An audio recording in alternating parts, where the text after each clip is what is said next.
Yoxi.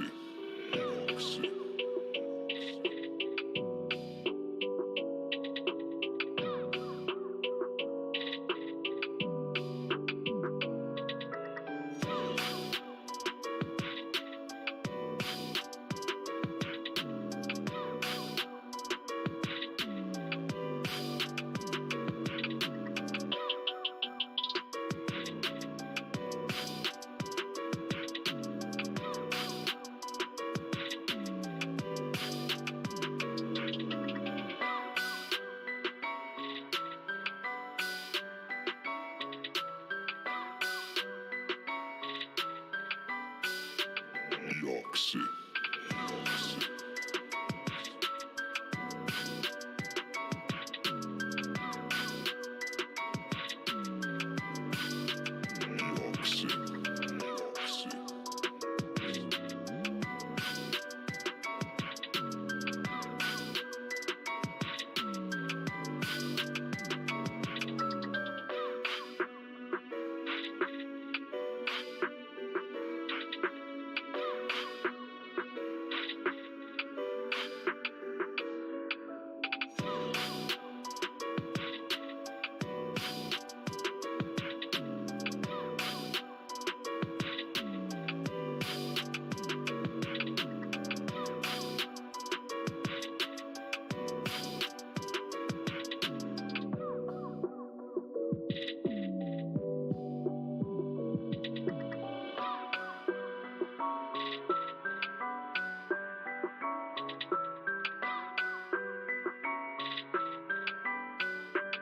Yoxi.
This is my state, this is my team. You know what that means. This is for the black and blue that I bleed. This is for the chance to bring home that ring. But everybody gonna doubt this. So far there ain't been another way around it. We bring heat to the game each week. They just say we ain't got what it takes, we ain't bout it. Well, y'all can just keep saying that we ain't gonna make it, but at the end of the day, this will be the Panthers nation. You know, this ain't a game to us major players at every angle that you can think of. That's why you hate us. Get out the way of greatness. You can look at our faces and see the blood, sweat, and tears that it took to create this. Yeah, I know what you're thinking, but you can save it. Cause even on the darkest of days, you know we're always gonna find a way to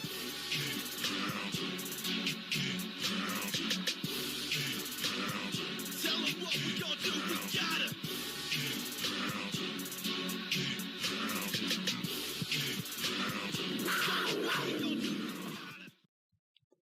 Alright, let's get this thing started. I'm so excited, man.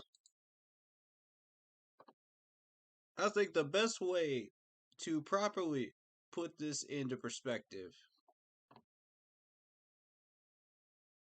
of this great news before we get heavily into this is my man Big Cat. His reaction to this really set the tone. I just want to show y'all before we get started with this. Y'all ready for this?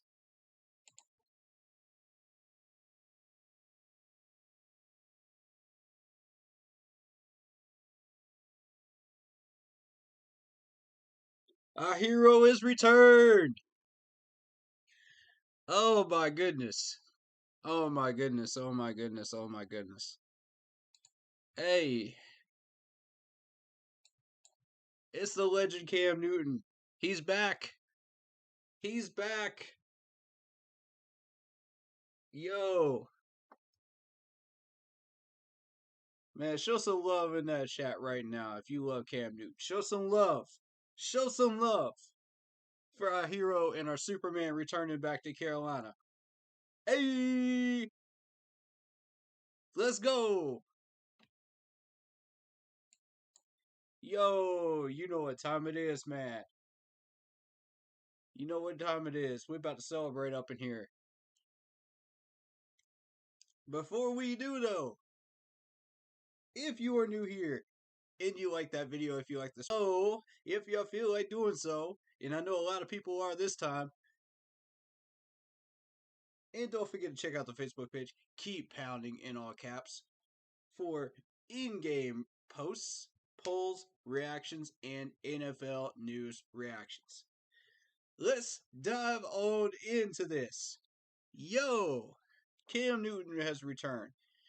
And we're going to have to decide what we want to do here for the rest of this year.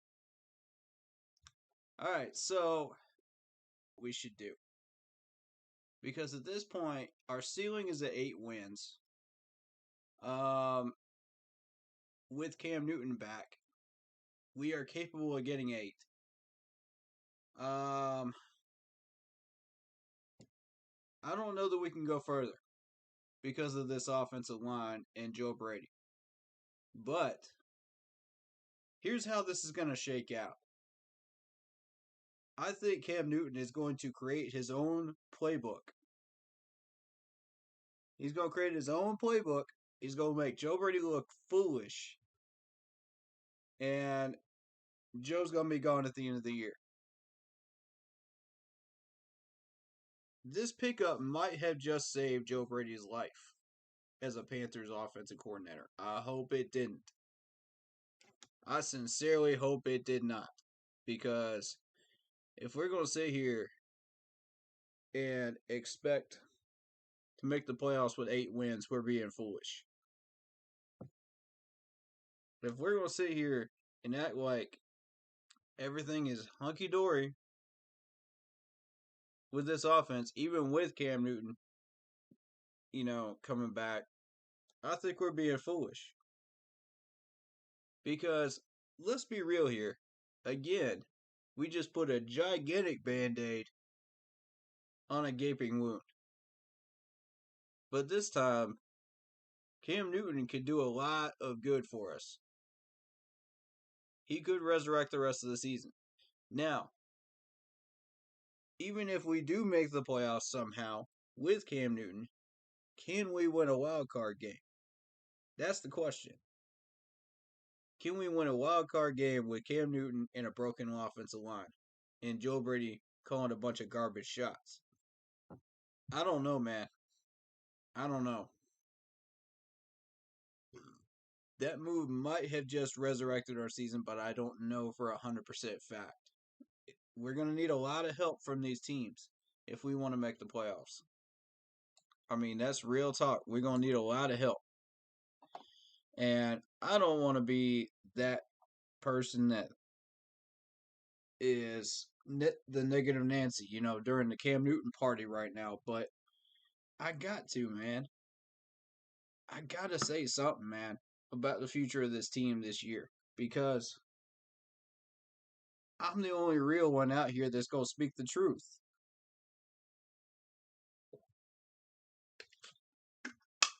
I'm the only real one that's actually going to talk about more than just Cam Newton, because it's more than just Cam Newton that's going on right now. It's a big picture that's happening right now. Shout out to Adrian. Shout out to Deb. Shout out to Crystal and Radia, who were in the Facebook page chat. Shout out to Stephen V. Shout out to Brandon Wright Jr. Senior. Shout out to Brandon Morris. How y'all doing? All right. So here's the deal. Now, I was watching the Matt Rule press conference, and I'm going to put it up on screen for y'all so y'all can see this too. And I want to freeze it at a certain point. There's a certain point. Y'all know exactly what I'm talking about when it happens.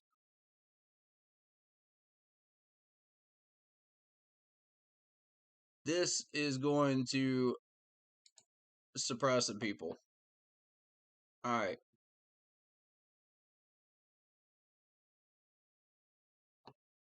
Let me get it queued up here. Because I was watching this press conference and it literally pissed me off. And you'll see why.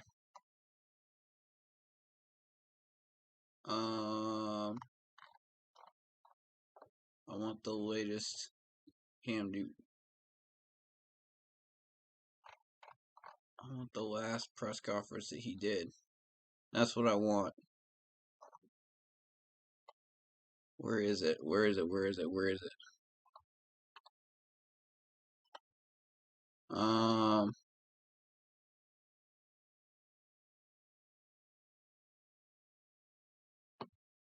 That's weird. Okay. I was just watching it.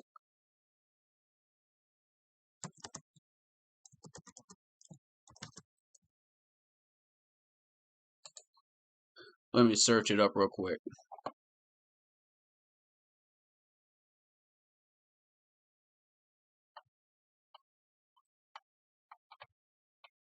Well, where is it?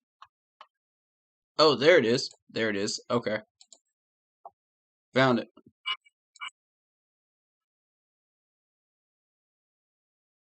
Let me get these ads off of here real quick.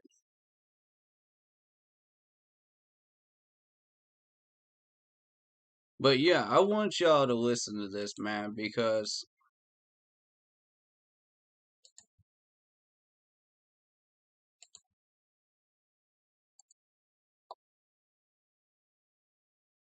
hold up, hold up, hold up. Y'all can't hear this. Y'all can't hear it on YouTube. Hold up. Hold up. I want to make sure y'all can hear this. This is important right here.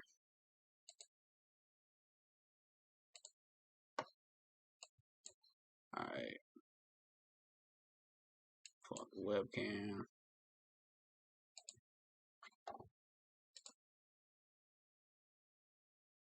Alright, y'all ready for this? Else and just looking at options as we move forward. Knew that PJ would be the starting quarterback this week. obviously signed Matt Barkley, as I talked to you guys about yesterday, is a guy that we've kind of pimped. All right, so PJ Walker is going to be the starting quarterback this week. To answer Stephen V's question, I know I saw that one in chat. All right, let's continue. Appointed for a while, someone we think can come in here and do an excellent job as a veteran player. And after we, talked and deliberated, I went to my office, got on the phone, and I called Cam on Monday night. Asked him if he'd have any interest in coming back to the Carolina Panthers. He emphatically said yes. So he and I had a good conversation. We decided to let his representatives and Scott and our people here start to, work out a deal. This morning, Cam flew here, met with David Tepper and Scott Fitterer. I wasn't at that conversation. I was getting ready for the game. It sounds like they had a good conversation. And Cam is now getting his physical. So they agreed to terms. He's getting his physical. I have no, obviously, update on that. And we'll move forward from there. As we sit here today, Sam's, preparing to go on IR. His job right now is to get himself healthy. PJ's job right now is to go be the starting quarterback this week and work to play our best game against the Arizona Cardinals.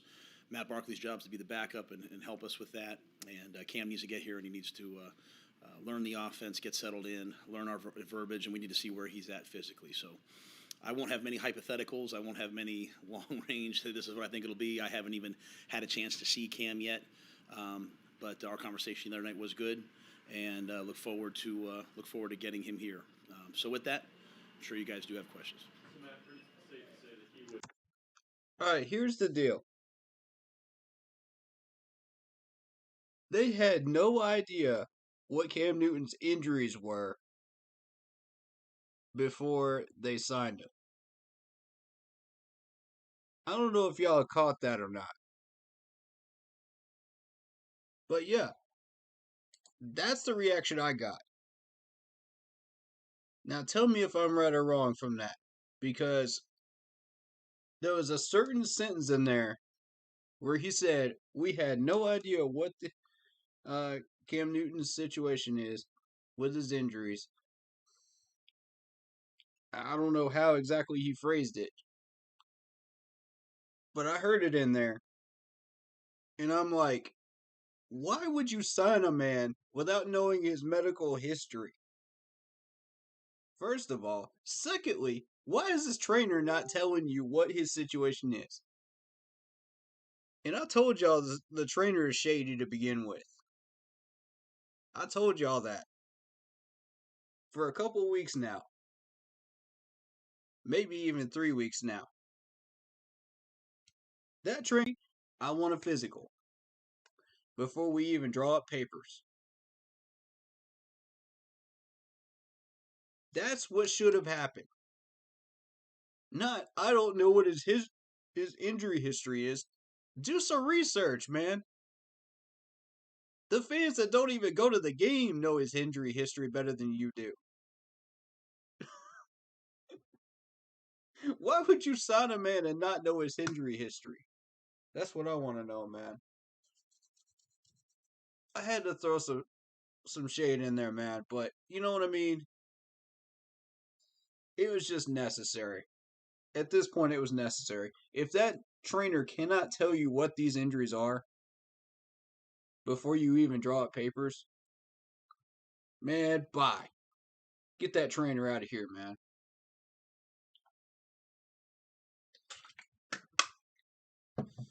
I've been telling you that trainer needs to go.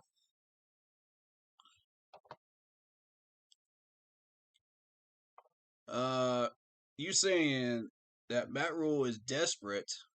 Rule will not be coach next year if Cam and Sam fail. No. Tepper's going to be patient. Trust me.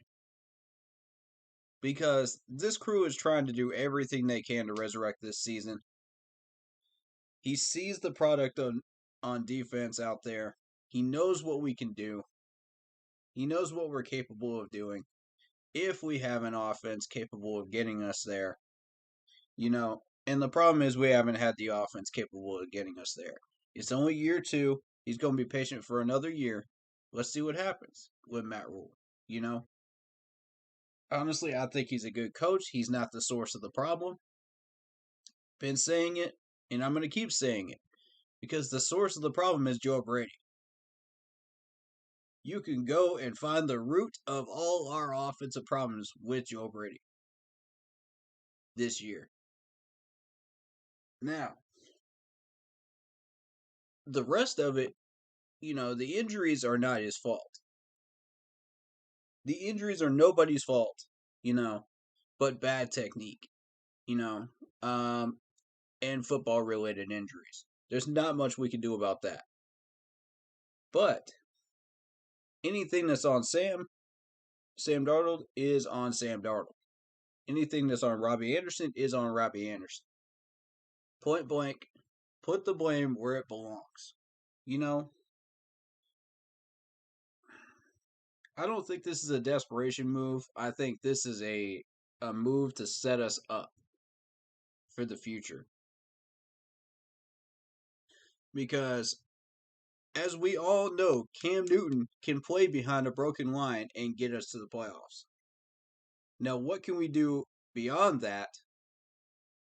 That's on Joe Brady. Can he develop a system that Cam can work with where we don't have problems?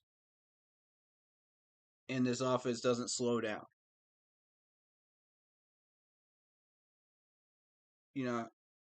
Shout out to Clax right now, man, on my Facebook page. Exactly, Steven. This will force Brady to change his offense for Cam. He has no choice. He has no choice anymore. He's got to, or he gets fired. I mean, it's one or the other. And I'm starting to wonder, did this save Joe Brady's job, or, I don't know, man. This is a great signing, but at the same time, it's kind of confusing for the future of our offense right now because we're still trying to figure out what we want to do. But I guarantee you, once Cam gets a look at that playbook, he's gonna say, "Nah, this is trash. This is pure garbage. Let me develop some plays. Let me run some of the plays we were running in 14 and 15." You know what I mean? Because we got the talent that we had in 14 and 15. Guarantee we have it. But he's gonna look at Joe Brady like, huh? It's like, what you doing with this playbook? What you doing with this foolishness? Man, stop this. Stop this. I got some audibles for you. I guarantee you, once Cam gets in there, it's going to be a totally different offense. Once he installs his plays and he throws out Joe Brady's, it's going to be like every single play you're going to see Cam Newton pulling an audible. Every play. Cam's going to be like, stop giving me play calls. I want full control of the play calls now. It's like, we have no use for an offensive coordinator. Just let me do it.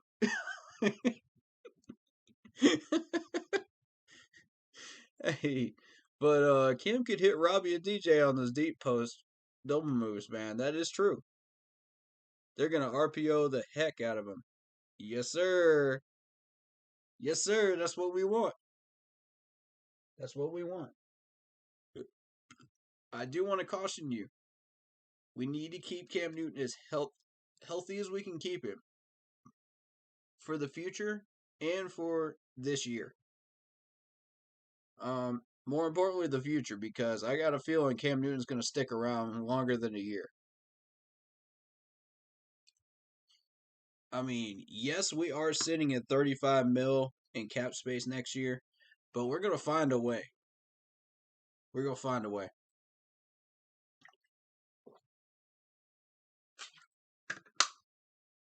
This man is sitting at $10 million for the rest of the year.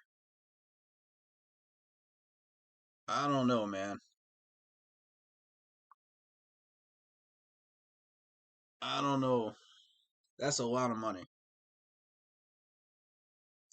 We're sitting at what, $5 million or $3 million left this year.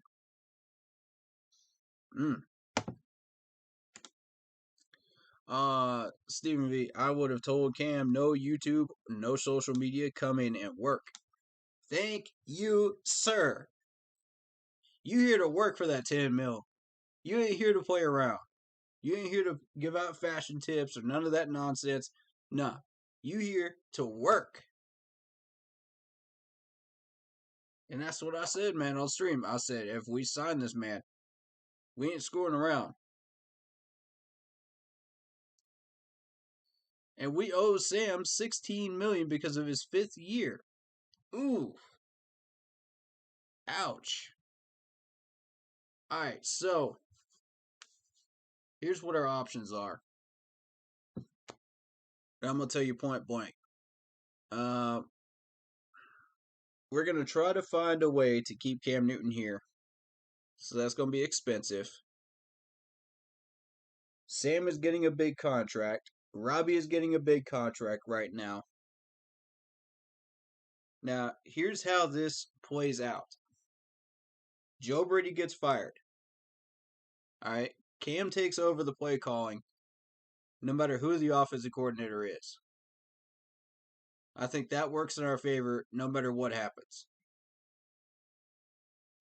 So, what we do is we're going to package up Sam and Robbie for a 3rd round pick. That's what I'd like to do. I'd like to do that for a 3rd and maybe a late round 6th or something.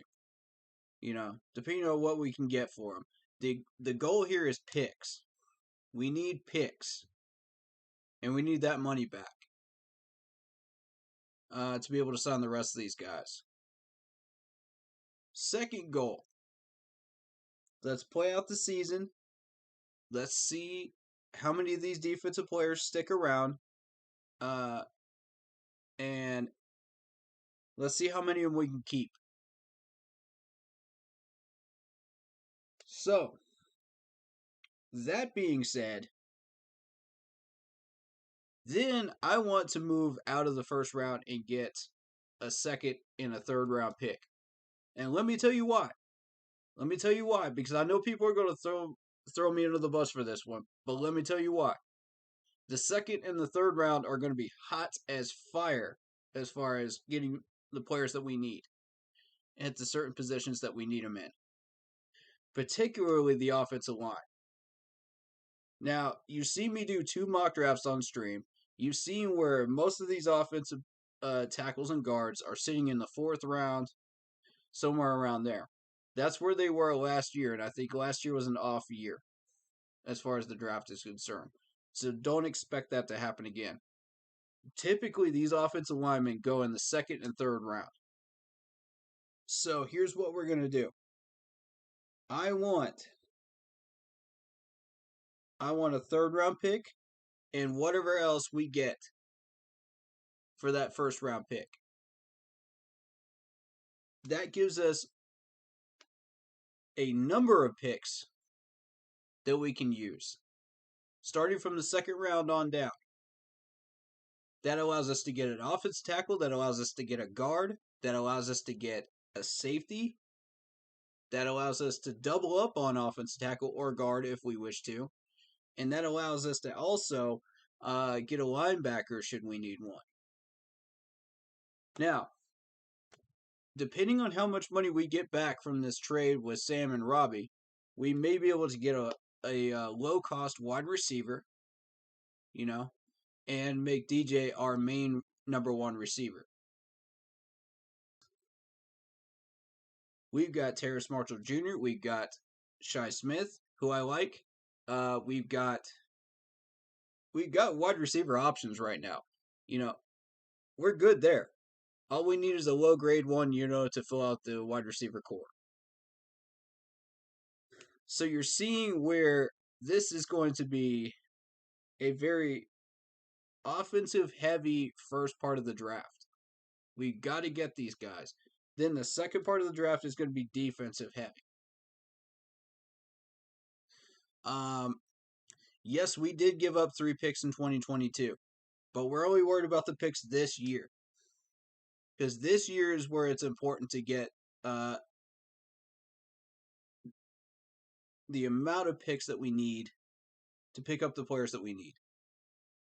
So I think those are the plays to make right now. Now, since we can't trade for an offensive lineman, I think that's out. But we can move an offensive lineman that we view as on the bubble, which, in my opinion, would be Cam Erving. Because I've got question marks on Cam Erving, but I've also seen good qualities in Cam Erving as well. So we use the picks in the draft with these moves to pick up a replacement for Cam Erving and fill that gap. You see what I'm saying here? We still got Taylor Moton. We've already paid him. You know, I think we get a backup center, we get a backup guard, we get a backup offensive tackle. So I would like to see us double up on either offensive tackle or offensive guard in this draft coming up. We have got to protect Cam. That is the number one mission from here on out. Whatever we lose on defense, we'll figure it out. You know, if we lose Robbie in a trade, we'll figure it out. But the goal is to protect Cam at all costs. This man cannot get injured again. Think of the offensive line as our secret service for Cam Newton. You know, and he's the president. Protect him with your life, O-line. Do not let this man get injured again. Man, I think those are the plays right now. Now, whether that extra offensive lineman gets thrown in will get us anything further as far as picks, or whether we just stay at third, I don't know. Because, see, offensive linemen are starting to become a very, very valuable resource right now in the league. You know, as far as players are concerned. So are corners. So I think C.J. Henderson should be in those trades. I think maybe throw in A.J. Boye and draft a corner. I'd like to see that happen. We need to secure the offensive line and corner spots. Everything else is just depth at this point.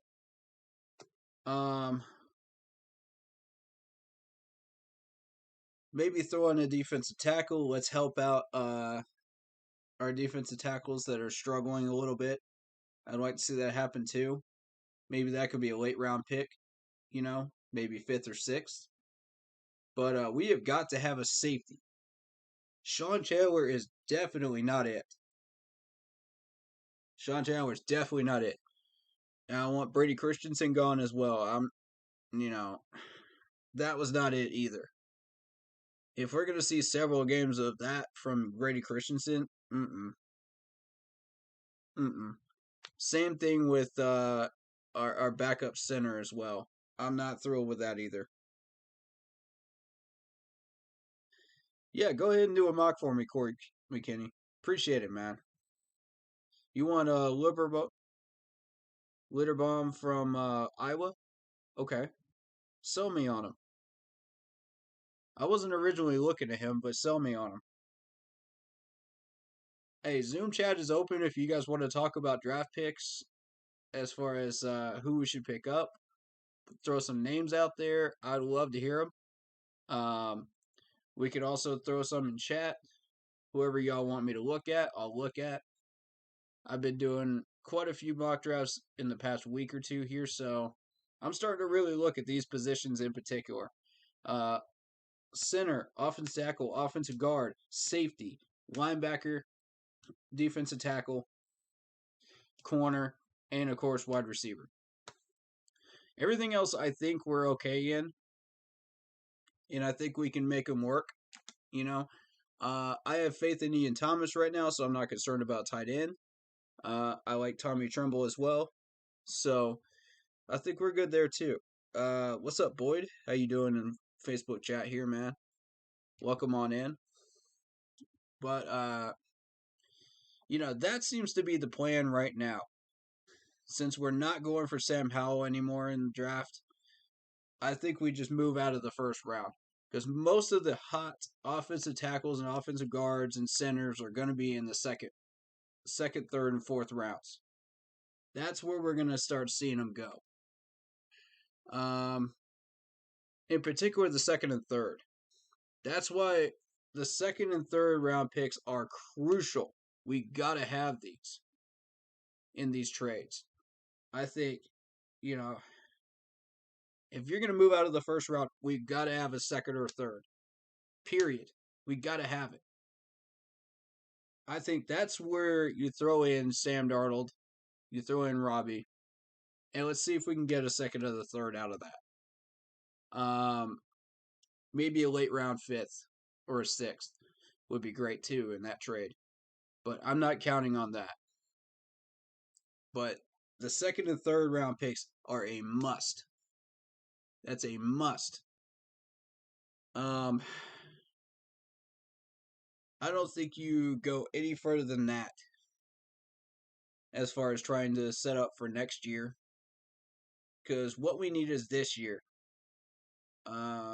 If a certain trade offer comes along that interests us, that includes a pick for next year, maybe we trade that in and we try to get a pick for this year, maybe.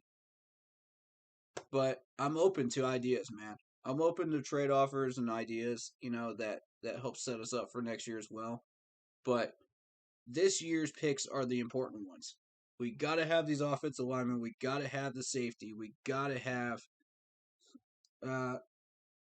at least one corner. I think that's what we're aiming for. And there's a lot of Alabama players and Georgia players on this draft board. And I think that's where we want to target. For the most part. That's where I was targeting in mock draft. I like Oklahoma guys. I like Ohio State guys. I like, all the typical high-rise top 15 teams, that are constantly in the top 15 rankings. Those are the ones you want to aim for. In particular, the ones that have shown a history of really good recruiting and players that go into the draft and succeed in the draft, past the draft, in the NFL. Those are the schools you want to target the most. And for the most part, that's going to be Alabama, Georgia, LSU, Ohio State. Clemson would be up there too. Although we got to be careful with Clemson because the offense is really struggling this year. So I would be really, really cautionary as far as what you go for Clemson-wise. I think wide receivers are okay. Maybe. But senior class of offensive tackles and offensive guards, maybe that's a yellow line crossing right there. We got to be careful with those. Which one we pick and which one we don't. Alabama's typically solid. You're getting Pro Bowl quality linemen there. Ohio State, typically the same thing. Georgia, same thing. They've all been consistently good up there. Clemson won't have an offensive line drafted this year. Actually, there's 4 of them on that list. You'd be surprised. They're in there. You just have to search for them. Actually, I think 3. I think it was 3. I lost count when I was going through the mock draft because I was focused on everybody else. But we could check it and find out. I'm pretty sure there's at least 3. I'll go ahead and throw that up on screen, and we'll check it. They're good enough. Yeah. I'll agree with that. I'm not going to run a mock right now, but I just want to look at the list and see how many there are up there. You know, I'm just going to pause it right here and just check the list. Okay.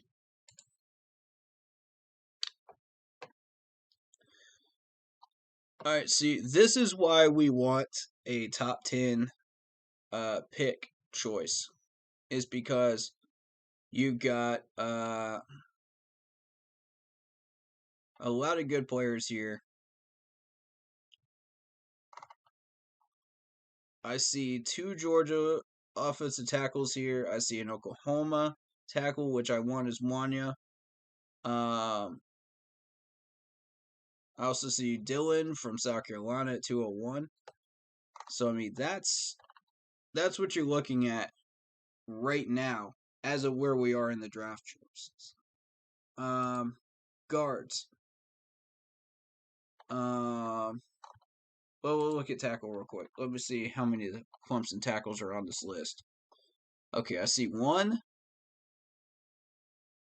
at yeah, I see Jordan McFadden at 216. So that's 1.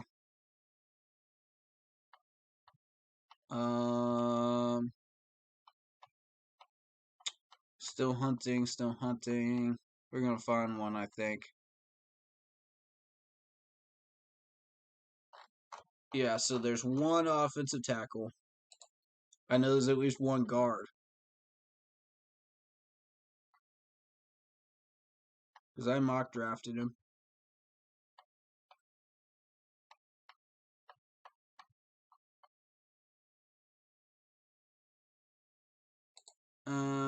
No, there is not 1 guard. Actually. Surprisingly.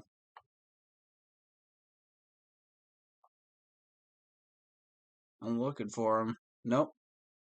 Maybe it was a center I saw. I think it was a center.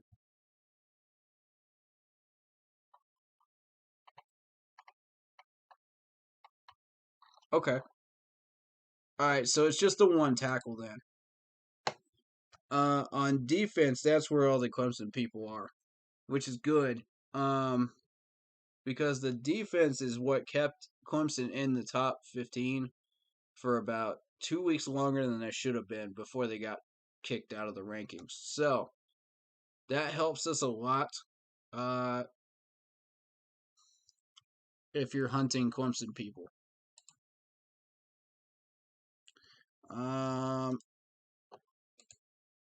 And as far as that offensive tackle goes, I think he's okay. I think he's worth picking up. You know, somebody will grab him.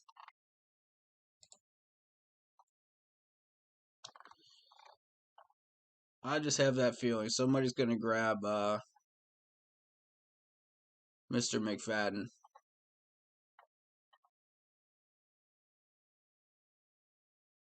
But I want Wanya. That's who I want. I'll tell you right now. And this is why. If you look at his scouting report made by Oliver here, it looks really solid. I'll leave that up on screen so you guys can read it on YouTube. And for the people on Facebook, I'll just read it off to you again because I already read this before, but I'll do it again. He's 6'5", 320 pounds, has regular size to play at the position at the next level. He has a muscular build that gives him an imposing physical profile. There's no bad weight. Excellent length, allowing him to be proficient in pass protection, which is what we need, particularly for Cam Newton. And his muscular build manifests itself in impressive play strength. In the run game, he can comfortably move people back downfield or laterally to open running lanes. Again, very useful for Cam Newton. You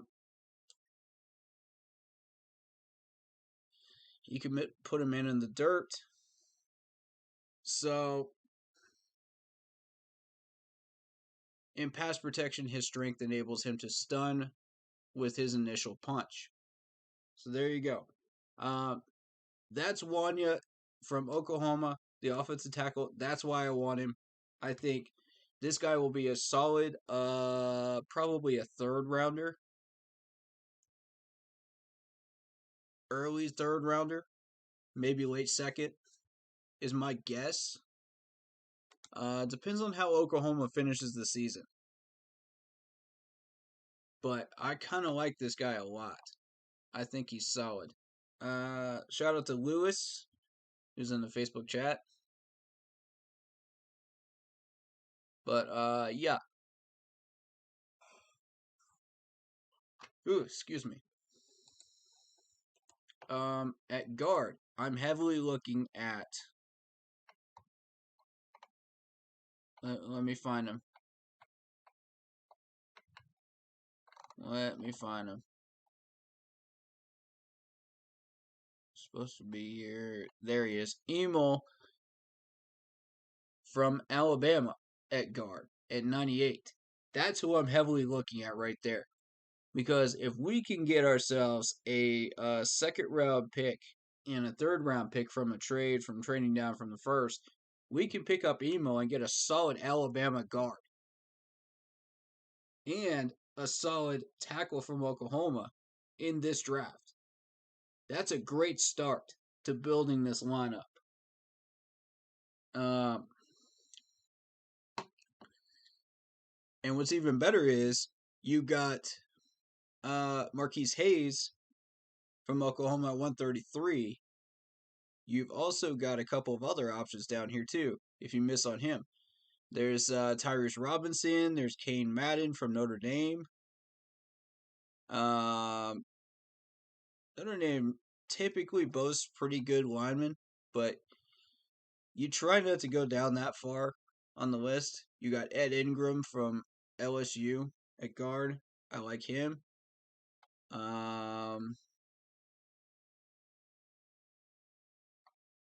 So these are pretty good options here at guard.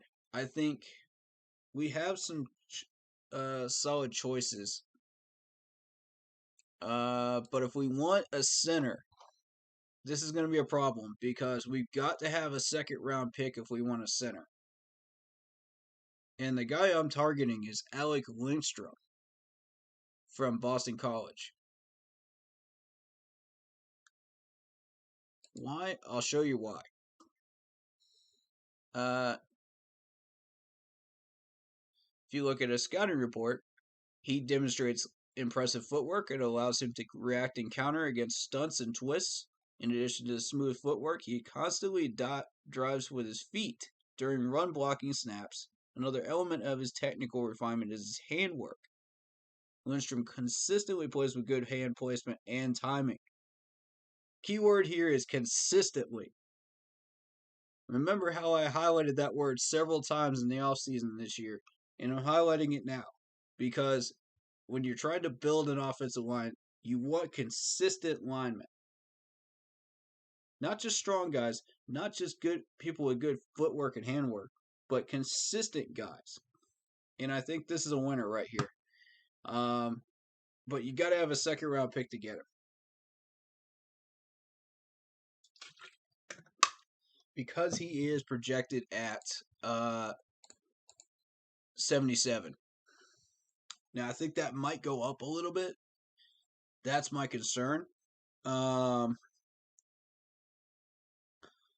when I was trying to mock draft to try to get him, it was challenging to trade for a pick that would allow me to pick him up. So there were a couple of situations where I had to settle for Janet Patterson from Notre Dame, which I wasn't thrilled with. And that kind of got me searching for another center, which I don't really want to do. When you're not sold on your first pick on the offensive line, you tend to go diving back into that position, and it's just not healthy when you're drafting.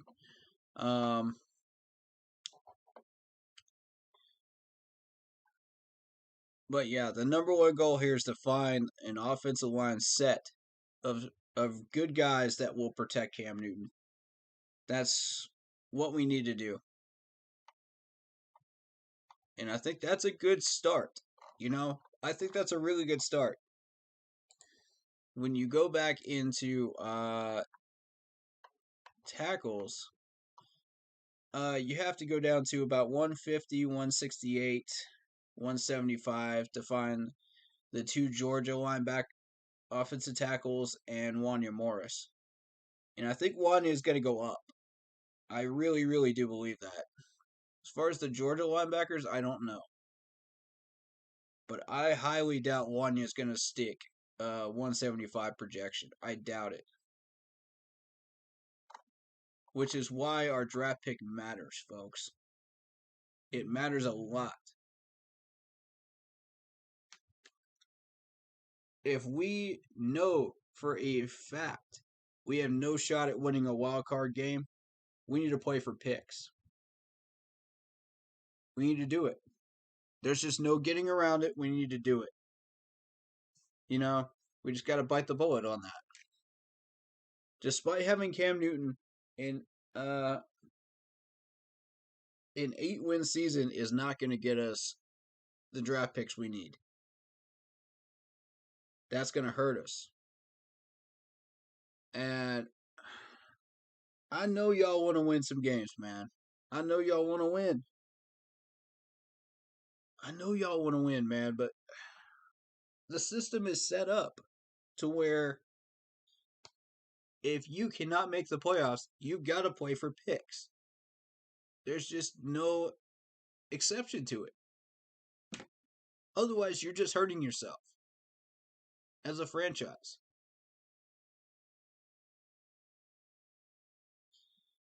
And yeah, you have to go through a couple of bad years to get what you want. But look at the result that the Cleveland Browns picked up all these great, amazing players by having these terrible seasons. And now look at them. They're a consistently good team now.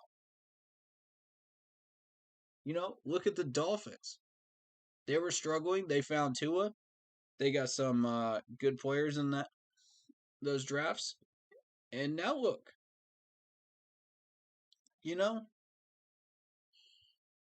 Look at Sean McDermott with the Bills.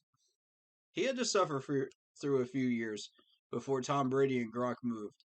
But that man was playing the long game. He already knew something was going to go down there. Either Tom Brady and Gronk were going to retire or they were going to go to a different city. Because one of the two has to happen. So McDermott sits there and he says, okay, we're going to have a couple of bad seasons. We're going to build up this team. We're going to be ready to take over this division when they leave. And that's what I feel like we should be doing as well. I think that's the point of attack I would like to see us run with too. Because Tom and Gronk are running the Buccaneers into first place, every year. And it's just consistent. So what we need to do is just build, build, build. That way, once those two finally do retire, we'll be ready. Breeze is gone. The Falcons are terrible. That leaves us, ladies and gentlemen. That leaves us. We're sitting there with a top 12 defense just about every year that I can think of since 2016. All we have to do is build up these lines and fill out some roster spots. That's it. And then once Tom Brady and Gronk retire, first place battle. It's ours. It's not complicated. It really isn't. And with Cam Newton back, we can do it. We got to get rid of Joe Brady. We got to have an offensive coordinator that knows what he's doing to work with Cam Newton. Build up that line. Keep as many of these top 12 defensive players as we can.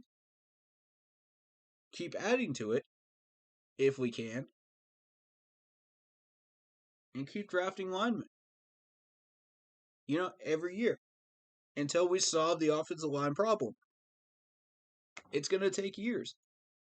And even then, you still don't expect to fully solve the problem because injuries happen. And injuries have been the biggest thing for us every year. And that's why I started out talking about the trainer, of the team that decided, when Matt Rule came out with a press conference and said, we don't even know Cam Newton's injuries. And I'm just sitting there going, huh? How do you not know Cam Newton's injuries? All you got to do is look at the tapes. If the trainer isn't the first one to tell you what his injuries are, even before you sign him, because I guarantee you,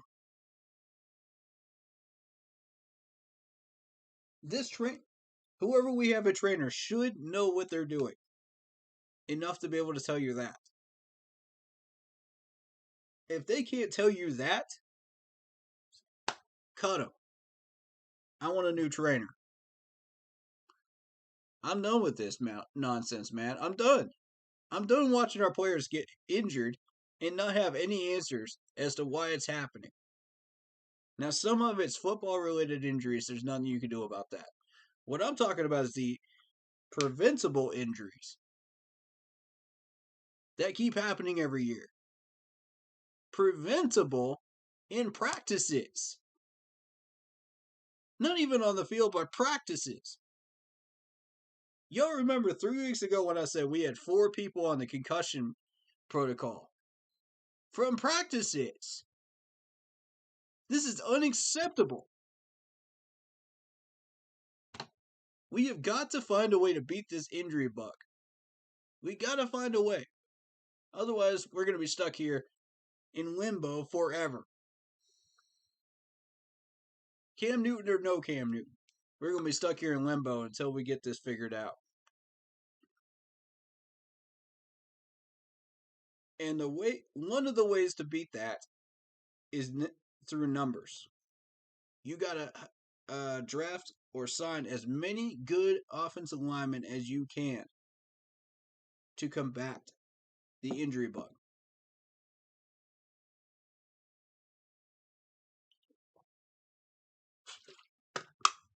The problem with that is it's like Battleship trying to get offensive linemen. You don't know what you're getting.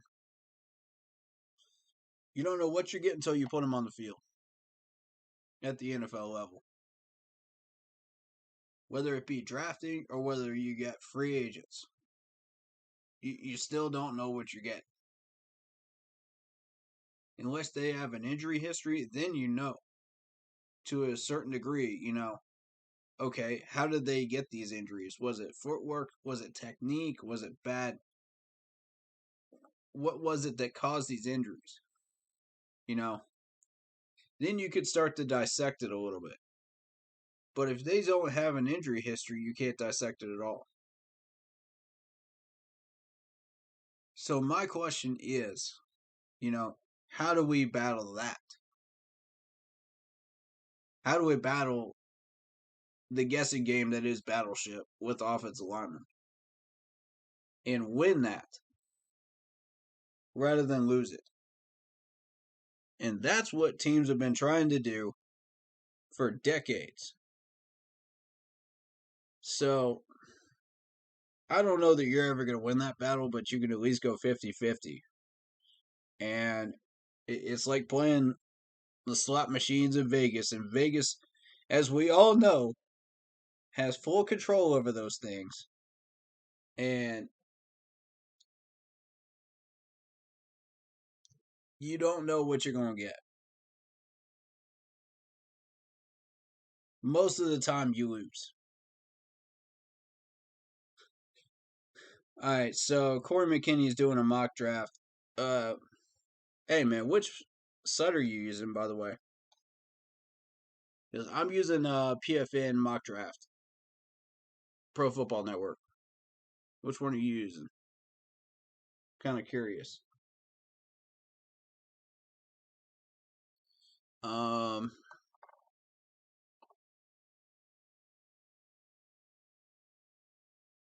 So yeah, there you go. There's the plan. That's what I think we do.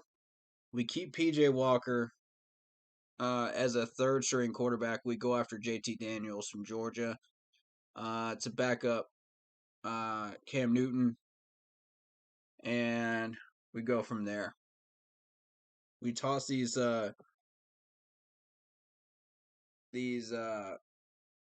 practice squad wannabes here, you know, because honestly, I'm not a fan of the last quarterback that we just signed up before Cam Newton. I'm not a fan of him. If you look at his numbers, they aren't good. They legit are not good, folks.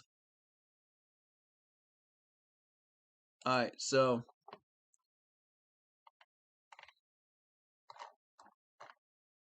as a matter of fact, let me pull them up. Let me show you what we're dealing with. Matt Barkley, I think it was. Southern Cal, right?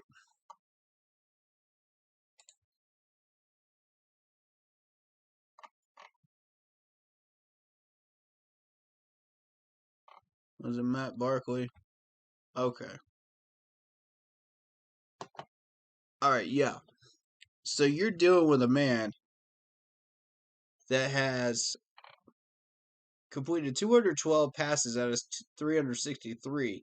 So it's a 58.4 career percentage in completions, 2,699 passing yards. That's a 7.4 average. He had 11 touchdowns career and 22 interceptions. So, yeah, use PFN instead because PFN gives you better trading options, and they're actually fair offers, you know, and you can adjust and request whatever trade offers that you want, you know, and they're fair about it, man. If it's fair trades, they'll accept it. If it's not, then they'll decline it. You know, if you ask for too much, I think it's perfectly fair offers on there when it comes to trade offers. I like that site a lot, and it's Pro Football Network. If you guys are interested in doing that / mock draft, so. And you guys are welcome to do this along with me on the streams too. And let's just compare notes, you know. I want to see what people have to show as far as what they decide to go for. You know, it's got me interested. But yeah, Matt Barkley, getting back to him, 11 touchdowns, 22 picks. Yeah, this is a practice squad camp body at best right here. This is what this is. I wouldn't even sign this man. I wouldn't even waste the money. Surely there's somebody else better out there that you can fill a practice squad spot with. Because surely you're not going to put this man on the 53. Surely you're not. And I want to go back to Matt Rule's presser right there. I want to see who he decided to start. And Scott Fitterer. I wasn't at that conversation. I was getting ready for the game. It sounds like they had a good conversation. And Cam is now getting his physical. So they agreed to terms. He's getting his physical. I have no, obviously, update on that. At least Cam's getting a physical, man. As we sit here today, Sam's that'd be the first thing I asked him to do before I even draw the papers. Healthy. PJ's job right now is to go be the starting quarterback this week and work to play our best game against the Arizona Cardinals. Matt Barkley's job is to be the backup and help us with that. And are you kidding me? You're going to put Matt Barkley, the guy who had 11 touchdowns, and 22 picks. Is our backup quarterback for this week? You're kidding me.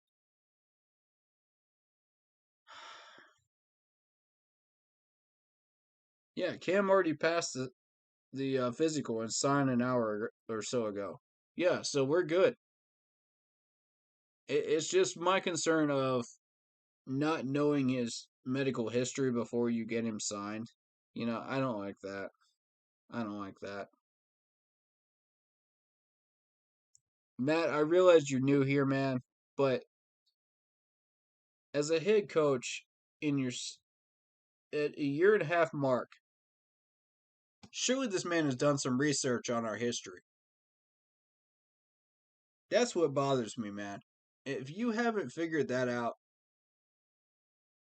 and the trainer, more importantly, hasn't figured that out, when you go to re-sign this man,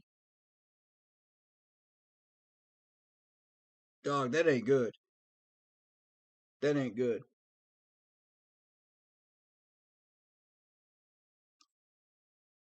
I strongly encourage our management to do some history searching on this team. Look at the good and the bad. Learn from it.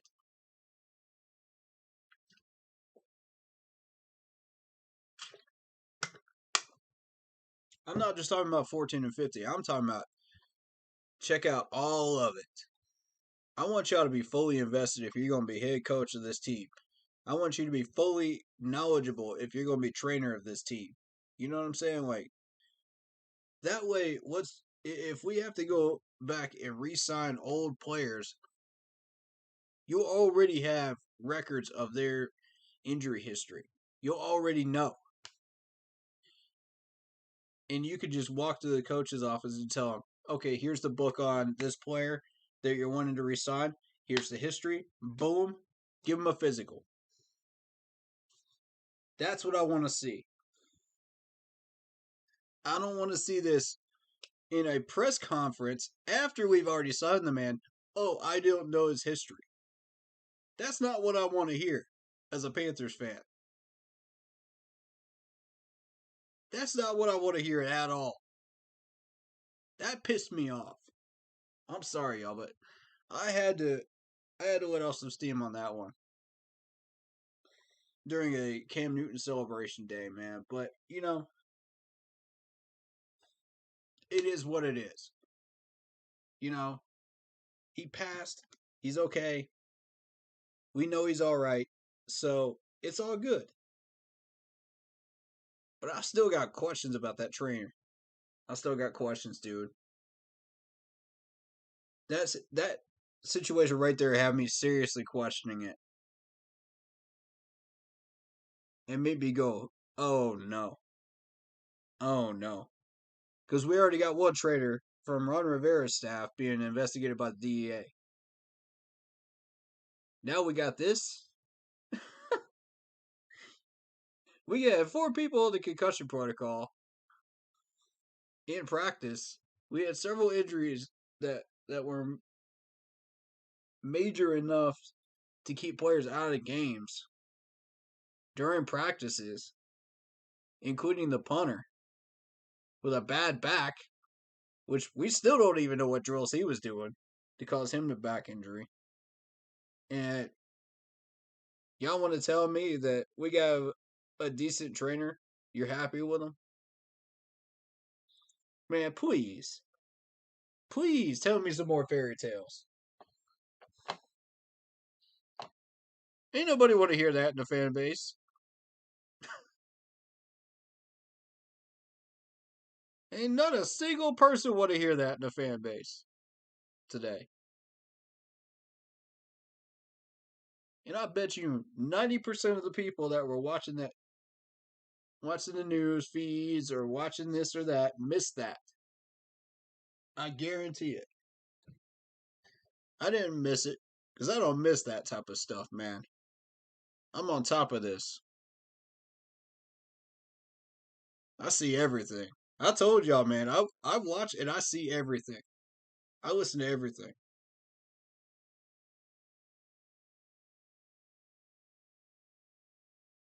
That made me salty though. And now we're putting Matt Barkley with 11 touchdowns and 22 picks at backup quarterback for the Arizona game. What are y'all doing? Like, I don't understand it. If we were going to go for a third quarterback, why did we wait this long in the year to pick up somebody like Matt Barkley? Why did we wait this long? If y'all are questioning PJ's ability to be the backup quarterback, the number 2 guy for this entire year, now you're starting to question it. You see one quarter of one game and you start to question it, which you should. And we should have taken care of this a long time ago. We should have gotten a backup quarterback a long time ago at number 3. And it's not supposed to be Cam Newton. And y'all choose Matt Barkley? Matt Barkley. Really? Y'all, I don't get this management. I don't understand it. I swear to God, I don't understand it. Matt Rule, help me out here, man. What do you see in Matt Barkley that the rest of us don't? That's my question. What do you see in this man? 11 touchdowns, 22 picks. That's worse than PJ. That's way worse. That's practice squad levels. Nah.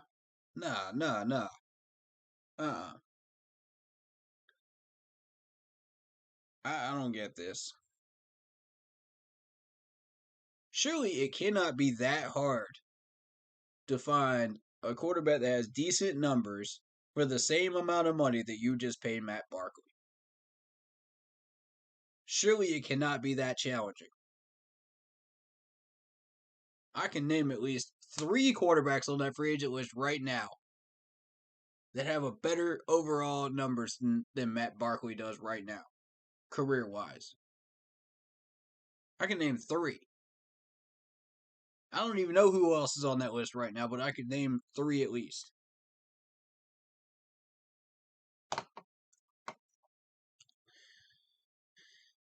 Thankfully, Cam Newton is one of them. And we got him. Alright, so let's get Cam Newton up to speed. Let's get rid of Matt Barkley's trash record. Let's put him on. He ain't even worth a ham sandwich at this point. I don't even know why we're bothering with him. How much we paying this dude? I want to know. No, I legit want to know. How much we paying for him?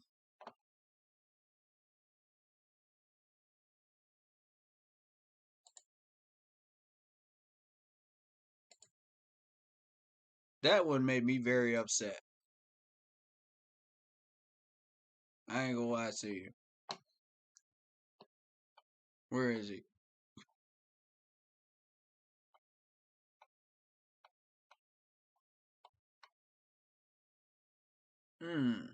And Sam Tacklenberg ain't it either. That's the other dude I was gonna mention. Sam Tacklenberg is not the answer either. You know, when we drafted Brady Christensen, I thought, okay, well, this is hit or miss right here. It's a 50-50. We're going to see what we want to do with him. Yes, there's questions about where to put him. Yes, there's questions about how he's going to be used. But I thought, okay, the management can figure this out. This is not complicated. You know, we've been playing musical chairs with offensive linemen for years. Surely we can figure it out with Brady Christensen. You know? So we stick him in. He has a few bad games. And now we're like, okay, well, that was a miss. So let's go hunting for another tackle. You know,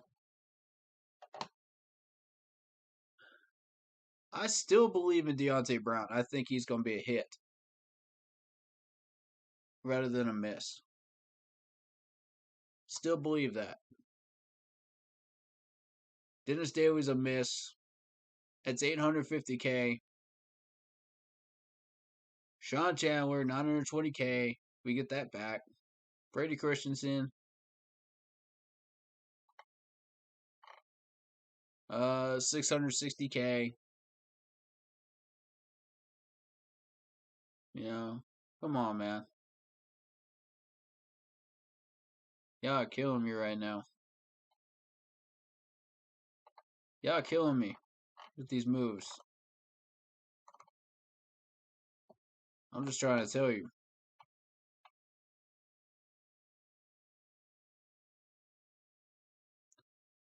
Heck, man, we still owe Graham Gano 1.5 mil.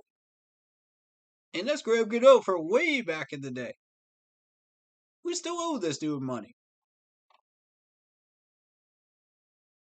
Oh my lord, man.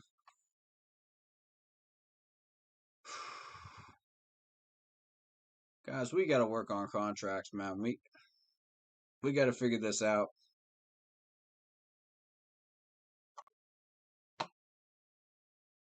Guys, we have had 1, 2, 3, 4, 5, 6, 7, 8, 9, 10, 11, 12, 14 players on the IR this year alone. On and off the IR. They all count. 14 players out of a 53-man roster.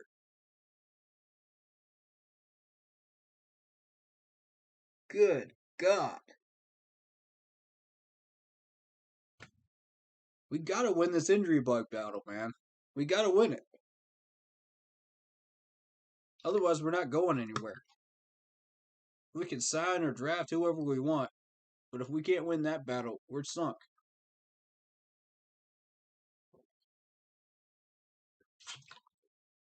What are these other teams doing that are consistent winners, that are winning that battle against the injury bugs, doing that we're not? That's what we got to start asking ourselves. What are they doing right that we're not doing? Do they have better coaches? Do they have better footwork, technique, hands? What are they doing that we're not doing that's causing all these injuries?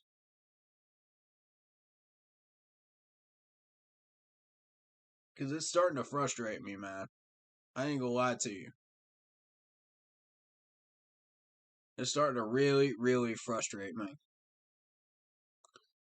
Because I know there's a solution out there.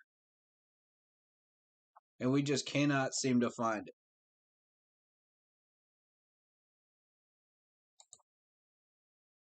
And I haven't even started looking at the Arizona depth chart yet. We're going to get there. We'll get there. But first, man, I want to focus on us. That's the first half of this stream, is I want to focus on us. What could we do to improve ourselves before we start battling other teams? You know?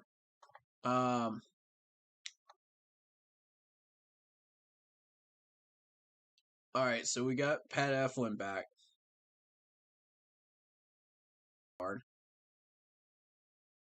I think that's okay. I didn't see any issues with Michael Jordan, so we'll see how that rolls. That may or may not be a hit there. I don't know. Big question mark. Okay. Sam Tacklenberg is not it. We know this. That's a miss. Trent Scott is a miss. Dennis Daly is a miss. Taylor Moton's good. Brady Christensen's a miss. Alright, so essentially we're replacing half the offensive line with depth.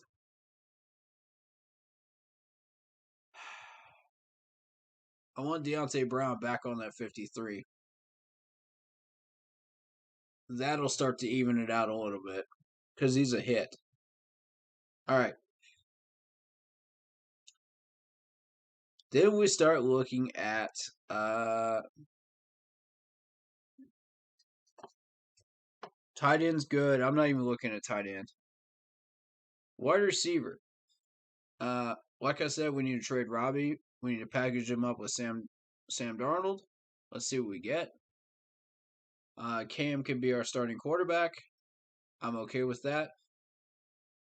Toss Mac Barkley. Toss these practice squad wannabe quarterbacks, that are showing up with bad numbers. Why are we even messing around with that? Still frustrates me there. But just looking at wide receiver, you got Alex Erickson that would start at right wide receiver, which would be the number 2 guy. Here's the thing. I would move Terrace Marshall Jr. over to the right side, and I'd have him be the number 2 guy. We'd have Shi Smith as a backup to DJ Moore. And then Alex, I think there's some promise in Alex. I like to see a little bit more of him, see what he can do. But thus far, I'm happy with Alex Erickson. We'll see what we deal with there. We'll see how he does. But what up, Michael Tillman? How you doing, man? So, that being the case, I think the original plan works. I think it does. And if we have to pick up a wide receiver, to replace Robbie in that trade, then we do it. If we got the money to do it. Low end wide receiver, because we got some wide receiver weapons. That's the thing. We do. What's up, Kyle Flake? How you doing, man?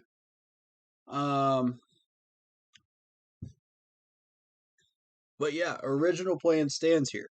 I think we trade Sam Darnold in a package with Robbie Anderson. We try to get a third out of that. We move out of the first round, second round pick, third round pick for that trade. Maybe a late round pick as well. We'll see how that goes. Or a future pick next year. And I think we just draft linemen in the second and third round. Safety in the fourth would be nice. And if we get extra picks, then we just double up on either offensive guard or offensive tackle. One of the two. But we need a safety in the fourth for sure. Fifth, sixth, and seventh, we'll see, what pops up that we need as far as who we can't keep on defense. What positional needs we're going to need there. It'll probably be 1 or 2 spots. I doubt it's going to be corner because we're loaded up at corner. I mean, let's talk about corner right now. We're looking at, I would move CJ Henderson. I would maybe move AJ Boye in a double trade there and start Stephon Gilmore. I think I would throw Melvin into that trade too. 3 corners for some draft picks. Maybe an offensive lineman if somebody's willing to give us one. I like Keith Taylor to a degree. 60-40. I like Keith Taylor there. There's a lot of promise there. I think if we keep working with Keith Taylor, we'll be all right. I like Hartsfield. I think let's keep working with him. Maybe throw him into the nickel position every once in a while. Let's see how he does. Stay with Thomas Oliver. I've got my reservations about him. I think he's okay. But we have Dante Jackson. We have Gilmore starting at corner. I think we're all right. That's two really good, solid corners we could build off of. That's a great building block. We got Jeremy Chin back there to back him up. And, the safety that we draft will replace Sean Chandler. We got Sam Franklin Jr. So that rookie safety would back up Sam Franklin Jr. until he's ready to go. I think that's solid.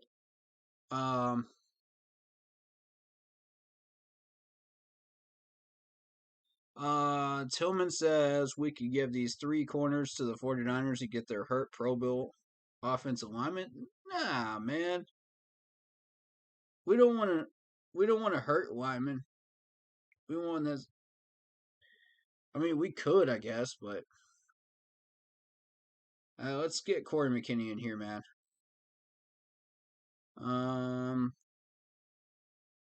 For some reason, it's not letting you in, man. I'm trying to get that to work. We couldn't get it to work last Sunday either. So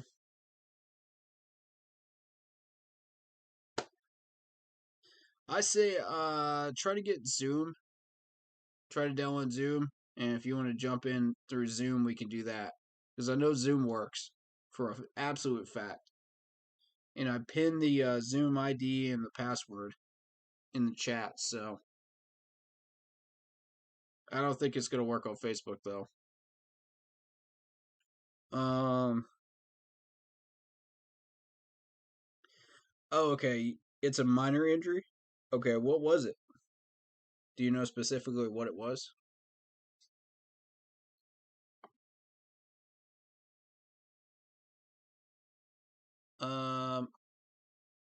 But yeah, I think with these moves, we could solidify ourselves in the second and third rounds, which are going to be red hot as far as getting offensive alignment that we need. That's where it's going to show up. I think last draft was kind of a weird off one. Like I said earlier in the stream, it was weird. I've never seen the offensive lineman like that go in the 4th round with that much talent. That was really weird.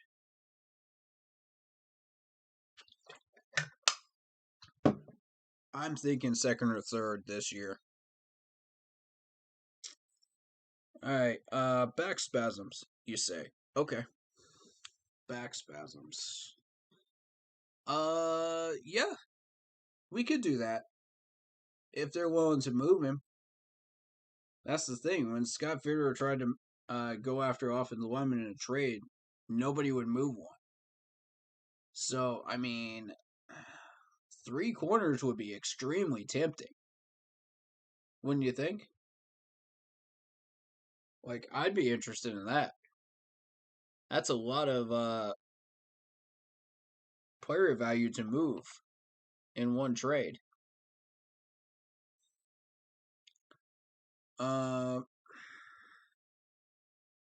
Yeah, Papa Xanax, so let's go, man. Yeah, exactly, man.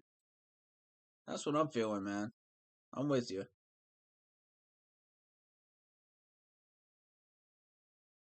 We just got to have something solid to protect Cam Newton with.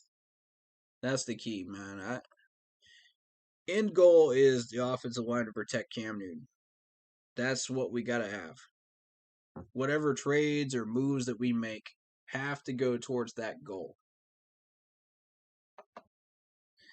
Beyond that, my question is, how do y'all feel about the defensive tackles right now? Do you feel like we need help there? Do you feel like we're solid there? How do you feel about that? That would be kind of the next step for me. Because I'm liking Shaq, I'm liking Jermaine Carter, I'm liking Reddick right now, and I'm liking Luvu at linebacker. So I think, I'm not worried about linebacker position right now. Unless we happen to have one get injured. that's when it would become a situation where you might go for one. All right. All right, sick, dude. Let me make sure everybody can hear you. Yep, they can hear you. All right, so Yeah. this is Corey McKinney. Speak your piece, man. So I just did my mock draft. Mm-hmm. I think you're gonna love it. All right. So the number one corner, or sorry, not corner. Wow. The number one center in all of college football right now, bar none, is Tyler Linderbaum from Iowa. That's what it's saying, yeah. That's what And he's projected as. that's who I have as my first pick. That's assuming we don't. I'm not gonna draft. Centers I'm just usually gonna look don't at the go like list. centers don't usually go like top 5.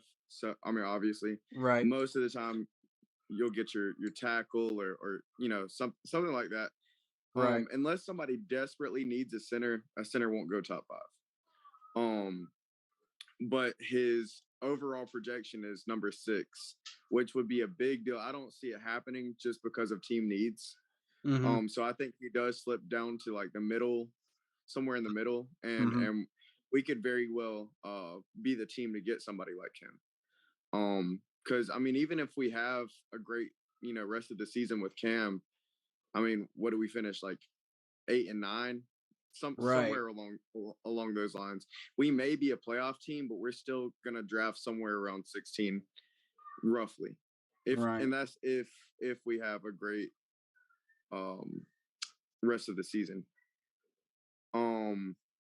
Let's see. It says, hold on. Michael Tillman He re- says we're solid at defensive tackle, but another defensive end would be nice. I agree with that. So he routinely picks up unblocked pass rushers. Talking about Linderbaum still. Right. Strength and wrestling background. Nice. Let's see. Like that.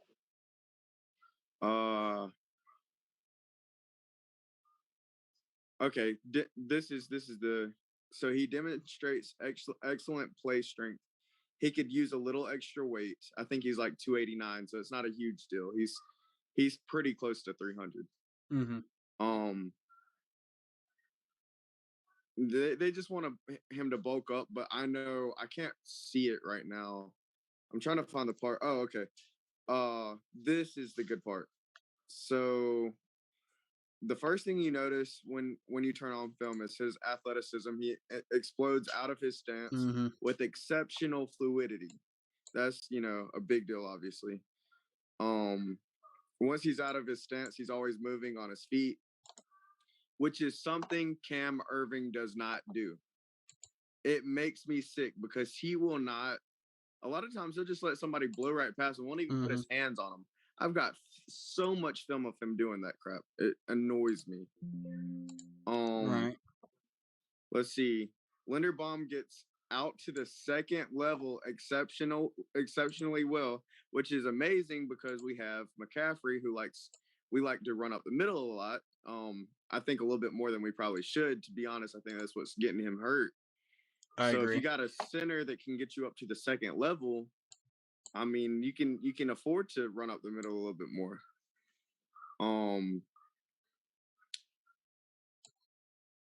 Let's see. Yeah, he's listed at 289. It says, demonstrates phenomenal play speed. Okay. Which is obviously a big deal to hear for a lineman, especially a center. But yeah, so my first pick was like I said, Tyler Linderbaum. Then we're moving on to Trevor Penning, I want to say he's a top 5 left tackle. I got him in the second round because on PFN I traded draft picks, but in theory, my idea is we trade like Boye. I would say trade Henderson, but Mm-hmm. uh, just teams are more attracted to Boye right now because of how well he's been playing, Right, and which I is really why I like threw his that. name in the hat. Right, and I really like the idea of trading Boye instead of Henderson, anyways, because Henderson's just so young. Right, And Boye won't have as many years left as Henderson. right. Um, I don't see us trading both. I'd be okay with trading both because we're so deep at corner, but I just don't see it happening.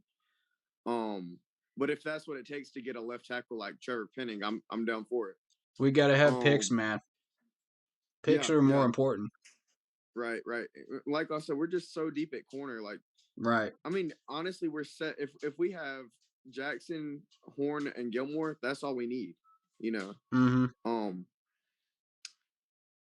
I'd like to So have a Trevor, fourth one because of injuries, but you can draft one later on in the draft, fifth, sixth, or seventh, and be okay. I'd say fifth round. yeah. So I have a center in the first round, tackle in the second round. Mm, I have Isaiah Pulamau. I think I said that correctly. The strong safety from USC. mm. Um. So that's in the fourth round. I have Isaiah Pulamau. Now, a lot of times, any kind of safety, honestly, will slip in the draft. So don't necessarily like say that I'm sold on just getting Isaiah Pulamau. If anybody, um, hold on, I gotta take this call. I'm sorry, I'll get right back on. Oh, you're good. Okay, so trying to find who he was talking about. Oh, there it is. Okay, 132. He's predicted at 132. Gotcha. Does he have a scouting report? Whoa. Okay. So we're already starting the scouting report with talking about Troy Polamalu comparison here. Interesting. Uh, hmm. Polamalu is striking at the other end of the scale. He's a 6'4", 205-pound, long and rangy that helps him excel in various areas of the game. Most noticeably, his length compared with impressive speed and football instincts allows him to roam the field and make plays in the passing game. That's good, man. That's real good. Despite the size difference. Polamalu conjures up the physicality that made his uncle such a terror in the NFL. Ooh. So Troy Polamalu is this dude's uncle. Oh. Okay. He can lay a hit with the best of them and has registered 121 tackles, 8 tackles for a loss, and 1.5 sacks for his career.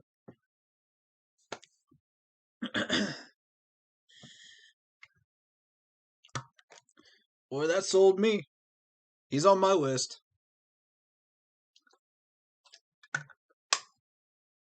I like it. I like that a lot. Oh, yes. I was looking at Tyke Smith from Georgia. And this is why I was looking at him. His report can be broken down into 3 main components: versatility, intelligence, and physicality.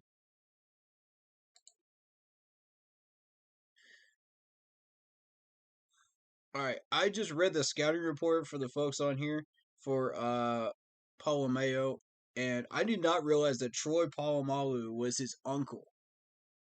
Oh, I did not know that. That. Wow. Okay, I want him. Right? I want him. That makes me Yeah, really put I'm him sold high on him. up on my list now. Scratch what I said about not having him be my number one safety. He's my number. No, Right. I'm He's totally projected kidding. at I'm totally 132 kidding. right now. How high up do you I'm think he'll go? You said they have him at 132. Mm-hmm. I saw him. I think roughly around somewhere around 100. I think is what I saw. That sounds I about don't. right. because you have to add in inflation when it comes to draft projections. So Well, these guys sometimes so go a little higher than they're projected. we'll see. I don't know because he's a safety. Safeties, man, That's true. like Grant Delpit, for example. Remember, he was by far the best safety in the draft a couple years ago, It and depends he on slipped all teams' the way down needs. to like. You're right, right, and most teams are going to invest in their front seven before they invest in a safety. Right. Um, you'll get a corner before you'll get a safety. I mean, safeties are True. the bottom of the list every Right. time when you think defense. Mm-hmm. Just because if you have a good enough front seven, you're the pressure will get to them enough to where you can have an average corner.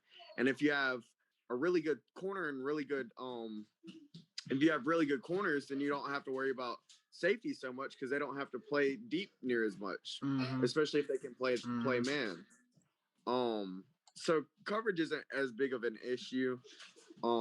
So yeah, like I said, safeties a lot of times they'll slip. So I think we could honestly get a great safety in round I don't know 4. why it's not showing you. I think we could get a great safety in round 4. So I don't really care necessarily who we get. I Mm-hmm. don't think we would reach for. I don't think we would have to worry about reaching for a safety in round 4. Is what I'm saying, because in round 4, I think there'll be plenty of round 3 safeties left, and maybe some round 2 safeties left. Right. In round 4, just because of what the priorities and team needs. I agree with that. So round 1, like I said, center. Round 2 is a top 5 tackle. Mm-hmm. Arguably a top 5 tackle. Agreed. Because I know Charles Depending on Cross what's is there. right, but I mean he's still a top 10 left tackle, and that's something we desperately need. Safety is round 4. I think round 5. We have 2 picks in round 5.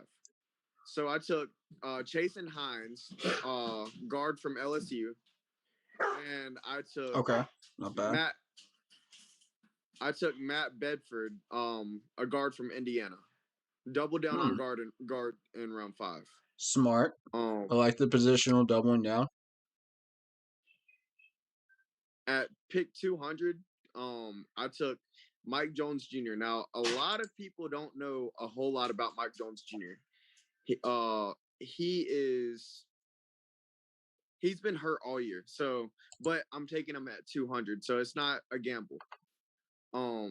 But he's been hurt all year, and he may not even enter the draft this year. This is just kind of wishful thinking at this point. But Mike Jones Jr. actually got COVID back when he played for Clemson. Before he got COVID, a lot of people don't know this, but he was the number 1 coverage linebacker in all of college football. The number 1 coverage linebacker in all of college football. And I'm taking him at 200 because he's been injured. He transferred to LSU because he wanted to play for his dad. That's the only reason he left Clemson. Right. So yeah, that's my number 200 pick. And then There I he got. is. Sorry, my dog. Oh, you're good. Cooper Hush. Then I got the center from North Carolina State, Grant Gibson as my 7th round pick. So that's 2 guards, 2 centers, a linebacker, and a safety, and a left tackle. That's 1, 2, 3, 4. That's 5 lineman picks in the draft.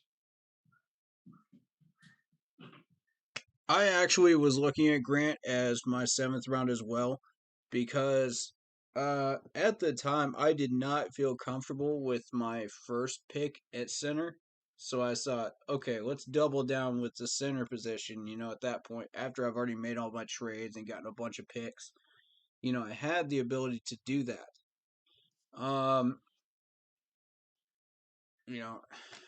Let me tell you who I'm looking at. And we're going to start with offense here. Since we're not looking at a quarterback anymore, Sam Howell is off the table. So that allows us to move that first round pick into the second round and third round. So I want a second round pick and I want a third round pick for that number 1 pick right there. Plus whatever we can get late in the draft. Now, offensive tackle wise, I'm looking at we got a pair of Georgia offensive tackles here, and then we got Wanya Morris from Oklahoma. And I've read Wanya Morris's scouting report on here before, but I'll read it again. Yeah. He's good at pass protection, excellent length, impressive play strength. So he can open up running lanes too. So there you go.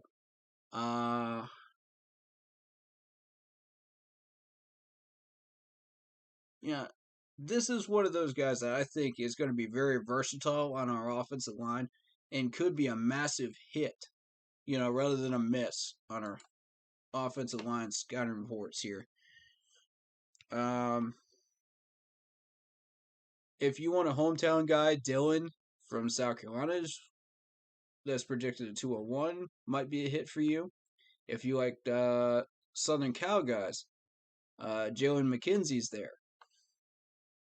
If you're really committed to Clemson guys, then I would go Jordan McFadden. But obviously Evan Neal's going to be gone. There's no chance at him. He'll be in the top 5. Nicholas Piet-Fair is going to be gone. So I'm not even looking at him. So there's not much to consider until you start looking at the Georgia linebackers all the way down here at 150 to 175. Those are the ones you want. So guard, I'm looking at, again, Ed Ingram. Emo is going to be my number 1 guard that I'm looking at from Alabama. You always want a history of good Alabama linemen. Always. Otherwise, you're already shooting yourself in the foot. I like Marquise Hayes from Oklahoma.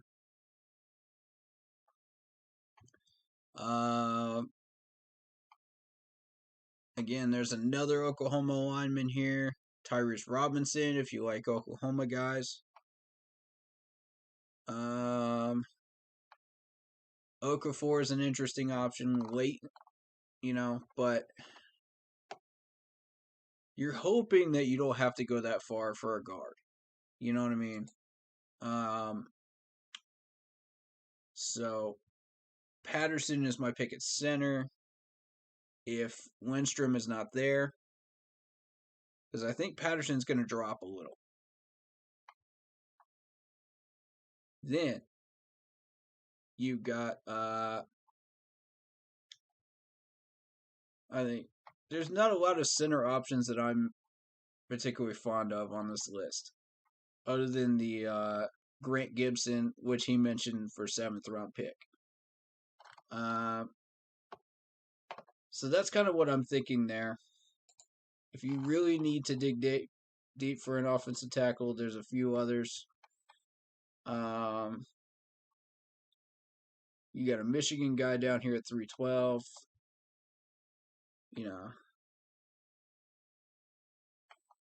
There's a handful of guys, man. But yeah, don't count on Evan Neal dropping at all. Don't count on him being outside of the top 10. It's just not going to happen. Or Chris Olave. That's not going to happen either. All right, so defensively. Defensive tackle wise. We're going to start with safety because safety is the necessary one that we need. And as I showed on screen, I was looking at Tyke Smith from Georgia. That's my main guy right now. We got Pat Fields from Oklahoma, who's the son of Foster from South Carolina. That's a solid option. If you like Carolina people, keeping it inside the Carolinas. Tanner is available for NC State down here. But that's really late. But I like what he was saying about Isaiah Polomeo right here. I really like this dude. Now, considering that is blood relation to Troy Polamalu, that's a great choice right there at 132. So, I mean, you don't have to draft him early. You can go for Lyman early, before you go after him. Corner. If you should so desire a corner, I think there's a few options here. We got Darian Kendrick early. Let's see.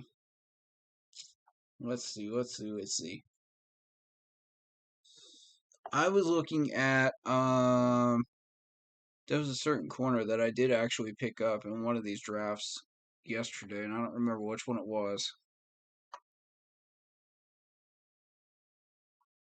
I think it was Roger McCreary from Auburn. I could be wrong. Dude, that would be so wild to have somebody related to Troy on this team. Like, oh my goodness. Troy Polamalu is the reason at least 3 NFL rules were created. Okay? That's how much of a monster and how much of an animal Troy Polamalu was. People don't understand that. Most people don't know that too. So to have somebody blood related to him, if he's that good, if he's even half as good as Troy Polamalu was, I want him. Automatically, I want him. Linebacker. You got Christian Harris early up on the draft here.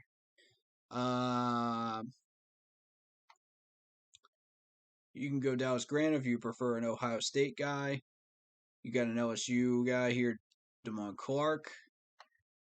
It's a pretty good option. Shane Lee late in the draft here from Alabama. Deshaun White from Oklahoma. I mean, there's some good options here, man. Quay Walker from Georgia is still here at 324. There's a lot of options here, man. So if we should feel froggy and want a linebacker, it's there. But we're mostly looking at rounds like 5, 6, and 7 for defensive lineman people or linebackers. But safety has to be 4th round. That's got to be 4th round. And that's if we successfully trade out of the 1st round and we get the 2nd round pick and the 3rd round pick, right? So, where we go after linemen. Edge rushers, should we actually need one? And I feel like we may want to go that route. I'm still technically exploring the edge rushers right now because they weren't a major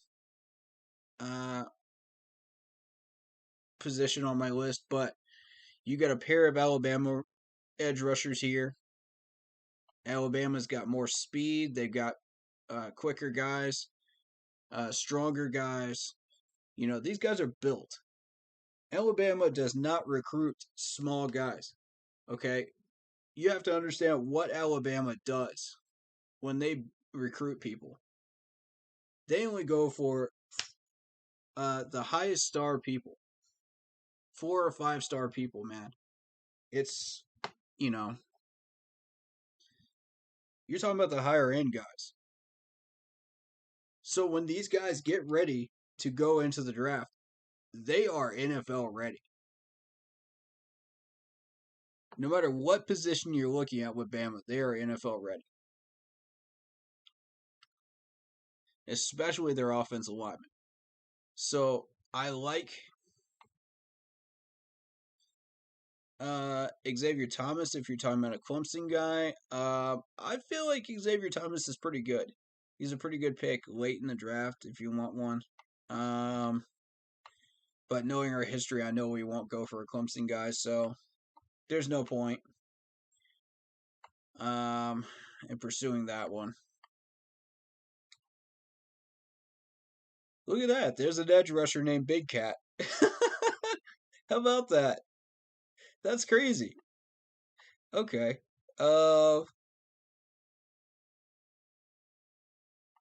You got a Texas guy here. I don't know much about Justin, so I would skip on him for right now from Clemson, but these are pretty solid guys, though. Defensive tackle, lastly, you got Tyler Davis from Clemson early. I think Jordan Davis will be gone. Garrett will be gone.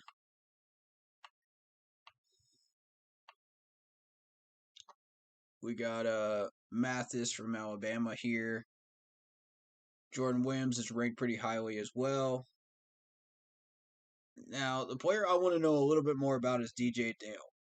I don't know much about him right now, so I need to learn more about him.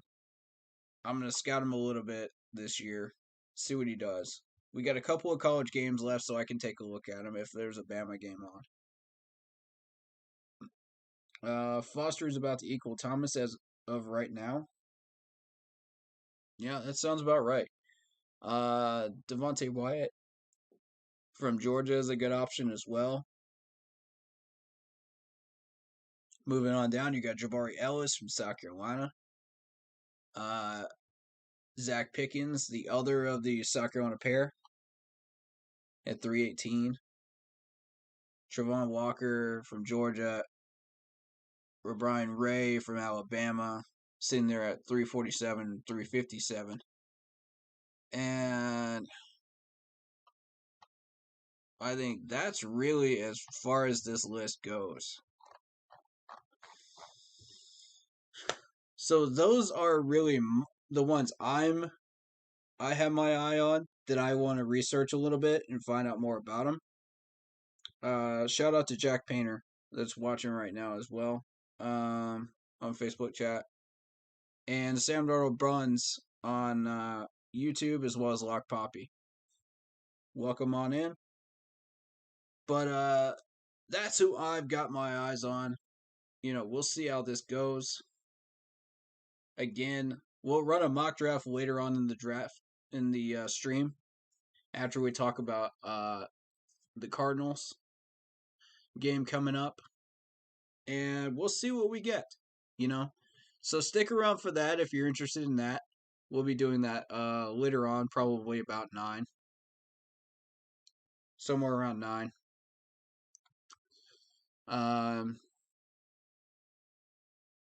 But I want to try to cover this Cardinals team as much as I possibly can before we do that.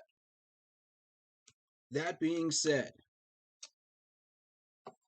let's set up for a break, and I'll see you guys in a few minutes here as we continue the celebration of Cam Newton returning to Carolina.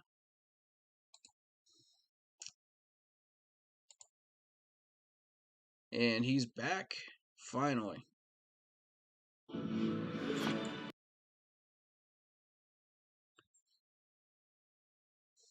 Very exciting.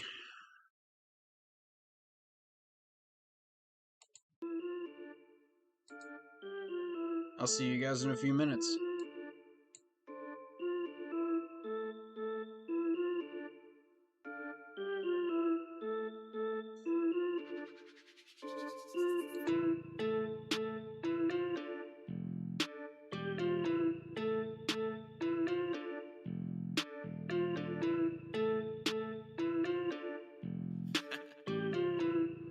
Dark side, light this bitch up.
Endless experiences to leave you endlessly transformed.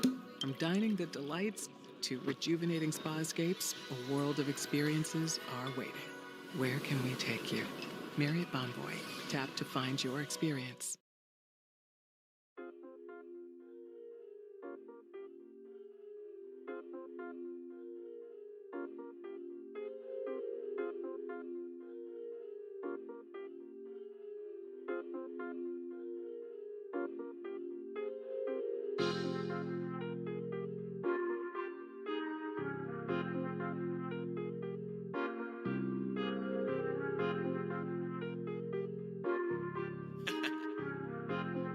Dark side, light this bitch up.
a fitness miracle is about. When your workout original Peloton bike.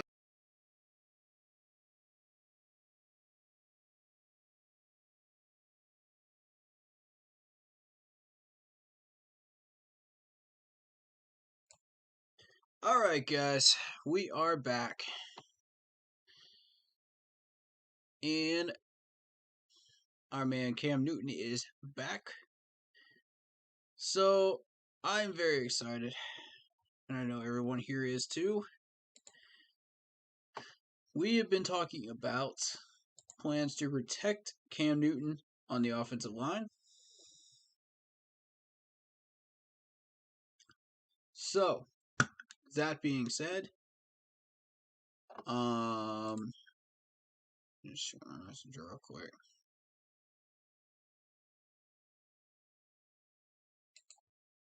Sure y'all can't see this. Cool.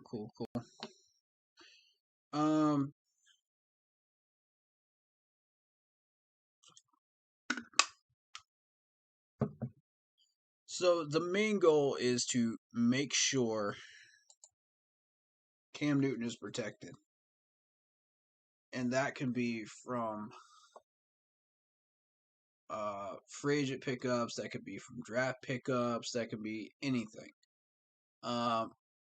But the main goal is do not let this man get injured again.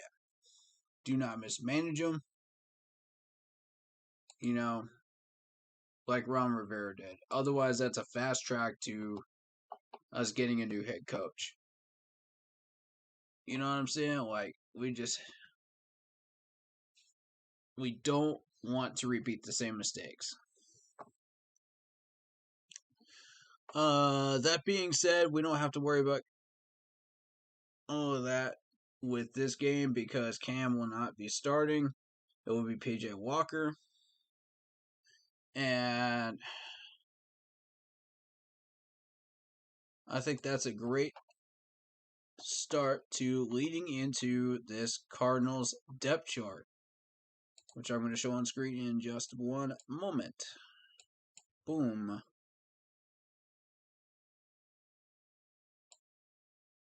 Let me lower this and voila. All right. So,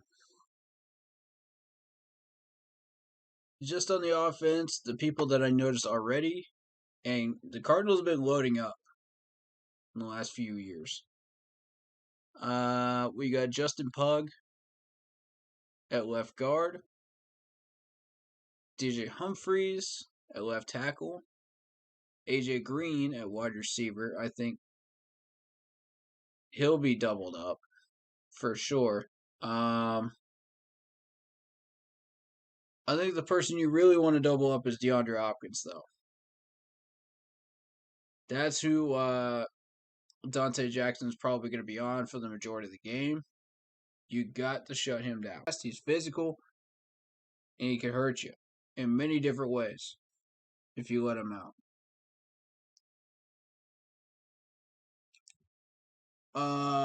Corey McKinney says that Polamayo has actually been working out with Troy Polamalu. All right, man. Love to hear that. There you go. He can learn a lot from him, too. So, at tight end, the Cardinals have Zach Ertz. They made that trade earlier this year. Zach Ertz is a very, very dangerous tight end. He's one of the top 3 out there, in my opinion. So, and he's proven it with numbers, too. Do not sleep on Zach Ertz, or he will slay you. The numbers may not show it right now, but yes, he will slay you. As far as where these offensive line weaknesses are, it's definitely not Justin Pugh. I can tell you that. So we need to look elsewhere. I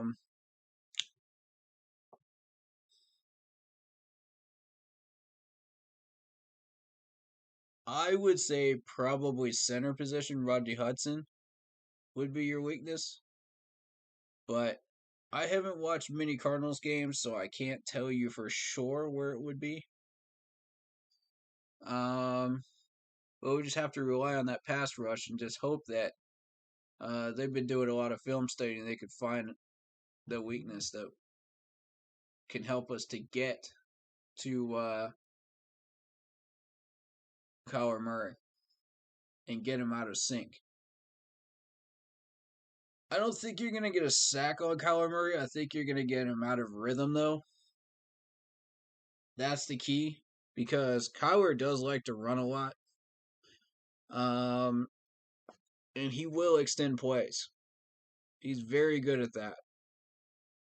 So,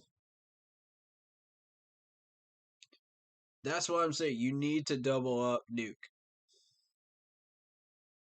Because if Nuke gets open, you're in trouble. You're in big trouble.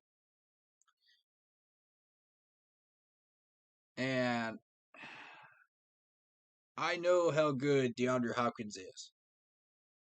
Okay, I've seen 2 years worth of him in a Clemson uniform. Plus what he did when he was in Houston with the Texans. So I know full well what this man is capable of. You do not want to let him out of coverage.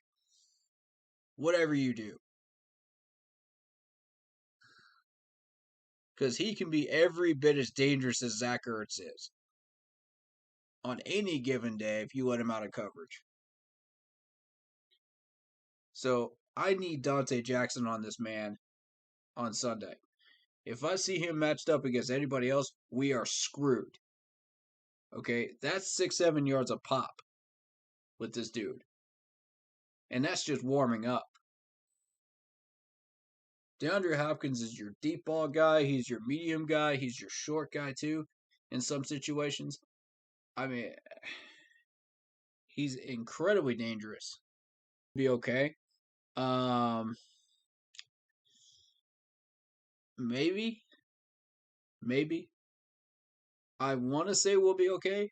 I'd rather have Dante on him. I would feel a lot more comfortable with Dante on him than I would Gilmore. But I think both would be solid options if Gilmore is going to start.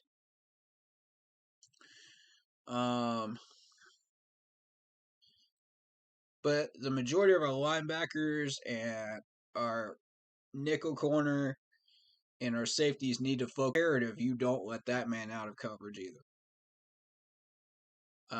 That will allow AJ Green to have about 5 targets on Sunday, which is okay. AJ Green can still hurt you, but not as bad as these other two. So, I'll take that trade-off, I think. That seems reasonable to me. Chase Edmonds doesn't really scare me at running back. But, Justin Pugh is a solid left guard. I think, you're not getting past him. So anything that we have lined up against Justin Pugh, I don't see many of those guys winning that matchup. So let's take a look at Chase Edmonds here. Let's see what he's done this year. Thus far, 5'9", 210. Looking at 76 carries, 430 yards, 1 touchdown. See, those numbers don't scare you. He's been kind of inconsistent as of late. Was against the Rams, which, looks nice. He's got 80 yards against the Texans, which, we had a ton of rushing yards against the Texans, so there you go. 63 yards against the Titans. Titans defense is meh. So, this dude doesn't really scare you this year. His biggest run was 54 yards. But again, that was against the Rams. 40 against the Browns. But otherwise, you're looking underneath 20 yards for the longest run. Against quality opponents like the Vikings, the Packers, and, of course, the 49ers. So, overall, you gotta like his numbers. That's a 4.7 average career-wise, 8 touchdowns. But look how spread out this is. I don't know, man. I don't know, man. This dude doesn't scare me at all. Less than 450 yards total for an entire season. You know. But again, he only started 2 games that year. If you give him more time, I think he could be capable of some big yards, probably at that 800, 900 yards maybe. But at the moment, nothing that should spook us. We have been having trouble with the run defense lately, so I'd like to see maybe one of our 3 linebackers, maybe the outside linebackers watching for the sweep plays, because the last game we played did not look good as far as defending the sweep. Did not look good at all. We could not seal off the edge at all. And they were getting like 5-6 yards of pop off those. That's not good.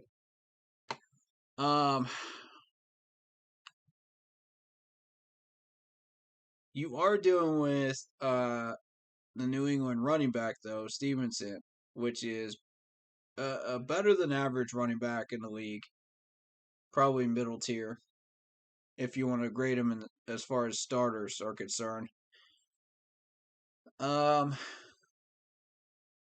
So it's not a surprise that he got those yards off of us.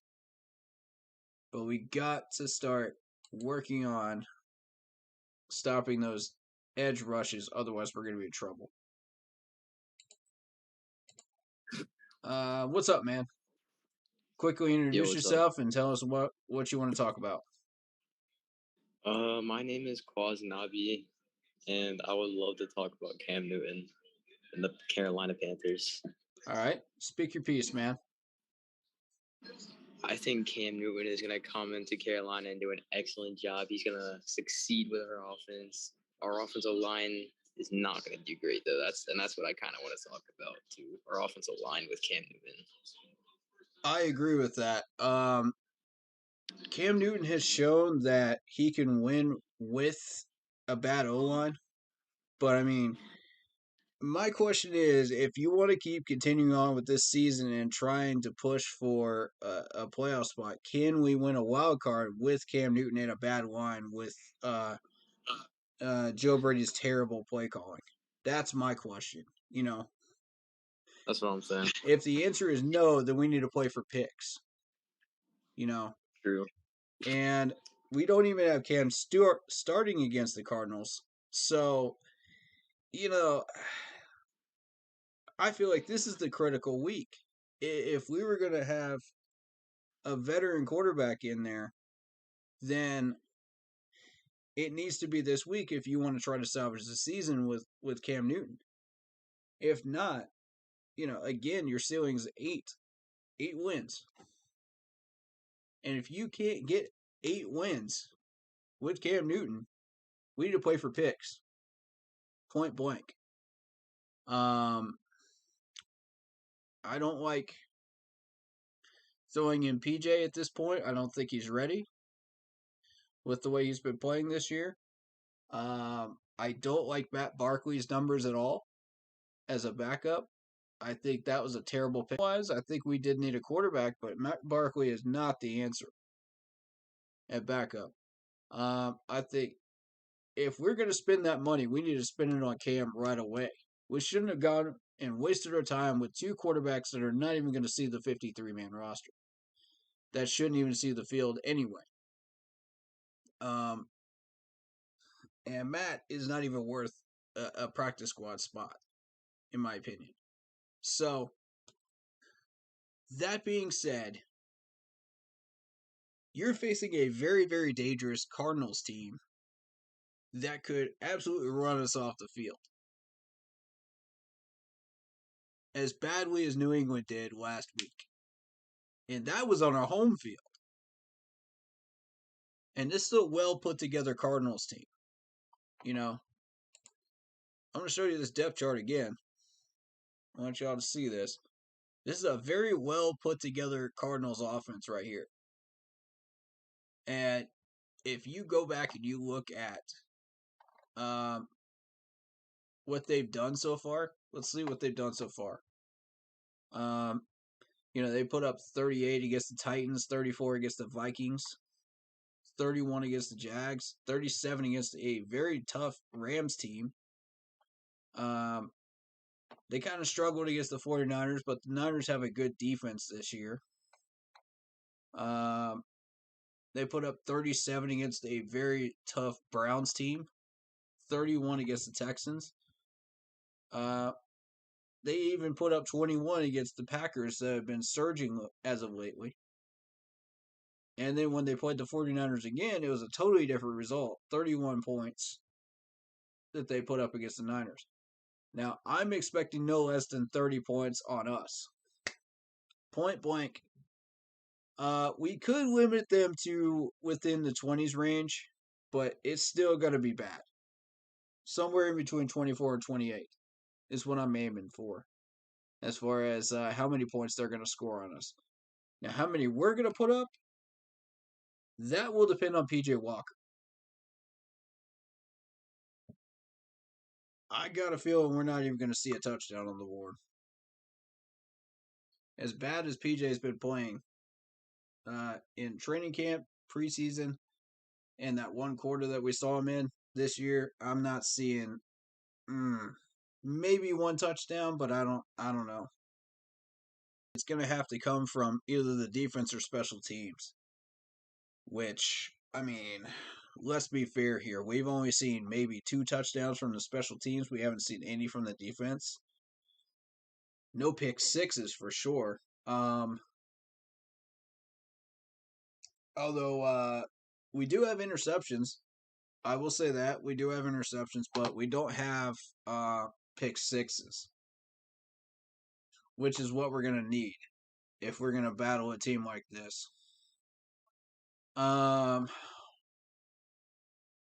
The Cardinals have Seattle next, so they're going to be focused on us. No doubt about it. You're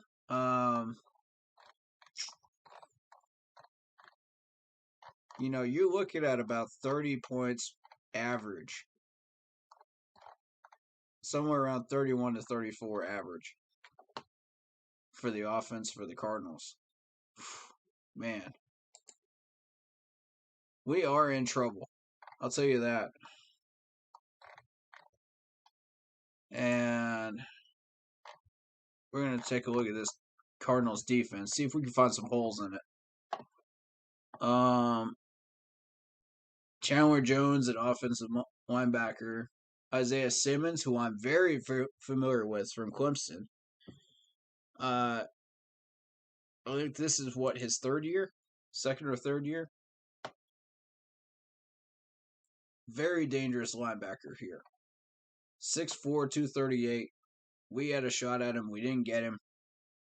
37 solo tackles, 3 forced fumbles, 1 pick, and a half a sack. That's already this year. Now do y'all see what I'm saying about Isaiah Simmons?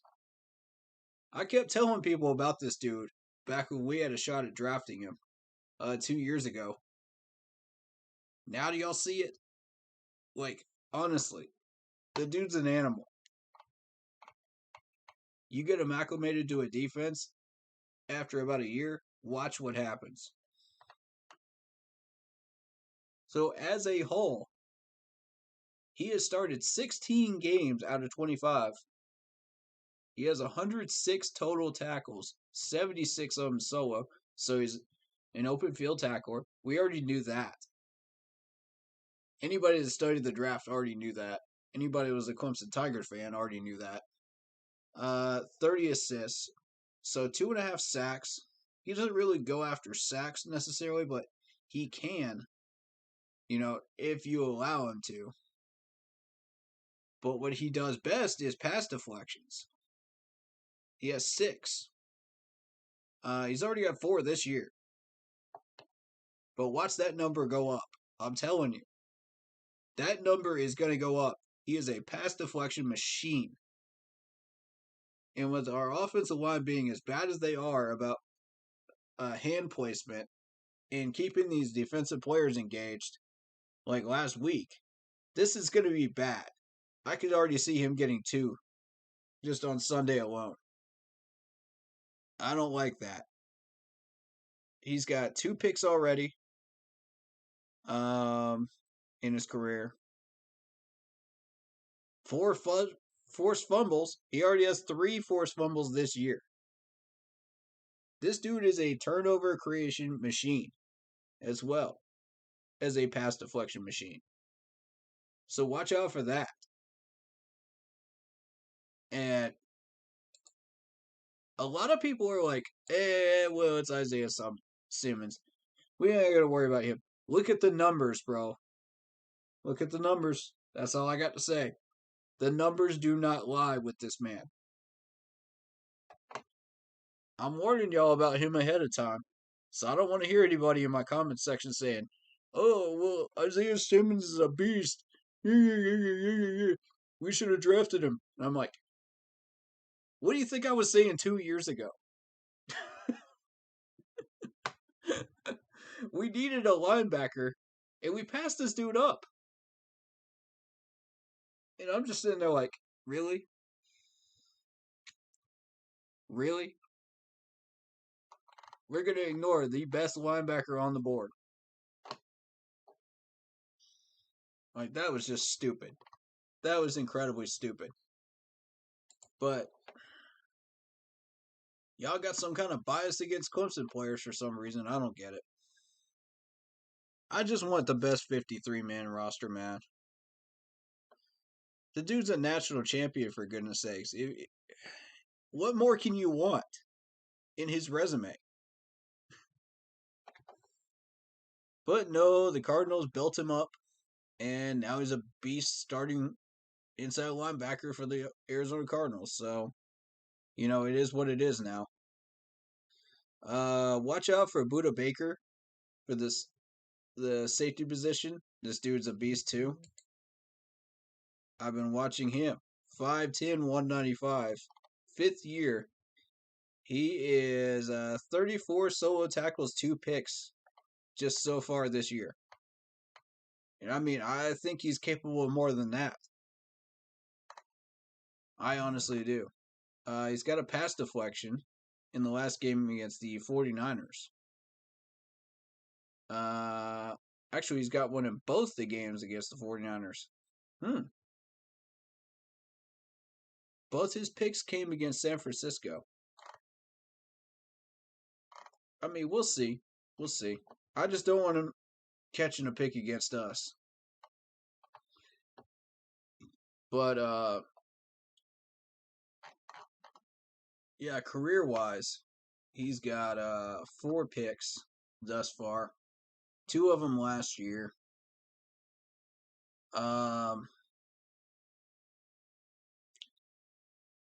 Started 60 out of 70 games, so he stays healthy. He stays on the field.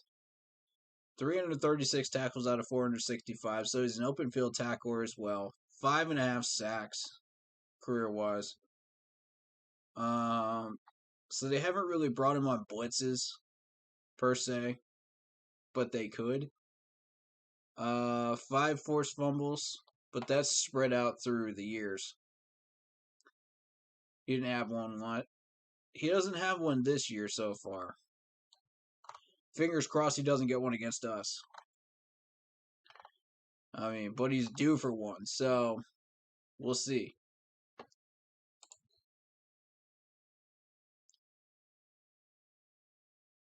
Yeah, keep your eyes open for him. Somebody else that catches my attention. Let's see. Jordan Hicks is a good linebacker, I think, in my opinion. I've always been partial to Chandler Jones. I think he's good too. Nose tackle. I think Zach Allen's probably going to get the majority of these tackles at defensive tackle and run stopping. How are they on pass rushing? That's a good question. Jordan Phillips, Michael Dogby. I may have said that name wrong. I don't know if I did or not. If I did, I apologize.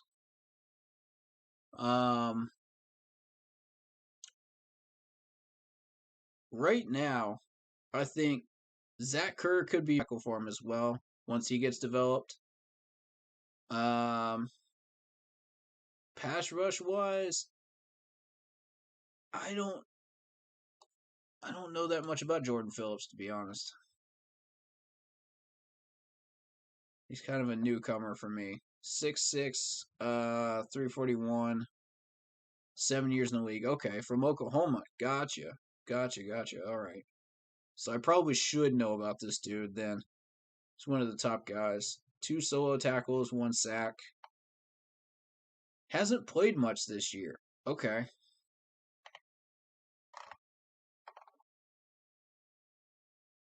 That leads me to believe he was a backup. So who was the starter? I'm going to check the injury report here. Wow, that's a long injury report. My goodness. The long snapper's on that list too? How do you get a forearm injury at long snapper? Huh. Okay. Kyler Murray's got an ankle injury, did not practice. Wednesday and today. We probably won't see him then. Wow. That's a lot of players that did not practice yesterday and today that have injury lists.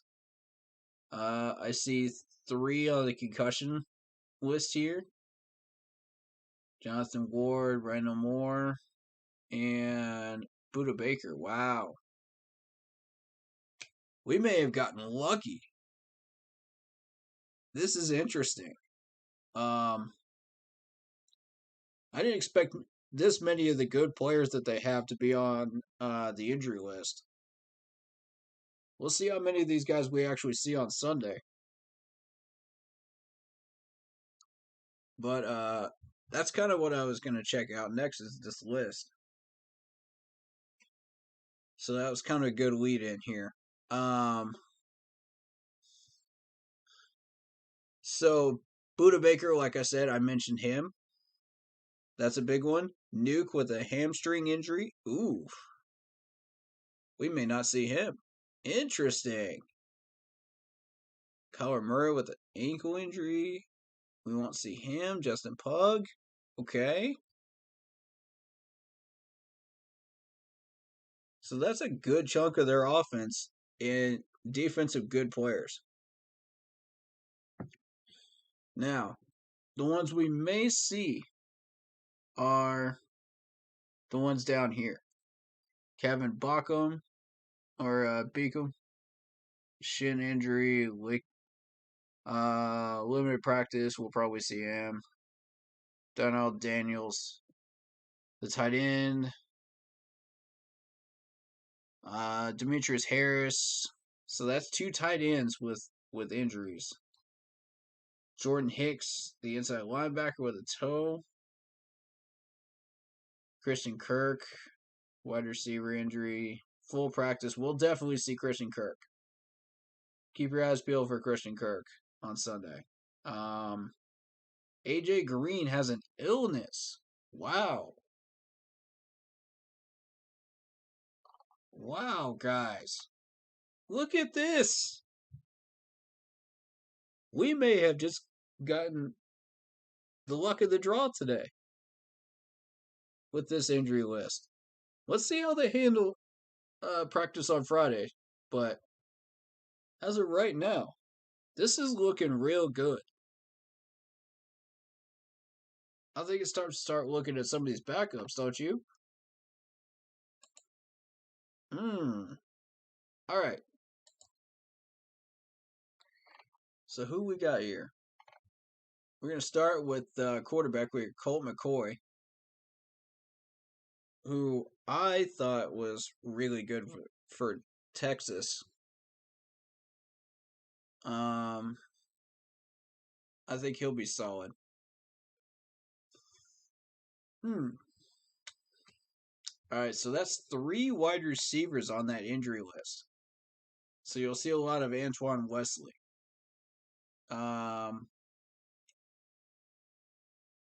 With the 2 tight ends injured, you'll see a lot of Zach Ertz being thrown to.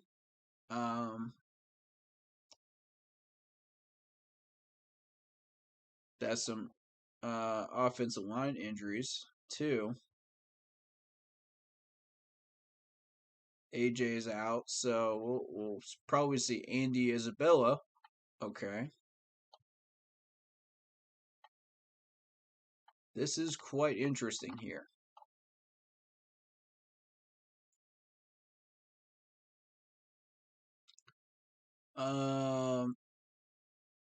Buda Baker is going to be out, so Chris Banjo comes in. All right.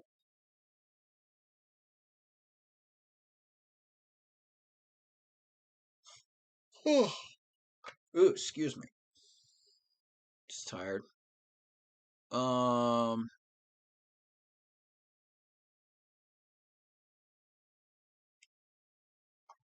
Thus far. Ooh, Victor did. Yeah. Let's look at Victor here. This was the guy that was on my radar last year as far as the draft board. 6'2", 265. He's an offensive linebacker, rookie from Duke. They didn't really use him yet, but he's got 2 tackles. I think watch out for him once he gets developed.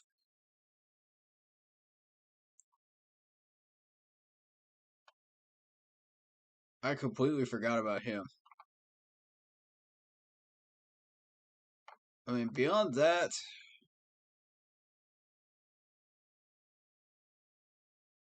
I'm not too keen on this team right now. Ooh, excuse me again. Excuse the yawns, guys.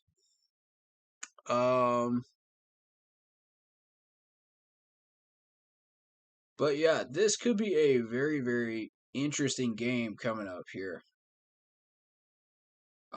With these injuries, assuming a good chunk of these people are out,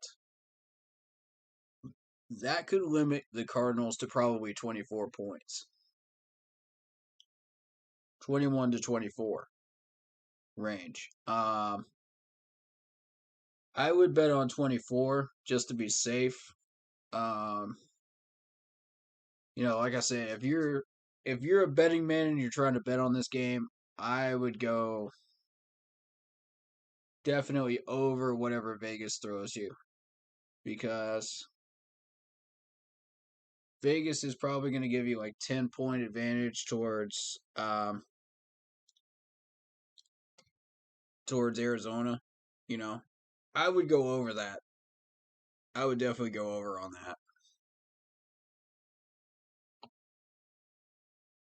This is a nasty Arizona team. Even without these players, it's still nasty. That being said, let's see who we got on this list right now. Brian Burns with a foot injury, which was caused by, guess who? Mac Jones. And I told y'all that those Pats players are dirty, man. I told y'all. Some of these guys are just dirty, man. I don't know if Belichick is just telling them, injure some of these players, do whatever you got to do to win. But it's just sickening. It is. I can't watch a game against the Pats without getting pissed off at least 5 times. But, yeah, it caused our best pass rusher to have a foot injury. He didn't even practice on Wednesday. He had limited practice on Thursday. I think he'll probably have limited practice on Friday as well, most likely. Sam Darnold did not practice both Wednesday and Thursday. The right shoulder injury. That's why we got Cam Newton. Luvu with a knee injury. Oof. That's not good. Did not practice on Wednesday. Limited practice on Thursday. We need this man back. Folks, we need this guy back. He's a monster out there. We lose him. That's not good. Stanley Thomas Oliver still nursing that toe injury. Did not practice Wednesday and Thursday. We'll see about that one. Melvin with a hand injury. Limited practice on Wednesday and Thursday. I doubt we'll see much of him on Sunday. I highly doubt it. If we do see him, he'll be in on like a few weird packages that we want to throw him in on. But I doubt we'll see him much. CJ Henderson with a shoulder injury, full practice. So we'll see him. Shaq, knee injury, full practice. Jermaine Carter, full practice with a groin. Gilmore still nursing that quad. Has a limited practice on Thursday, probably limited practice on Friday as well, most likely. Marquise Haynes Sr. With a foot injury, full practice on Thursday. Nothing listed for Wednesday. So, I'm betting we're going to see Haynes as well. This is going to be a very interesting week for us. You know, do we push and try to get 8? And hope to God some of these teams help us out for a wild card spot.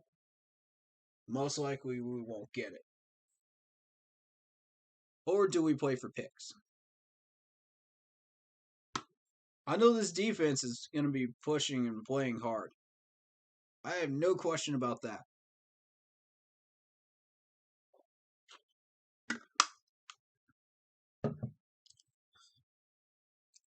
The offense is going to keep doing what they're doing, which is just continuing to throw a monkey wrench into the machine and slow us down. So, at this point, it's better just to tank. I love Cam Newton. I love the fact that he's back. But he came at the wrong time. If we had signed this man to begin with at the beginning of the year,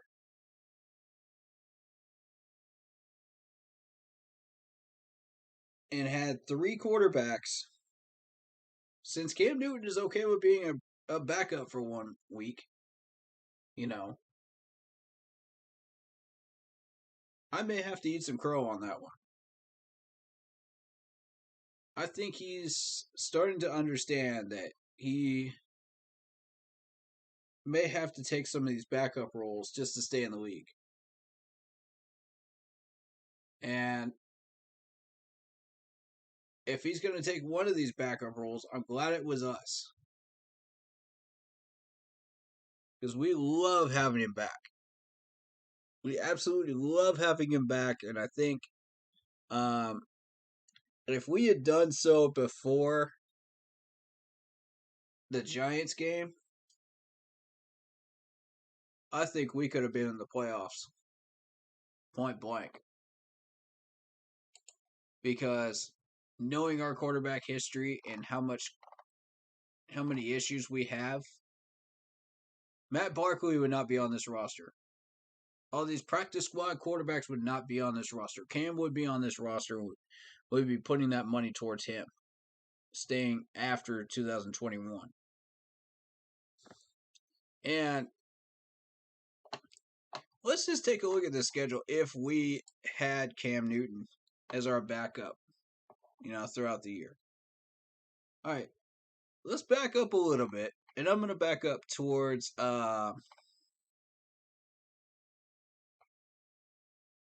let's say we pick up Cam Newton. After the Vikings game, supposedly lose both these games, right? Our safety net game's gone. We're still looking at 9 as our ceiling, right? So we pick up Cam. We put him in against the Giants. He wins. We win against the Falcons. We put him against the Pats. Of course, we still lose, but it is what it is. So then Cam Newton starts against the Arizona Cardinals. By this point, he's already established an offensive scheme and a playbook that is all of his own. That Joe Brady has no say in it because Joe Brady has no idea what he's doing. But all 4 of the same plays that Joe was calling are in that playbook that Cam creates. Okay, so it's basically going to be Cam Newton audibling the entire game to death. Let's put it that way. So at this point, Cam and Joe are at each other's throats as far as play calling is concerned. Let's just call it what it is. That's what's going to happen. We all know it. Come on. Joe's going to get tired of Cam audibling every single play, but that's the best way for him to win. He's not going to use your trash plays, Joe. It's just not going to work. So he's going to use what worked in 14 and 15, what worked in 18, which made him successful and got us to the playoffs. All right, so Cam Newton with that playbook that he creates will go up against the Cardinals. We'll put up a good fight, but we'll probably lose that game, which I'm expecting. That's okay. So we take on the Washington football. We take on the Dolphins. We win that one with Cam because the Dolphins' offense is struggling. But their defense is very, very good. It's on par with, I would say, the Vikings and Eagles right now is where I would say their defense is. It's pretty good, man. It's top 15 tier. So we win that one after the Dolphins average about, 15 to 20 points, right? We could do that easily with Cam Newton in a broken line. Then we beat the Falcons again. We go into Buffalo. We take a loss there. And Cam Newton makes us competitive against the Buccaneers. With people healthy, with everybody coming back, we have a shot in our home stadium. Not a huge shot, but we got maybe a 25% shot with Cam Newton involved in his own play. That's solid enough to give it a shot, See if we can get that dub. I doubt we can get it, but you never know. Saints, trash as always, but they're starting to get a little bit better. We could still win that game. So we take on the Bucks again, and by this point, Bucks have already won the division. So they're going to be playing a bunch of subs after probably the first half. They'll keep Tom and Gronk in there for the first half, but they'll sub everybody once it gets to halftime. That gives us an opportunity to come back and win, maybe. So, in general, we could have 8 wins on the board. It is highly possible, folks, with Cam Newton starting. But my question is, do we want to put our faith in this season again with an 8-win season? An 8-win ceiling. Hoping to God we get a spot in the wild card. And even then, can we win a wild card game?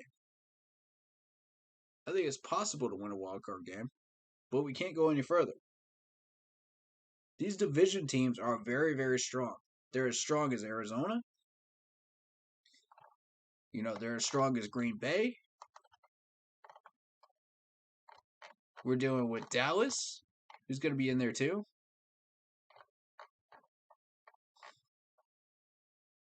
It's going to be a mess. You know what I mean? Tampa Bay is going to be in that mix. And probably one other team. So I don't see us going past the divisional round. Even if we do somehow win a wild card with Cam Newton and his advanced playbook. That's way better than Joe Brady's. 8 wins. We get a miracle wild card spot. Win the wild card, but we can't get past that. That's as far as we go. I mean, it's nice to say that we made the playoffs. That's great. But if your goal is not the Lombardi, then you need to play for picks. Point blank. If your goal is the Lombardi and you can't get there, and you know for a absolute fact you cannot get there, stop. Play for picks. Build your team up. And try again next year. With a roster that is deeper and stronger than the one the year before. Don't settle for players that are not going to get you there. Don't pick up the wrong players. Build off of last year's success. That's what we're not doing. We're settling every year. And that's the problem. And it's players like Barkley. It's players like Sean Chandler. That's what's holding us back. It's settling for Sam Darnold when we could have had Matthew Stafford. And didn't get our chance to get him because the Rams stole him from us. It's stuff like that. That's what's holding us back, folks. And then the injury bug on top of it. Every year, it hits us like a 10-ton truck. And we expect to make the playoffs every year consistently with all that going on? There's no way. There's no way. That's like hoping we find a magic lamp out in the middle of the desert. And hoping we get a genie that can grant us a Super Bowl win. Come on. How about we actually build a winning team? Starting with this offensive line.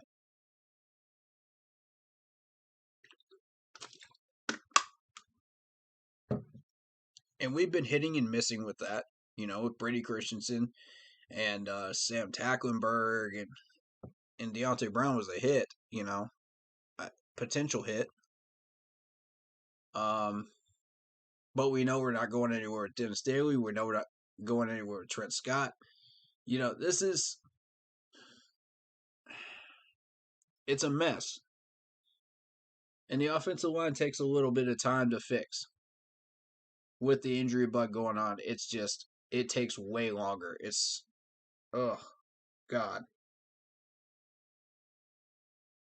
It's like hoping and praying at this point. And we just can't seem to get out of that status quo. That's the problem. That's where our team is, man. And when you've got an offensive coordinator that is running the most basic plays ever, Sam can't do anything with them. We got all these weapons. God bless Scott Fitterer, man. He is just trying his hardest to give us a winning team. I got so much respect for Scott Fitterer, it's not even funny at this point. That's a tough job. That is an absolute tough job. And, either you can handle it or you can't. You got to be a dog to be a GM. You got to have a dog mentality. And if you don't have a dog mentality like Scott Fitterer does, you're not going to last long. And I really do believe Scott Fitterer does care about this team and the success of this team. He really does love this franchise as much as we do. And he's doing his absolute hardest, his absolute best to put us in a position where we can do something.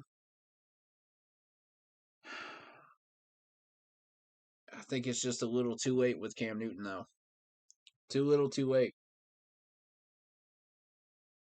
But at the proper time, if we had signed Cam Newton, maybe we could have salvaged this season, gotten 9 wins. I could see it. Maybe not 10, but I could see 9. For sure. I could definitely see 9 with his own playbook created. So, I mean, don't get me wrong, guys. I am very, very happy that we got Cam Newton back home. I'm ecstatic that we got Cam Newton back home.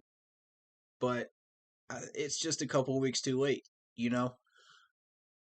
If we had gotten him a few weeks earlier, 9 wins is definitely in the cards. 9 is definitely in the cards. For sure. It's just a shame, That's why you got to think ahead instead of behind.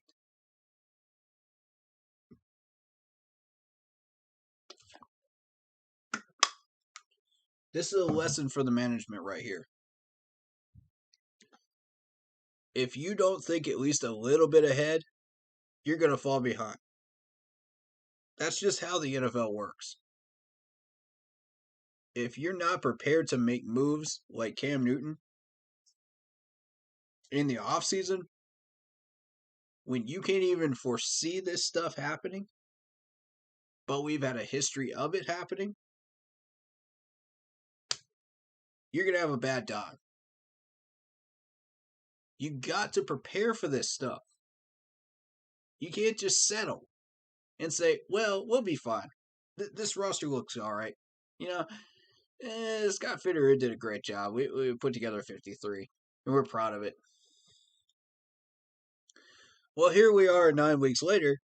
We're sitting here wondering if we can even make the playoffs. And it's just embarrassing. It really, really is. I don't know what to tell you. I don't know what to tell you, folks. Because this is just year after year after year of this. And I'm sitting there like, at some point, we have got to change the status quo and do something that gives us a distinct advantage to where we can finally start making the playoffs consistently. Or at least competing for a playoff spot. We don't have to win the division because the Bucs are in full control, but at least fight for a wild card spot consistently. That's what I want right now.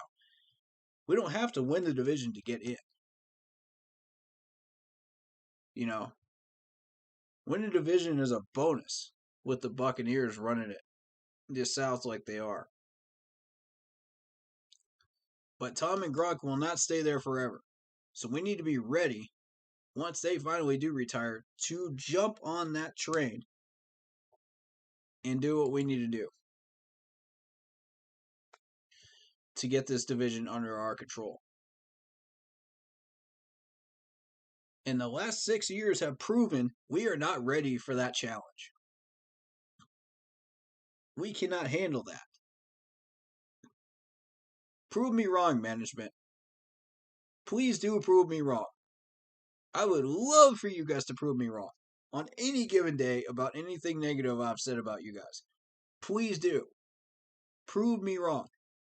because that means we're going in the right direction. But right now, I'm not seeing it. None of the rest of us are seeing it either. And it's so incredibly frustrating that you wait until right now,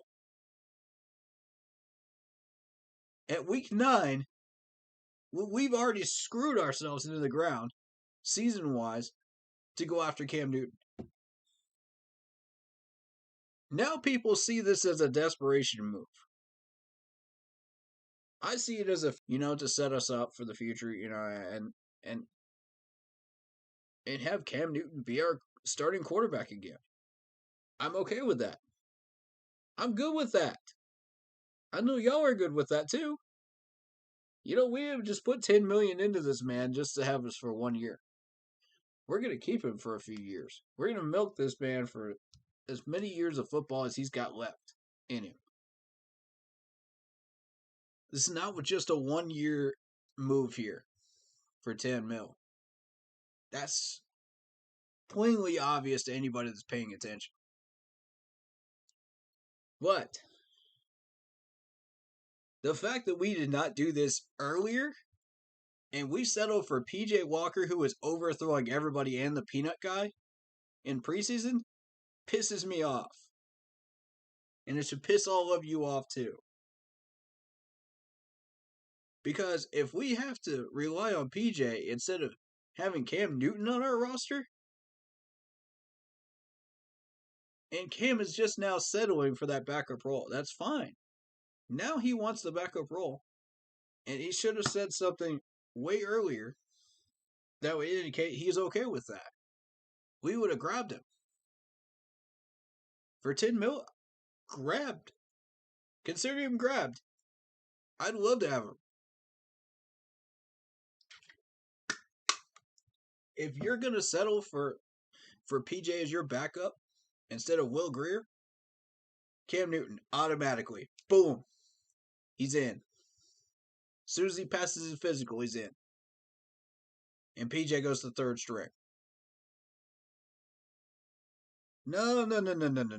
We don't want to do that. We don't want to do that. Cam Newton's a desperation move. Why? Why? It really begs the question, why? Your thinking is not, oh, well, we have a solid backup quarterback. No. PJ is not a solid backup right now. Not this year. 19 and 20 he was, but not this year. As much as I love the guy, he's just not ready. We wait until 9 weeks have passed to make this move. We look desperate, folks, after our season's already dead. Oh God, this management gives me headaches. It gives me headaches, guys. Now y'all seem to care about Why do we wait until half the season is over and then suddenly care about the season?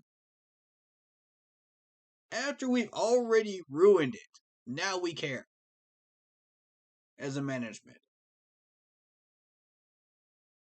Now we want a playoff run. All of a sudden, now we care about a playoff run. Why didn't y'all care about that 3 weeks ago when we lost to the Giants? Why didn't y'all care about that when we dropped one of those 2 games against the Eagles and Vikings? And we could have won the other one. Why is it now, just now, when our ceiling is 8, that you care about trying to get a playoff spot in a wild card spot? You wait that long to start caring. This is where our mindset is wrong. Every single year. Stop thinking like that. Or you'll ruin season after season after season. Years on end. Thank God we got Scott Fitterer. That's all I got to say about that.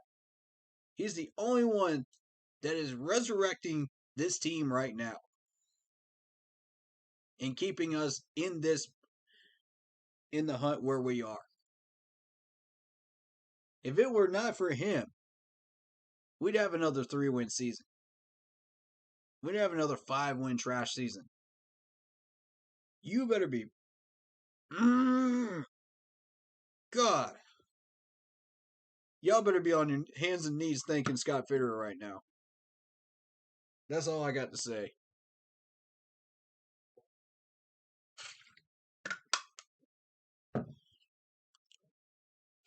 Because he's the reason we have a ceiling of 8 right now.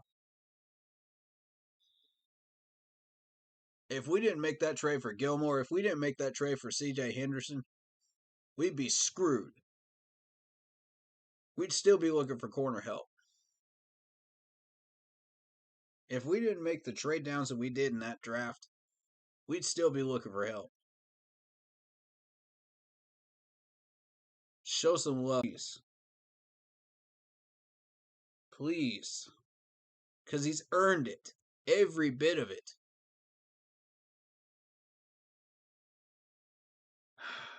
Man. I'm so sick and tired of watching this team suffer every year. It is time to change that. We've got to find a way.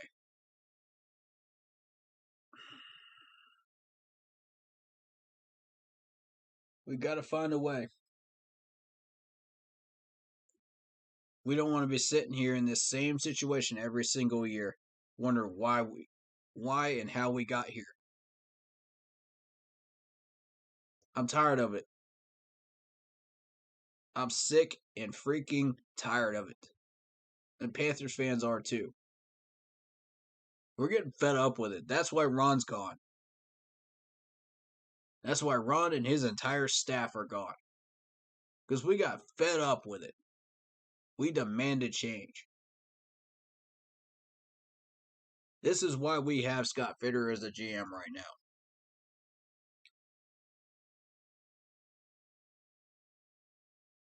This is why Phil Snow is here, doing what he's doing.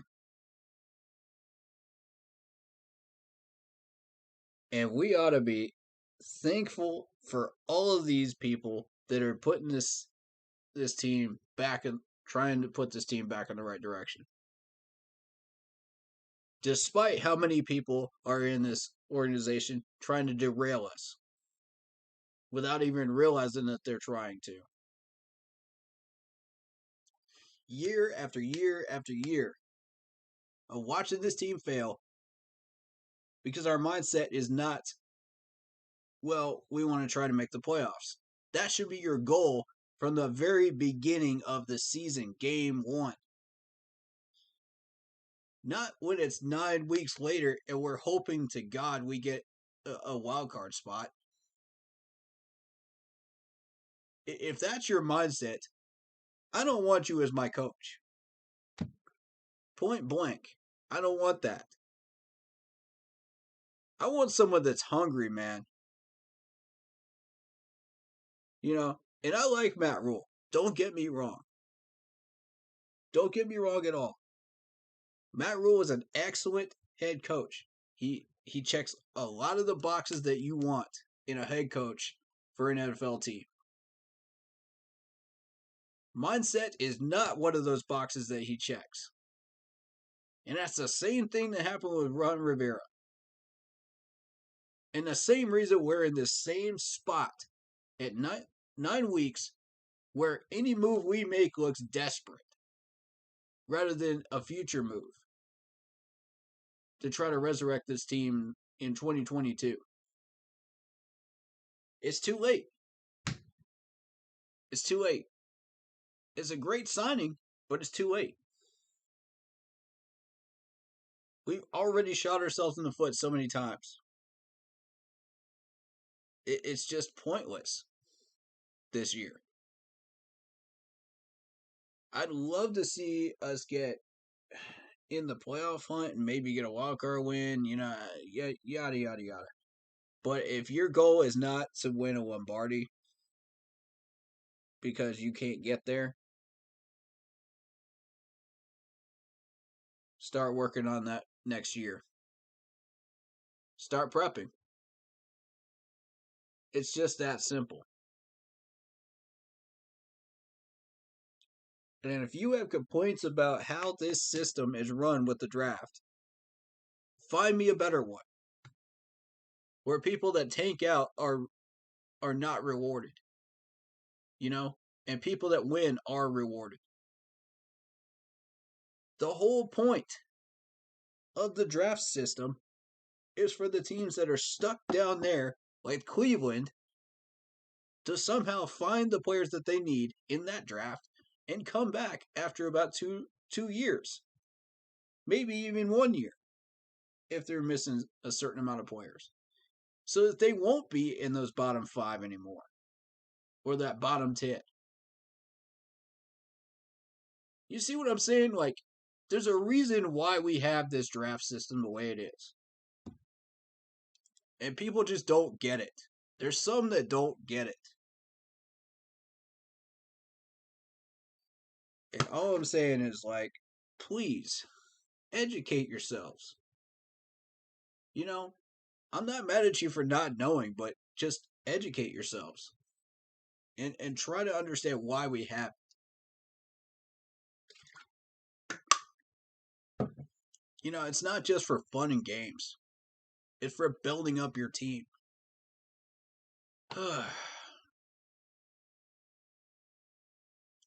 You know, and it's funny how many people are uninterested in watching all these mock drafts and stuff like that. And then on draft day, everybody's paying attention. Everybody and their grandma are paying attention to the draft. Well, gee, no wonder. Y'all did all this research and you don't comment on anything. And these are the same people that don't understand why we have a draft. Point blank. I don't get these folks, man. It just blows my mind. And I hate to be negative on a day where we just got our legendary quarterback back in Carolina.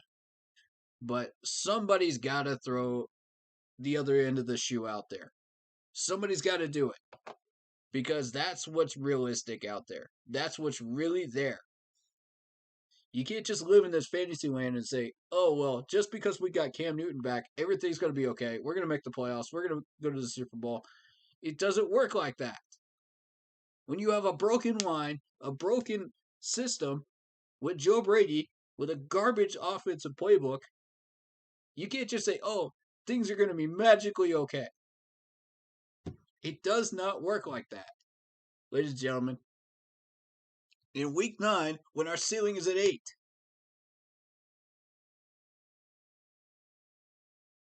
yeah.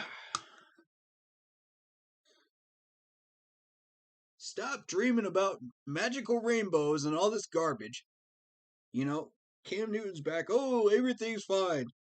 Everything's great. And we're going to win 5 Lombardis. You know, just come on, man.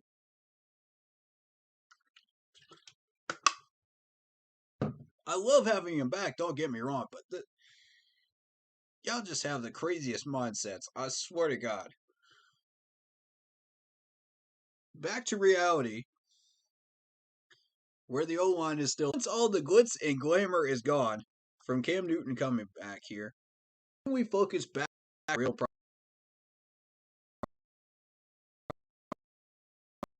balls. Exactly, man. The O-line is the problem. And so is our offensive coordinator, who we really, really need to replace at the end of the year.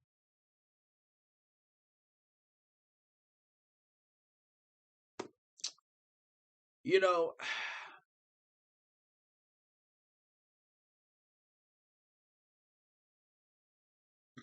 the real problem is still the O-line. The real problem is still Joe. End of the day, glitz and glamour gone from Cam coming here. Even if he does get to the starter job, we still only win 8. That's if we're lucky. Maybe a wild card game, but that's it. Are y'all all right with that? Because if that's your mindset, we're already in the tubes for this year. We might as well focus on 2022. But we do need to keep Cam around. I do agree with that. That's, 10 mil is not just for 1 year. We want this man for the future. 10 mil is the start of something, magical that we could build around Cam. So, this organization's got to change their mindset. If we want a successful team and we are going to stop putting up with and stop settling for these garbage seasons, we got to change our mindset. And we got to have that mindset of, I want to make the playoffs from week 1. I want a successful season. I want, to be able to rely on my 53-man roster that I have built from brick by an excellent GM, Scott Fitterer, that is going to get me to the promised land. If you do not have that mindset week 1, bye-bye. Get out of my town. I don't want you as a coach. And Joe Brady does not have that mindset. Everybody else does. Joe Brady's already been exposed. And every time you watch a presser from that man, it just pisses you off even more. You lose more and more brain cells. Cam's going to come up with his own playbook. Watch. They're going to be constantly butting heads. I'm telling you, audible after audible. That's what you're going to see. Audible to death by Cam on the field as a starter. That's what you're going to see as long as Joe Brady is here. And those two are going to butt heads so hard, it's going to be worse than when Cam butted heads with Dave Gettleman. You watch and see if I'm not right about that. $10 million for that. No. $10 million so we could re-sign him next year, too. We need this man. PJ has clearly proven that he cannot be backup number 2. So,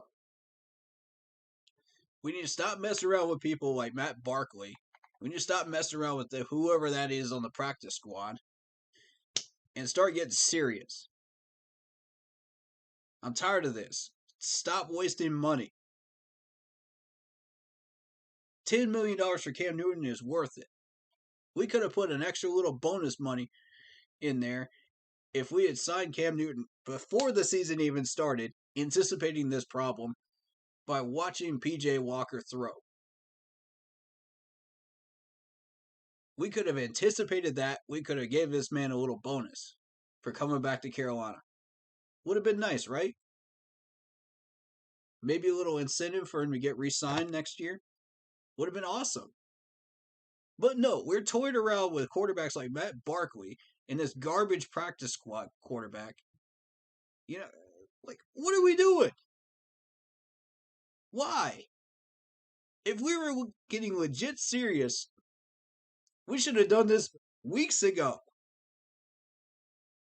But we're sitting here at week 9, wonder if we even have a shot at the playoffs anymore. And now it looks like a desperation move.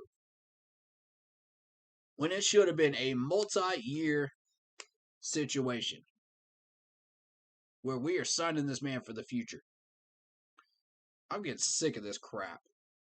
I don't know about y'all, but I'm getting sick of it. It's the wrong mindset.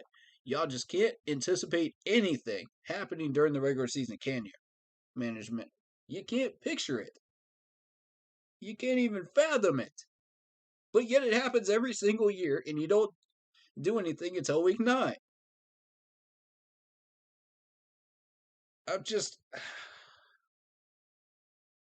We're already out. Okay? We're already out. Now y'all seem to care. Okay. What about winning the rest of the games? What about salvaging the rest of the games? The management doesn't understand that every time we win from this point on, we're hurting our draft stock.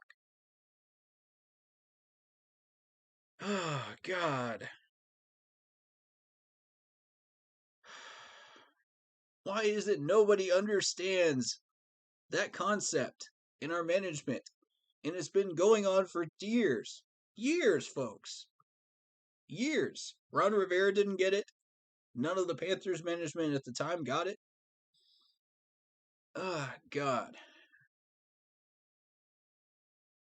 If you can't put together a squad that can win enough games to make the playoffs and win playoff games, you need to play for draft picks. It's that simple. It doesn't take a mathematician to figure that out. It really, really does not. Yet we just keep doing this every year. We keep doing this to ourselves.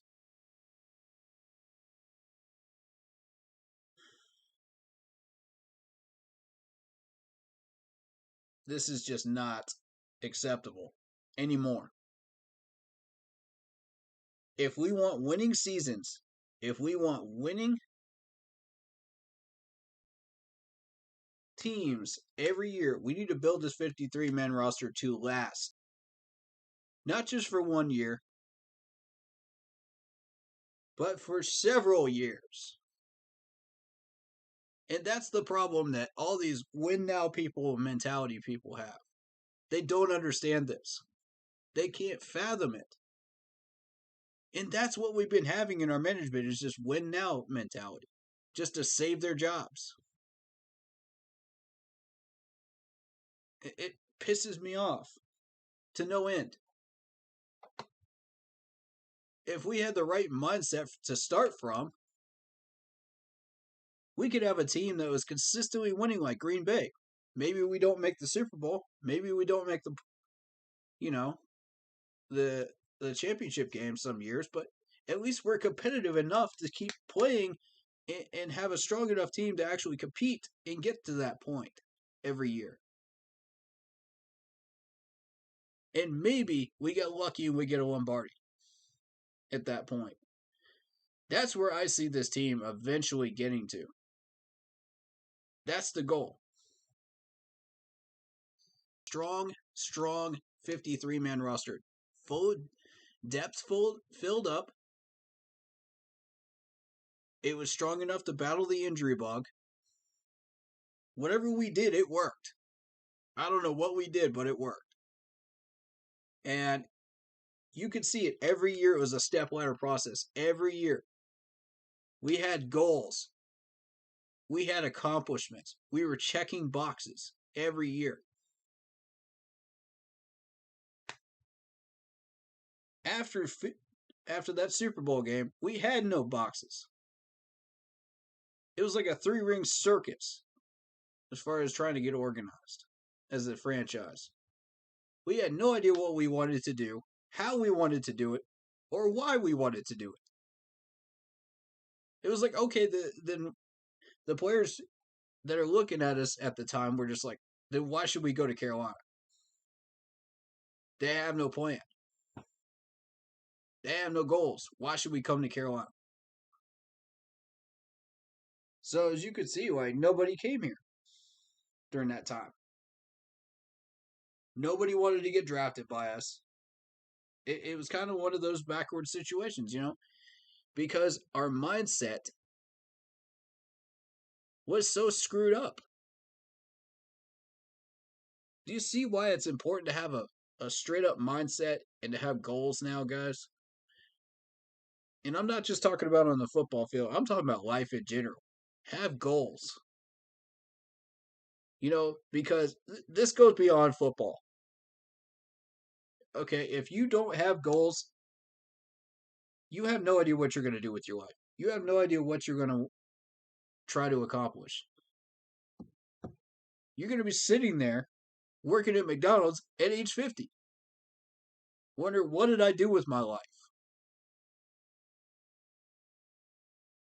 I don't want to see our players ending up in that same situation where they get such promising careers. They come to Carolina, they waste these years here, they go somewhere else and finish up their careers, and then they go, why did I waste my years at Carolina? That's exactly what we don't want to happen. And I feel like that's what's happening with Robbie Anderson because we're holding him back. You know? So I see the mindset where people are thinking, our management is holding these guys back. I get it. Okay? I know a number of people have had that mindset over the years. And I can't tell them that they're wrong because they aren't. You know? And it starts with our mindset as a franchise. If we don't have the right mindset, we're screwing ourselves right from the get-go. Point blank, period.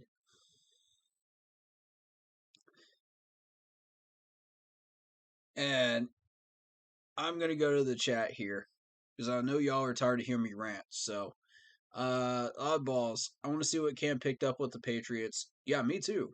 I want to see what he picked up in those playbooks, that we could use. We may see a few in Belichick's playbook that can be used here. Joe Brady will be exposed. He's already exposed. He's been exposed. He's been exposed since the Philadelphia game. Okay? We already knew this. At least keep Cam and build up around him. Draft a quarterback. Let him sit behind Cam for a few years. Yes. That's why I had my eyes on JT Daniels from Georgia.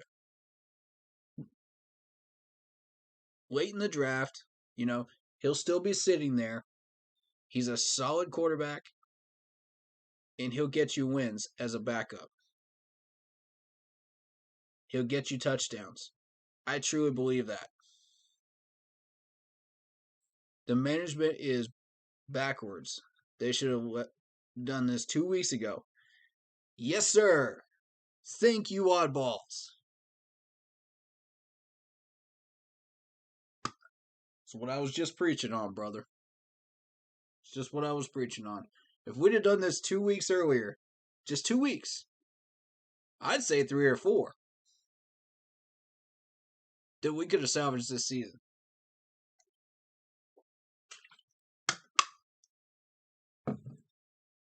And to be real with you, I would have done this even before the season started, knowing that PJ was struggling. I wouldn't have wasted time.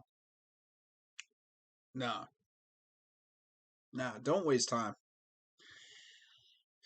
If Cam Newton wants $10 million for a year, let him have $10 million for a year.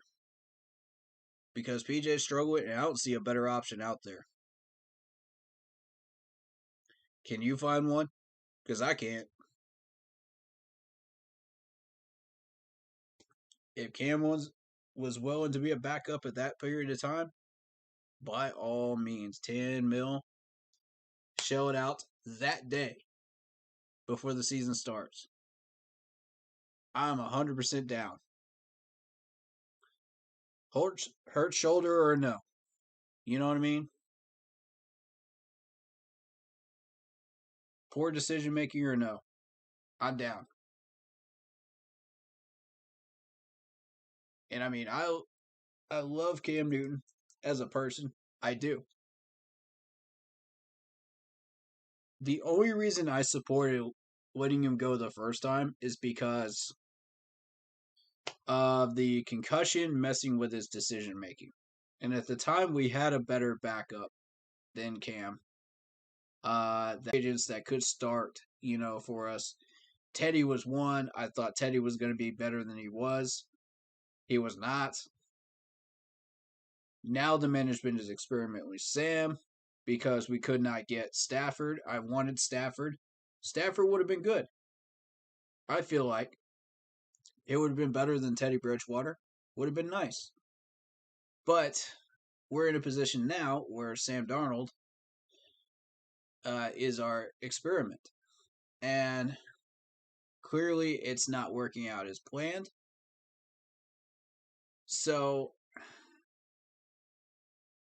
I had my doubts about Sam even before the season started, but I thought maybe he would be okay. He was an above average quarterback. I thought maybe we could stay afloat, We need a quality backup quarterback to help us out.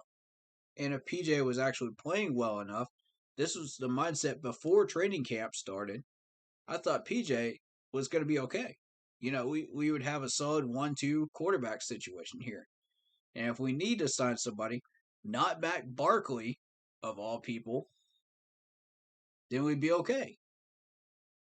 We would be all right to do that.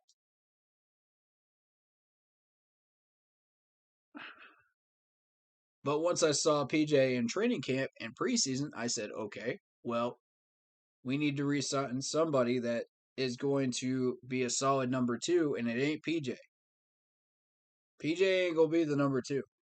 We need somebody. I was saying all throughout preseason, was I not, folks? Y'all have heard me say that multiple times on many different streams before the season even started. But now here we are in week 9. The Sam Darnold experiment has not exactly gone as planned. PJ's trash this year. Not in 19 and 20, but this year, he's trash. And now we're looking at Cam Newton with a ceiling of 8.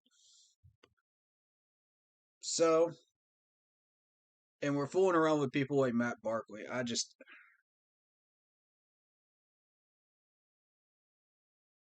This blows my mind. They don't understand that you have to think ahead, or you will be behind in the NFL. That's just all there is to it. You have to think ahead. So how does that translate into the game on Sunday? We're going to get blown out. Despite our defense putting out their best effort since 2018, we're still going to get blown out. Why? Because the management still has their head in the sand.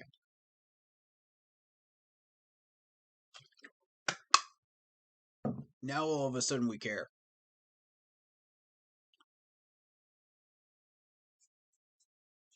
It's not, we cared in week 1. No, don't lie to me. Don't lie to all of us and say you cared. And you're trying to put together a team that's going to make the playoffs. Don't lie to us. Because you're just going to come back to us in week 9 and say, well, these are my excuses, A, B, C, D, E. No, stop.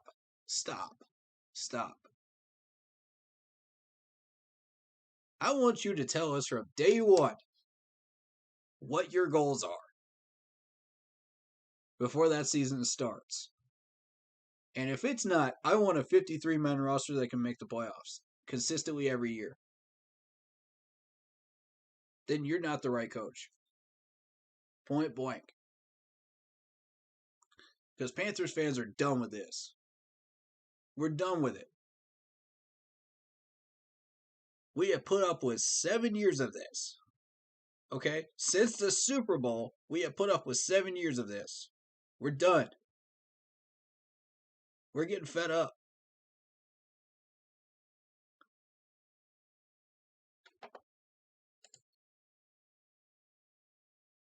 And the fact that you had no idea what Cam Newton's prior injuries are before this man got a physical and got written in the papers with a contract pisses me off too. That trainer needs to go too. Bye. Joe Brady, bye. Get rid of both of them today. I'm done. I'm done ranting. I'm gonna focus on this game. Y'all don't want to hear me rant. Y'all are here to hear me talk about this new game on Sunday, man. Y'all ain't here to hear me rant every Sunday and every Thursday. But I end up doing the same thing every week because this management just pisses me off that much. By having their head in the sand and not figuring things out that they should be figuring out. Anyway, I digress. But I love the fact that Cam Newton is here, man. Welcome back, Cam. Welcome back. Welcome back. Show this man some love. Welcome back. You know, like I said, the only reason I supported cutting him at the time was his mindset, after the concussion. I never had any issues with him personally, and I was more than willing to have a discussion on his health, and his well-being. Anybody that wanted to have a discussion, I was more than willing to do it. So, and you would see me on comment threads talking about this stuff too, no matter what the group, I was willing to do it. I love Cam Newton. I do. I think he's an awesome guy, and I think, we can do great things with him. But it's just too little too late.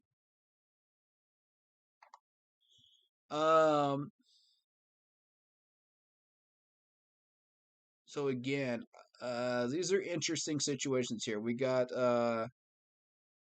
concussion from Buddha. We got a concussion from Randall Moore here. Kyler Murray. I doubt we're going to see Kyler Murray, so we'll probably see Colt McCoy make his first appearance.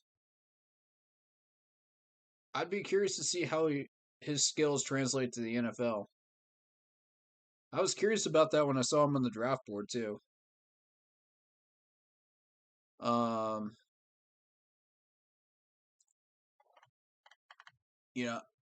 Again, I just want to say to all injured players, a speedy recovery. And I really do care about their well-being, no matter what team it is. I hate seeing players hurt. If I could, I would see all the teams go at it full steam, But it is what it is. Injuries happen. It's a game, So,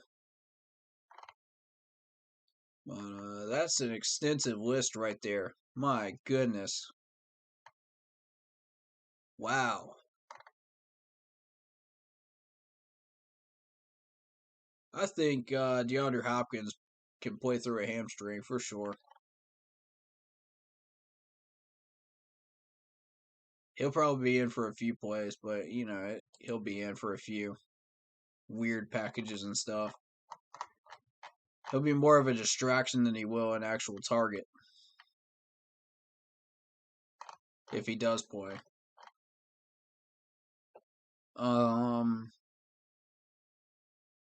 So, yeah, that's what we're looking at there. I think we covered everything we need to cover there. Is there any press conferences we really want to do?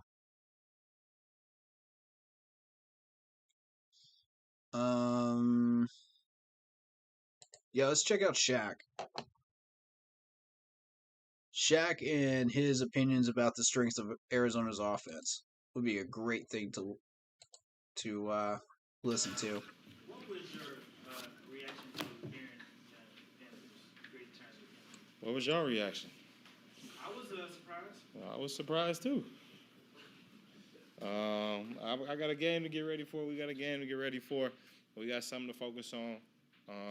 Happy to have Cam back, but we got a game to win this week, and we rocking with PJ.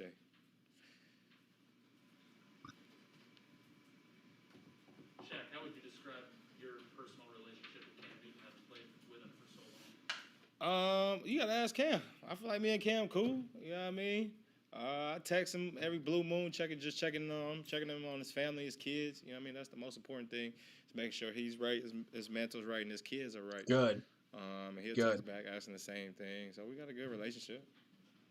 Shaq, when they made the trade for Gilmore, a lot of guys talked about it sent a signal that the team was ready to win right now. Does this do something similar, more? You talking about with Cam? We just, I don't know. I only can focus in. I'm not gonna lie to you. I'm just focusing on this game. You know what I mean? And being 1-0 this week, going down there playing one of the best teams in the NFL right now. Probably going against one of the most explosive offenses. Quarterback Kyler Murray is having a hell of a year. That's the right mindset to have. Focus in on the next game. Good. Proud of you, Shaq. And that's my focus in right now. We love to have Stephon. We got Stephon. He's balling out for us right now. Good. This defense is built to win right now. I could say that. But this team is definitely going to be built to win too. We're just going to go out there, take care of business. Like I said, we're rocking with PJ this week. Yeah. And PJ's going to go out there and have a hell of a game. He's so optimistic. I love it. He's so optimistic right now. I really want to believe in PJ. I do, but that preseason was nasty looking. Except for the Colts game. He looked okay during the Colts game.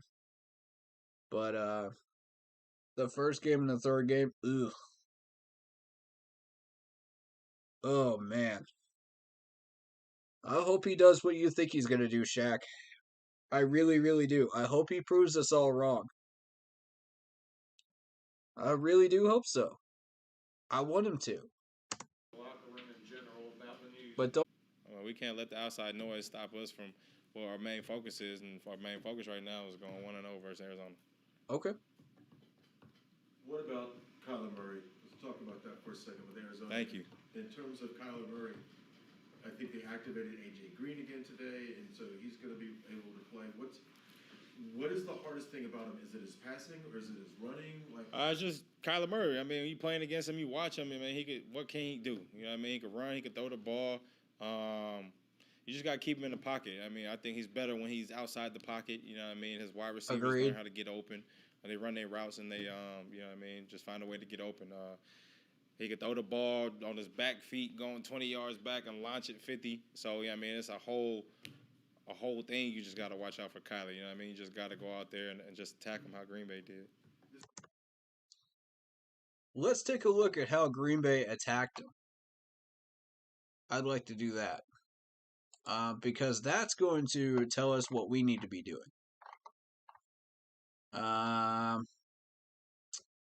We get a box score. Recap. I guess that's... I want a box score. That's what I want. Because the box score is going to tell us a lot. I didn't actually watch that game, so I would like to see a box score.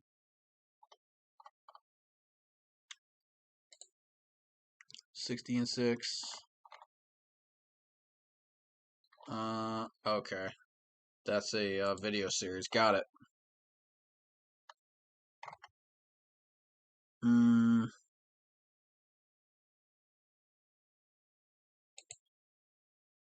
Capsule. Is that it? I think we found it. Nope. I don't want to rewatch it. I want box score of it. We might have to Google it, guys. Okay, Game Center. Maybe that's it. Okay, Game Center. Yeah, here we go. Here we go. All right. Let's see what we're doing with here. Kyler Murray against a tough Green Bay defense. I'm not going to say one of the best in the league, but one of the better ones out there. 22 for 33, 274 yards. But that Green Bay secondary caught 2 picks on him. That's interesting. DeAndre Hopkins, despite being as explosive as he is, only got 2 catches for 66 yards. You know, AJ Green got the 5 catches for 50. Zach Ertz got 4 for 42. And you'll see a lot of these numbers like this for Zach Ertz. But if you let him out and you let him get open,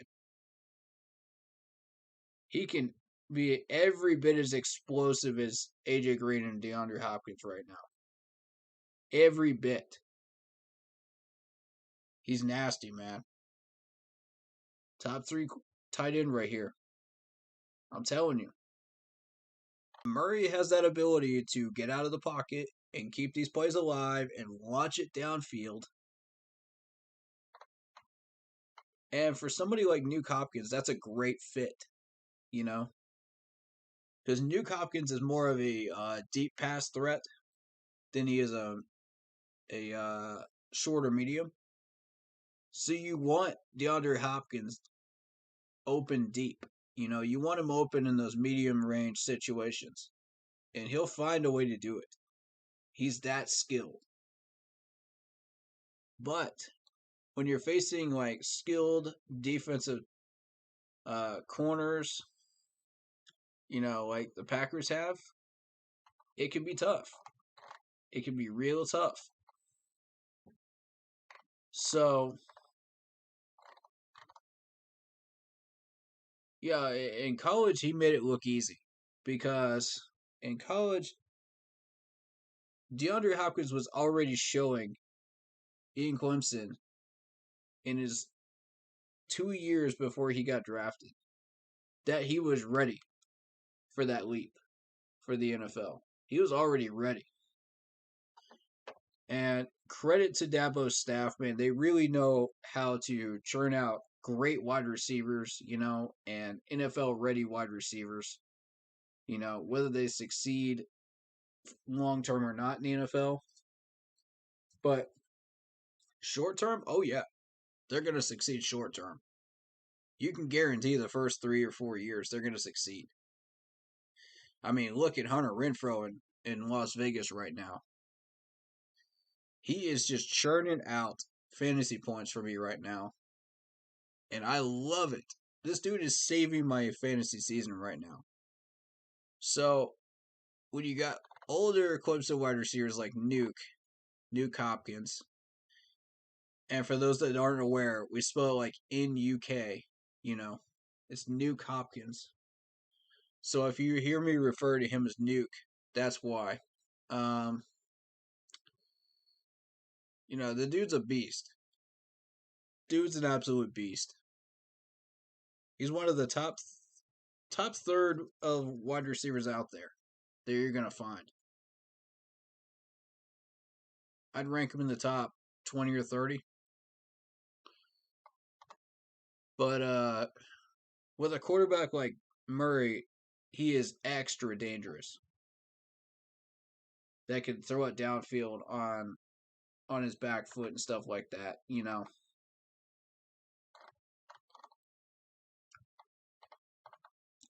But Murray is more dangerous in the medium range than he is in deep balls. So we need to keep a very, very strict eye on Zach Ertz. Because that's who he's going to be looking for a lot of his checkdowns. AJ Green will be that number 2 option. Nuke will be that number 1 option to watch for. And the NFL analysts will tell you the opposite. They'll tell you that they think AJ Green is the number 1 receiver for Arizona and Hopkins is the number 2. I completely disagree. Because I know what Nuke can do. Okay, I've seen him. I've seen what he's capable of. And if you let him out, he will be the number 1 receiver. Point blank, for me, that's why I want Dante Jackson on him. I would not risk letting that man out. for anything. If that means AJ Green gets 5 catches for 50, that's fine. You know, if we could shut Nuke Hopkins down to 2 catches for 66, we'd done our job. And Green Bay did their job. They shut him down. So, respect to Green Bay's defense on that one. They had their focus on the right guy. And, you know, Zach is going to get his 4 catches for 42. That's going to be normal, you know. But Zach Ertz is clutch in third down situations. When you need a check down, when you need a short yardage check down. Maybe it'll be a 3rd and 3. Maybe it'll be like a 3rd and 4. He'll get that for you. Without a doubt. He'll get it for you. You know, as long as you don't put him in a compromising position. Because, you know, he's not one of the bigger tight ends out there, so he can be injured. He can be put in compromising situations where it can get him injured. So, you just have to put him in a position where he can do the most damage. And not be sandwiched, you know? Then yeah, Zach is your target.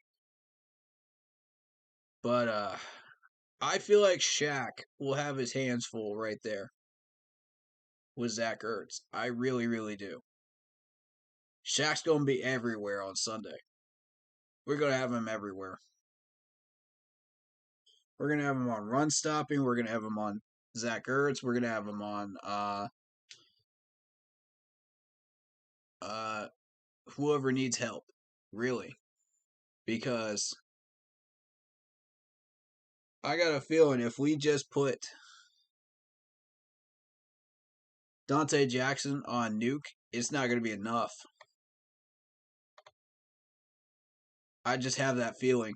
On deep balls, it's not going to be enough. We're going to need Jeremy Chin. Maybe I'm wrong. Maybe I'm overhyping the man, but I really don't think I am. Because I've seen him play. I've seen his skills. And what he's not putting out there because people are doubling him up. So, I would think put Chin over there. Help him out. And yes, that does expose us as far as AJ Green is concerned. But I think we'll be okay. I think we will. And AJ so far has 29 receptions, 456 yards, 3 touchdowns. He's very explosive as well. So it's kind of a pick your poison situation. Just like it was with Dallas, you know. And that's why Arizona's as successful as they are on offense. You know, it's a numbers game, and they're winning the numbers game with talented players on their weaponry. You know, it's not just 1 or 2 talented wide receivers. It's all 3 that are talented with Dallas. At any given time when they put them out there. With Arizona, it's more of a 1-2 punch here at wide receiver plus Zach Ertz. But with Dallas, you had to contend with the tight end position as well. So, I mean, with Dallas, it's a 1-2-3 tight end punch. And, I mean, pick your poison there. You're going to get burnt in some way, shape, or form by Dallas. That's why Dallas had 30-some points every game. And now you're starting to see the same thing with Arizona, except they have the 1-2 punch at wide receiver and the tight end. I'm not a huge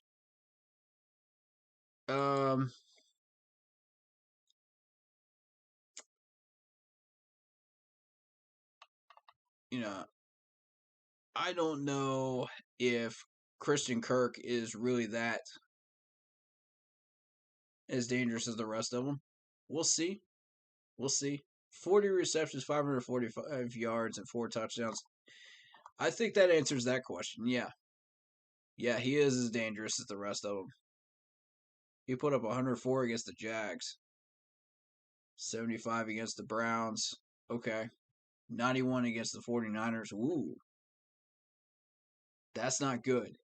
65 against the Vikings, 70 against the Titans. Okay. All right, so we do need to watch out for Christian Kirk too. So that explains a lot of why the Cardinals are getting these 31 points a game. Because you got the 1-2-3 punch. All they need is the running back to be as good as Christian McCaffrey type skill level. And this offense could be extremely scary to deal with. It would be like dealing with the Dallas Cowboys at that point with Kyler Murray healthy and out there doing what he does. I mean, I just pick your poison. It's another one of those pick your poison Sundays. And I just don't know, man. I don't know. I don't see a win here.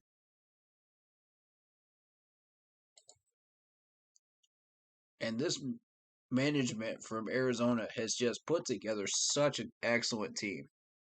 Like, I don't even want to be seen as the guy that just kisses the butt of Arizona. But, I mean, look at these moves, man. Look at these moves. This is just crazy. If you look at over the past 2 or 3 years, what they've been able to acquire, it's ridiculous. They took full advantage of Houston's collapse. Full advantage.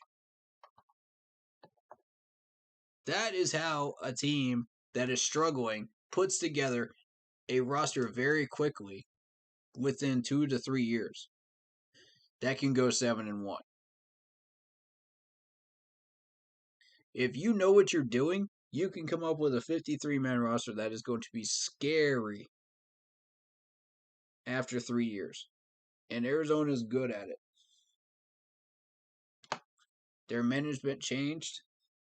Their attitudes changed. And just look at this. Look at this.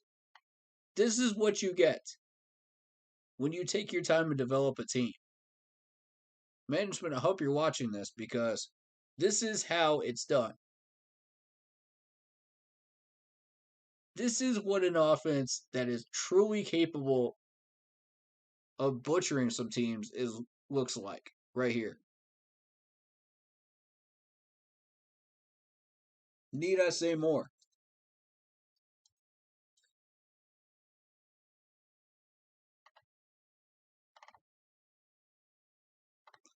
I mean,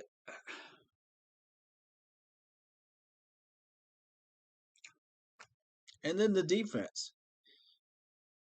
You want to win games, it starts with championships. Championship winners. It starts with Isaiah Simmons, you know? It starts with people like Buda Baker, you know, from Washington, who has 2 picks. You know, it starts with people like Chandler Jones, who have been in the league for a while. You know, it starts with all of this on defense, you know, once you've established your offense. And then you can go after people like Zach Kerr. You can go after people like Victor. And you can really build this 53-man roster up to where it is scary good. But even Arizona is getting hit with an injury bug. And still,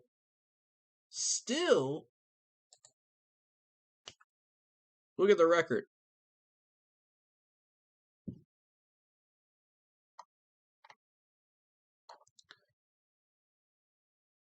Win, win, win, win, win, win, win. Loss, win. That's what happens when you build a successful 53-man roster that lasts that you took your time to build through 3 years. Or a little over. That's what happens when your coaching staff knows what the heck they're doing. And you're not constantly replacing coaching staff people. You're not constantly replacing coordinators. You're not constantly battling injuries. This is what it looks like, folks. And these guys aren't just beating like regular run-of-the-mill teams like Tennessee. No, they're beating people like Minnesota that we couldn't beat. They spanked Jacksonville. They beat the Rams, who have been red hot. They beat the 49ers, who have an excellent defense and are struggling on offense. They beat the Browns, who are red hot. Actually destroyed the Browns. Destroyed the Texans. Took care of business there. That's an easy win. Get your dub there. And they battled it out with Green Bay to a 3-point loss. And when they saw that they barely beat the 49ers the first time, they say, wait a minute. We need to put a absolute stamp on this season. We need to dominate the 49ers if we want people to pay attention to us and take us completely seriously for the playoff hunt. And look at this, 31-17. There you go. That's what it looks like when you have a management that has the right mentality and builds your 53-man roster right. Management, I hope you're paying attention, man, because I want y'all to build something like that. We want this. We want this. This is the right way to build a franchise, a team that can be competitive every single year. And not just build that, but stay there. And it's tough. It's tough to keep that going once you've got it. But if we could pull that off, if we could be like the next Green Bay Packers, and look how they built their team. It's been in solidarity for years. Every year they're competitive. Every year they're in the playoffs. Every year they're fighting for an NFC Championship ring. You know what I mean? Like this is what we want.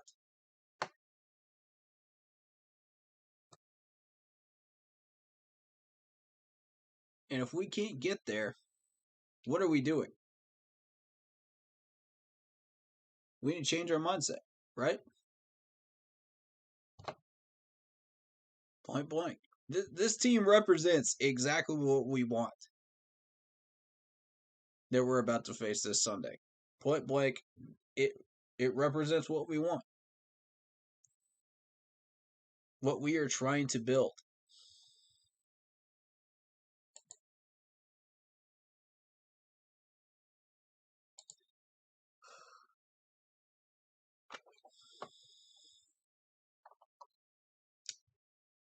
Eight 8-1. They're ahead of the Rams even. And that's saying something.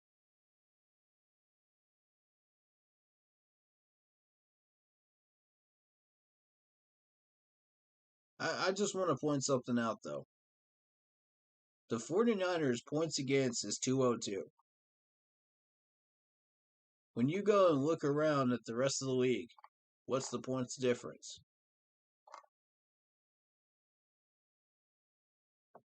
That's what I want to look at.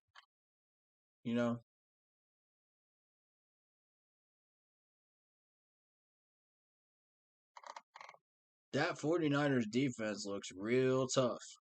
That's not why they're losing. That 185 should explain to you why they're losing. Same with the Seahawks. They haven't reached 200 in points for. And look at this, 0 for 4 at home. 1 for 3 at home. 0 for 3 in division. Point blank, that is how you take care of your division opponents. You just shut them down. It's that simple. All right, that being said, I think we milked this to death. I'm going to leave that depth chart up, but I want to see what our cap space looks like right now. Looking at 11 mil right now. Ugh. Yeah, I think that's before we sign Cam Newton, though. And I think that's before we spent money on Matt Barkley. Because I'm not seeing either one of them on the list. So we've got 35 mil for next year. I just want y'all to see this. We spent $111 million on this offense for next year. That's how much is invested.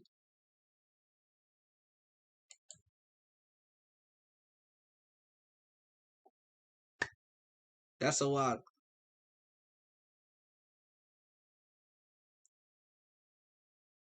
YouTube, I'm going to stop freezing up. Then I'm going to show you the offense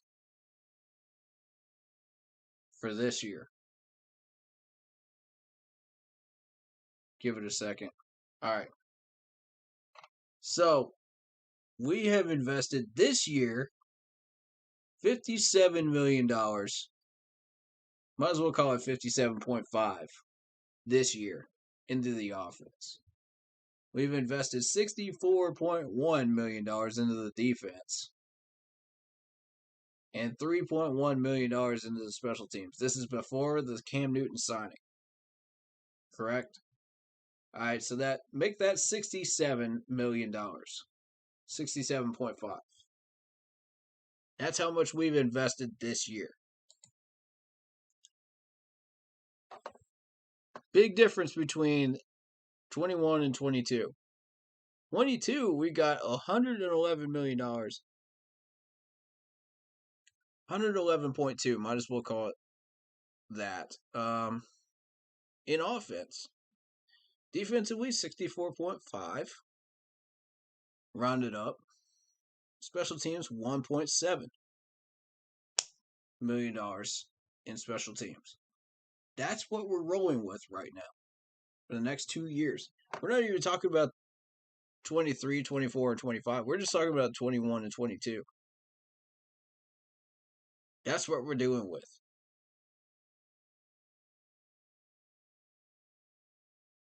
To put $111.2 million into this offense and get this kind of a result really pisses me off. And it should piss you off too. That's a lot of money, folks. $57.5 million for the offense just this year. That's a lot of money. Only for Joe Brady to screw it up.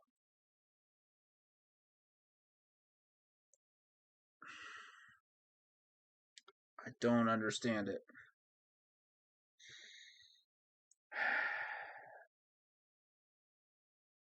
Why is it always us? You know?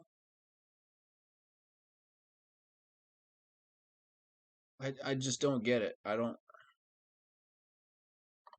What's great about this site on overthecap.com is you can actually play around with contracts. You can play around with free agency. And, it's under interactive. You can do contract constructor. You can do cap calculator.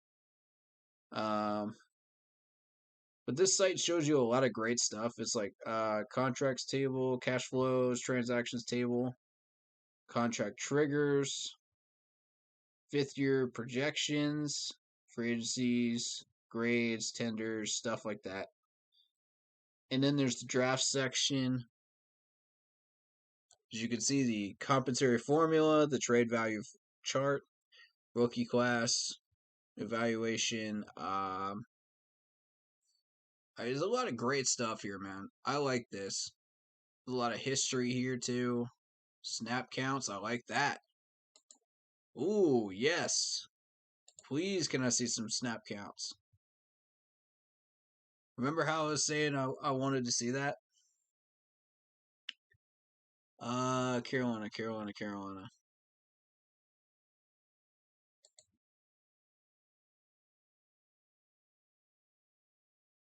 Okay. Let's see it. All right.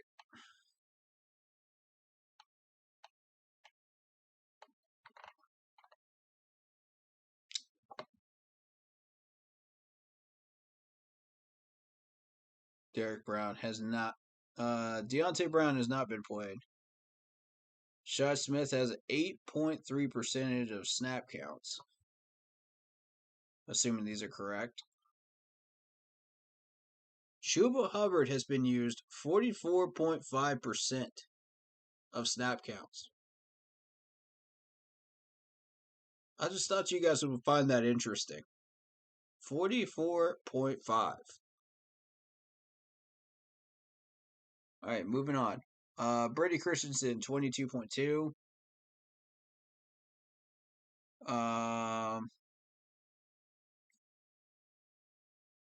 Let's see. Who else catches my attention that I would like to point out?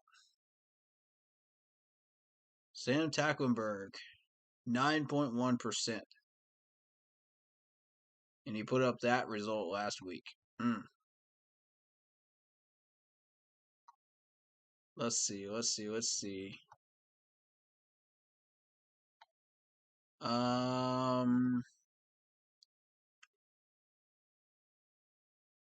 Michael Jordan, Dennis Daly.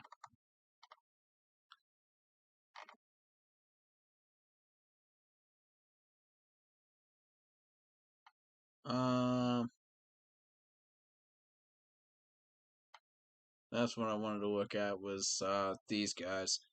79%. 79.8% for Brian Burns. 42.1% snap count for Michael Jordan. Dennis Daly had 61%. And Dennis Daly is struggling that much? Yikes. See, this is what I wanted to look at was the offensive line here. Sean Chandler, 82%. Really? 82%?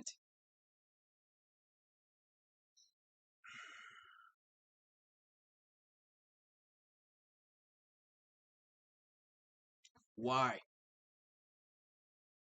All right. Trent Scott, 25.9%. Jermaine Carter, 82.7%. As he should have that much snap percentage. Moving on. We got Christian McCaffrey, who's only been on the field 25%. 25.9% this year. But when he was healthy, 91.3%, 93.4%, and that was in 18 and 19. 2018 and 19. That's way too much. But last year, let me tell you all about last year's percentage. 16.5%. So I don't want to hear about people that are saying, "Oh, we're using Christian McCaffrey too much. We're using Christian McCaffrey too much." We're not. His injury was a freak accident. That's what happened. Maybe we are using a little too much, but When the man's only been on the field 25.9% before he got injured, CMC, I mean, that's not overuse. That to me is not overuse. I'm sorry. And Chuba Hubbard weighs in with a snap count percentage of 44.5%.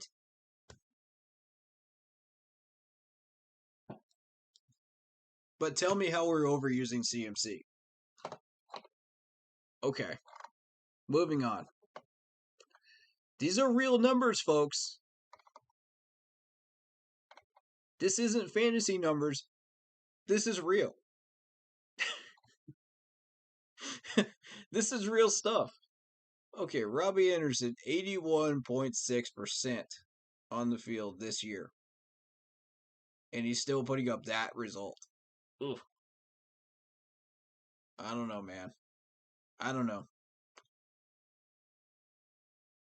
Okay. We move on to Cameron Irving, who's been on the field 72% percentage. This is good stuff here. I'm glad I found this. Because this is what I wanted to check. 63.7 for John Miller.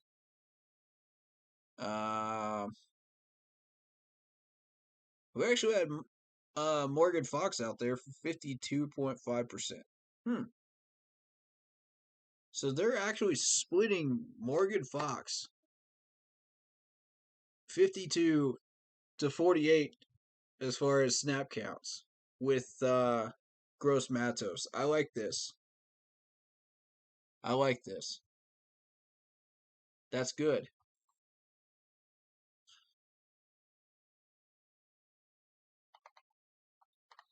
Okay. Now,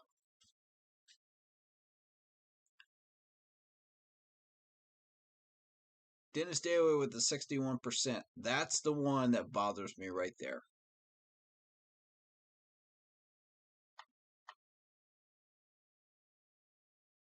Okay, Gross Matos comes in with 25%. Okay, so we must have used another pass rusher during that time to put those guys in there to take care of business. Mike Horton has not been used. All right. I'll tell you what I'll do is I will link this in chat for anybody that's interested in this. Because I know somebody will be. I'm going to link this in chat.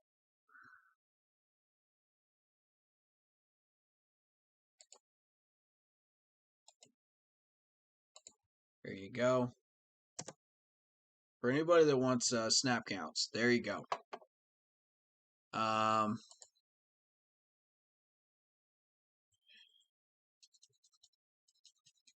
I just thought that was a really, really good thing to look at.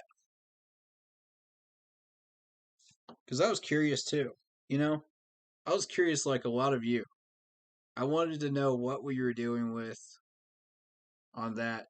How much these offensive linemen, very specific offensive linemen, were getting on snap counts. Now we know. So,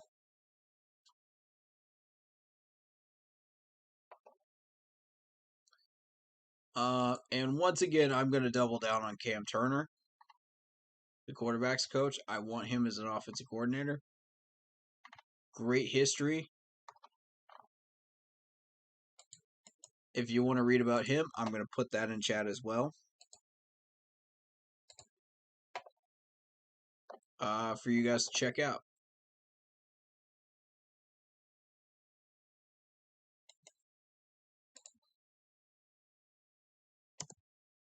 There we go. All right, so that's in there. Cool. All right. So at this point, is there anything else I want to do press conference wise that I think is interesting enough to work on, or should we just jump into the mock draft? Because, like I said, I want to do at least one mock draft per stream. On Thursdays and Sundays to kind of cut down on the work a little bit. Plus, it's never too early at this point, considering we're at 8 wins ceiling. But let's take a look and see if there's anything else worth breaking down press conference wise.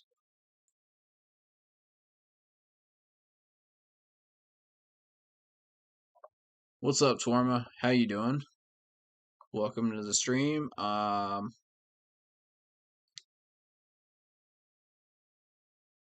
Okay, Scott Fitter, let's go. Let's hear what this man has to say. All right, we get through the ads here.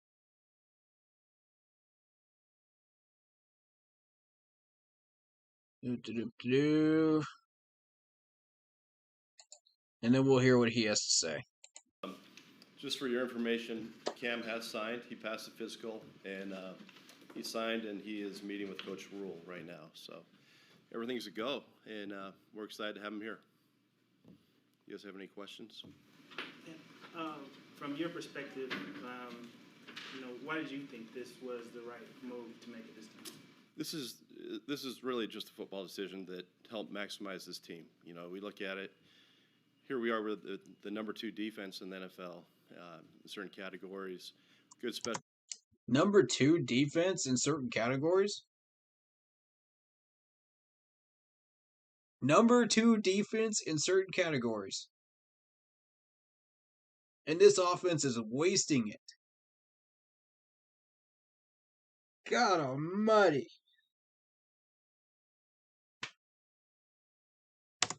Special teams, and we have a lot of really good pieces on offense. And, I am really excited about the receivers we have. We have Christian back. So just being able to maximize this team, bringing in someone of Cam's talent, that was a big thing for us to make this decision. What do you see this different? It wouldn't matter if we had the Wizard of Oz at wide receiver. Joe Brady's still going to ruin it. That's where we are right now. Again, this is a beautiful signing. It's glitz and glamour signing, but it doesn't solve our problem.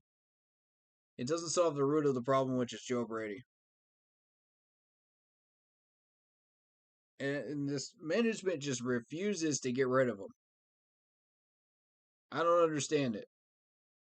If you still want to go for 8 wins and try to reach that 8-win ceiling, go for it. But, at this point,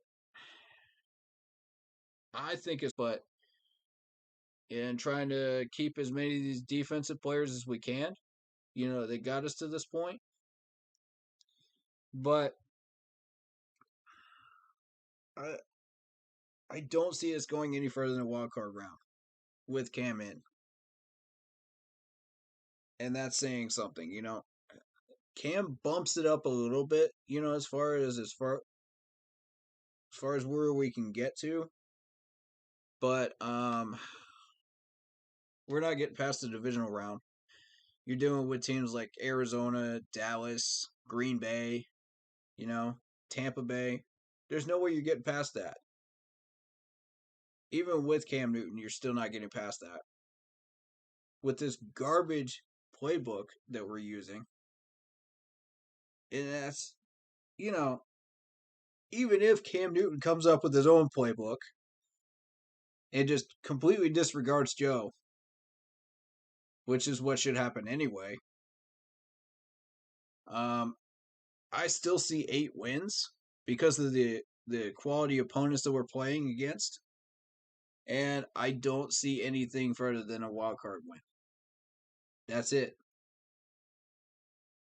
So it's going to look like the 2018 team. Basically. again, like I said earlier in the stream, I could see Cam and Joe Brady butting heads constantly throughout the rest of this year. I can see it. And you know who's going to win that? It's going to be Cam Newton. Because think about recent history, man. Who do you think they're going to favor? The quarterback that got us to the Super Bowl? Or are they going to favor the newly Christian, quote-unquote, genius offensive coordinator? Which one are they going to favor? I mean, it's obvious to me which one I would favor. You know? Come on. So, I just want to hear Tepper's views on this. Why did he make this move? You know? Now, instead of like 2 or 3 weeks earlier when we had a ceiling of 9 or maybe 10 wins? That's what I want to know. In this version of Cam versus when he was here previously? You know, it's hard for me to really say because I wasn't here. I saw him from 3,000 miles away and playing against him. And I always admired, the competitor, the athlete, all those things. Okay. But really meeting him today and really understanding, this guy's all about team. He was really impressive in person and said all the right things and really meant it. It was really heartfelt. And he's coming in looking to help us. He thinks he can put us over the top. We're excited about PJ, coming out this week and playing for us. And I think he's going to do some really good things for us. Sam's going to go. I love the optimism, Scott. And then we brought in Matt Barkley on Monday. So Matt's a very steady quarterback, good veteran backup quarterback that's going to help us as well. But a steady veteran backup quarterback. Really? Can I just read these numbers out one more time? 11 touchdowns and 22 picks, career-wise. Steady? I don't think so. Veteran? Maybe. He's been around the league, but that doesn't make him steady. That doesn't... What I'm looking for is consistent. That's the word we need to look for, Scott. Not steady. Steady ain't gonna do it. At backup quarterback. I don't care about steady. I want consistency. That's what wins you games. You're either consistently good or you're consistently bad. Or you're somewhere in between and you're something like Trey Boston, What I want is consistency in a good way. And Barkley ain't it. That's not it for me. Sorry to tell you, that's not it. So, I got to disagree with you on the steady part, man. Go look at the stats. But I got full respect for you, Mr. Fitter. You've earned a pass on this one. But, I mean, keep screwing up like this, though. We're going to have a team full of nobodies. That's what I'm worried about.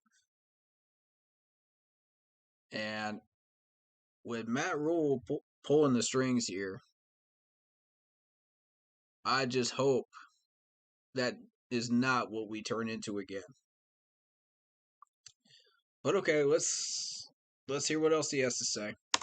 Really bringing in Cam at this point is to maximize our team. Scott, a lot of people nationally were very surprised. If you're looking for a veteran, steady quarterback, what didn't we do this weeks ago? You've already heard me rant on this earlier one time in this stream. Probably twice in this stream. Why didn't we do this weeks ago? Why are we waiting until the ceiling is 8? Price of the contract, $4.5 million guaranteed, $1.5 million signing bonus, for what could essentially be maybe only 8 games. Right. Can you just talk about the decision to pay that much for 8 games? You know, we talked about several different scenarios, and to be able to come off a few of those, we upped the money this year, you know, to make it more of a one-year deal. You know, I don't want to go too much into the details, but we did go back and forth. Samir Suleiman was very involved. It was, you know, very good negotiation with them. You know, he has really good representation, and you know, again, it was about getting him here. This is a football decision. I understand, you know, the outside what the money looks like, but that's what it takes. We had to get him here, and that's what it was. Fine by me. You know, if it takes $10 million to get a solid backup quarterback, fine by me. Whatever it takes. You know, we got money for next year. However many we can keep on the board, I don't know. But we have money for next year.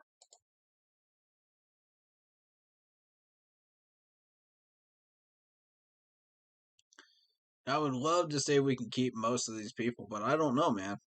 I don't know what we can keep and what we can't.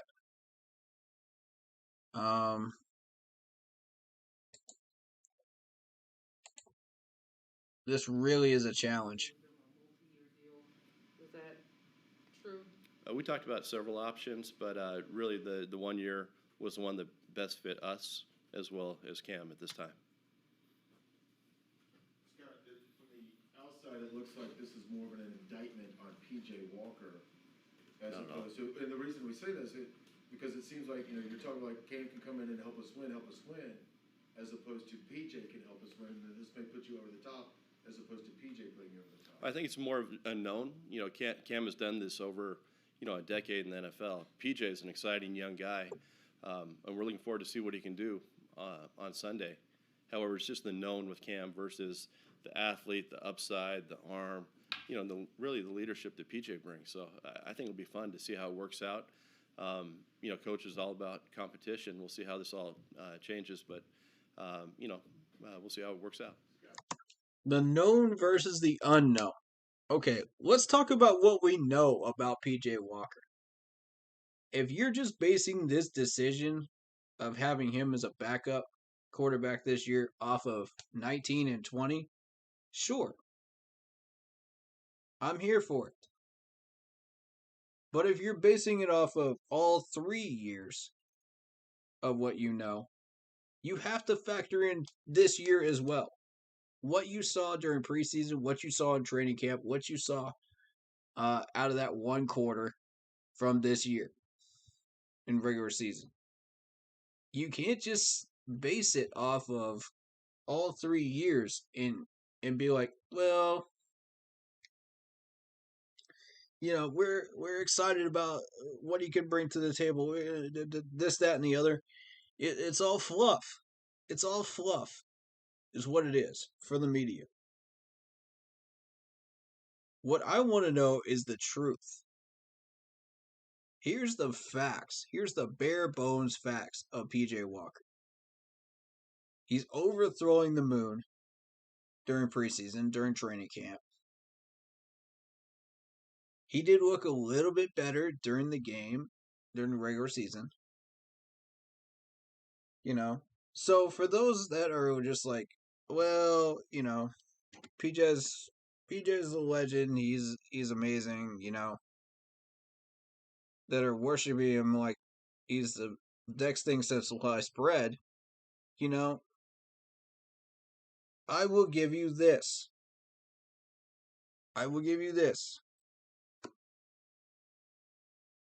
If you're talking about regular season games and what he's done during the regular season, awesome, you know. But you have to factor in preseason as well. You have to factor in training camp habits, you know, good and bad. You can't just say, oh, well, he's a solid quarterback. Well, tell us why. Tell us why you think he's a solid guy. See, All these people only get as far as, oh, well, he's a solid quarterback, and then that's it. They have no further argument. Their brain just hits a brick wall as far as their thought process. And I'm like, tell me why or why not. Go further. Branch out. Don't just hit a brick wall. Tell me why. And they can't. They don't know. They don't research this stuff. They don't care enough to put the time into it. You know, what all it takes is just a minute or two to look up the stats, you know, or watch a little game film on him. But no, that's where their brain stops. I don't understand why people are not willing to take that extra minute, you know, to research these guys. It's like their brain just shuts off. Like, if you're going to come in here and discuss this stuff with me, please do your homework on these guys. Let's have a meaningful discussion. Like, I want to hear your side. I do. If you strongly believe in these guys, come in here and argue your case. Please do. But please have done your research first. You know, I'm not going to, you know, it's wasting valuable stream time to just come in here and just be like, well, PJ is the greatest, PJ is the greatest, PJ is the greatest, like a broken record. Come in here and tell me why you think that. That's why I kept telling those folks on Sunday, you know, tell me why. Explain it. Explain your reasoning.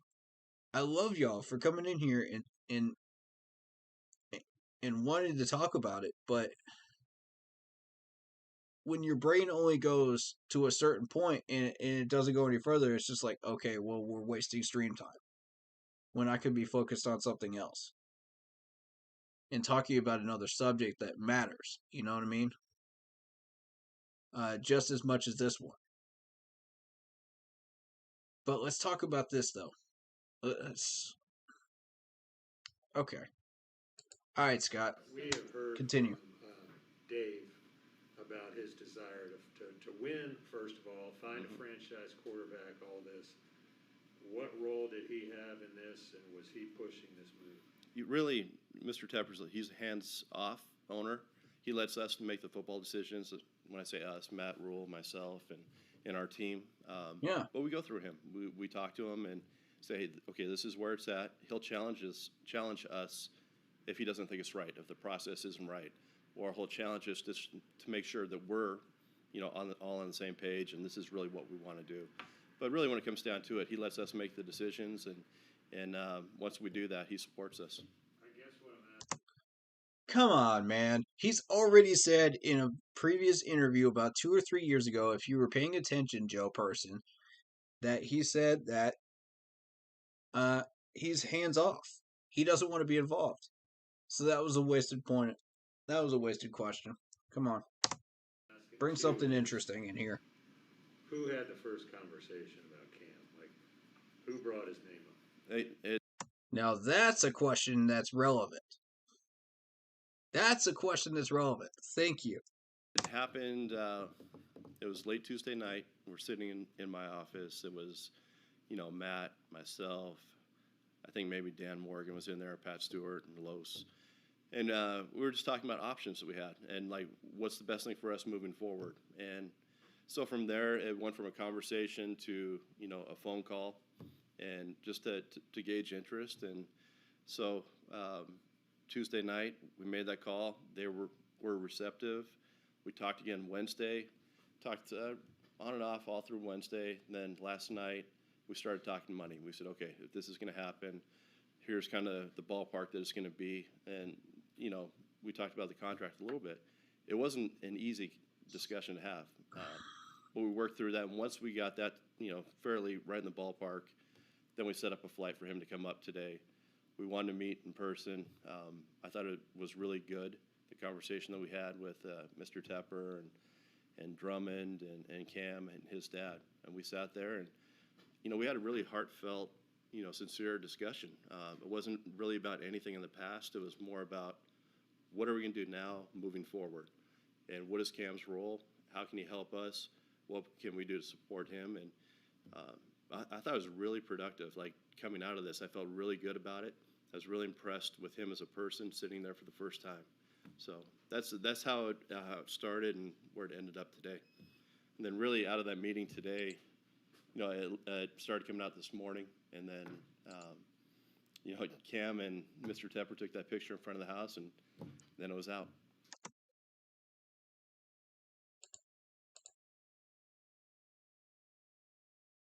Okay.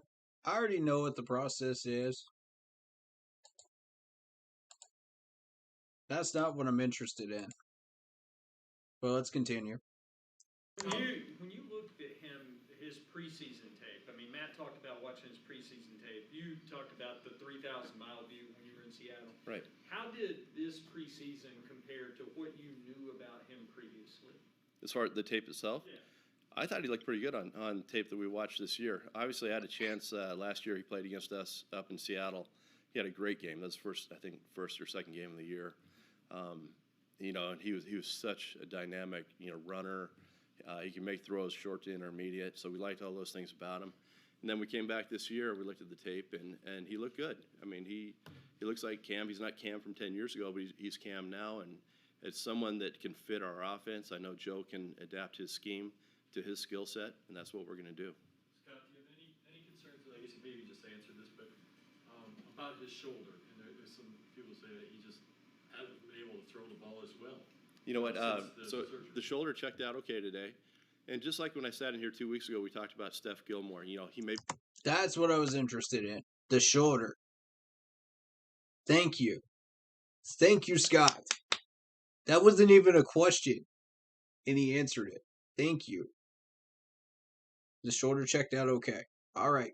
Cool. That's what I wanted to know. Maybe he loses a step here, but he makes up for it with his mind, and the game evolves, and that's what Cam's doing right now. He's not, a 24-year-old Cam who's going to run it and throw it deep and do all these things. His game has evolved, and he's really grown into it. And he works hard at it. He's a professional, and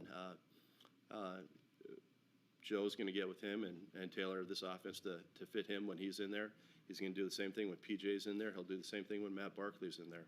And if Sam comes back, he'll do it with him as well. Can you tell me if there was any part of the conversation was about beyond this year, that if things work out this season, would you want to stay for the next several years? Yeah, we're not ready to get there yet. Obviously there were some conversations, but we're not there yet. We just need him to play really good football this weekend, next weekend, moving forward. Do you anticipate him playing this weekend? I'm going to leave that to Coach. It just really depends when he can get up to speed, whether you do a package, whether you do a game. It depends on how quickly, he can pick it up and how quickly our coaches are comfortable putting him in. And I know he's going to be up there tonight with our coaches after he meets with Matt, and we'll start that process. Yeah, that was a question for the coach, not him. I don't want to say yet, but the idea of bringing him here is to play. In terms of, did you talk to him about possibly saying, hey, look, if PJ goes out there and plays really well, or Sam later on in the year when he comes back healthy, did you talk to him about, is he okay being a backup? Did you even approach that? Sure. We had all those conversations. I mean, Cam's mindset is he's coming here to play. And like I said, coach is open to competition, but I know his mindset's coming here to play. PJ wants to play. It's usually when you have competition like that, it makes everybody raise their game. So that's what we want. Good. Okay. So that is his thoughts on this, on what's going on here.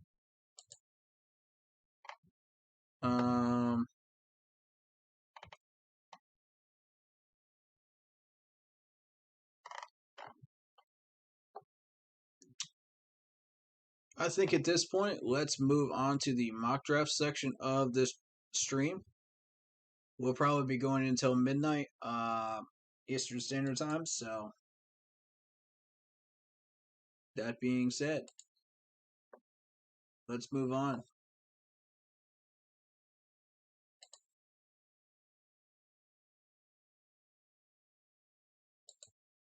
I just want that at least turned off. So we don't have music going in the background, you know.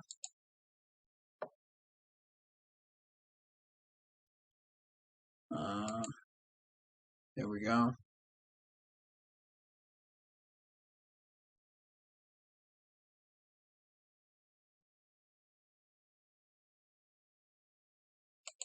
Whatever goes on here, we don't want it.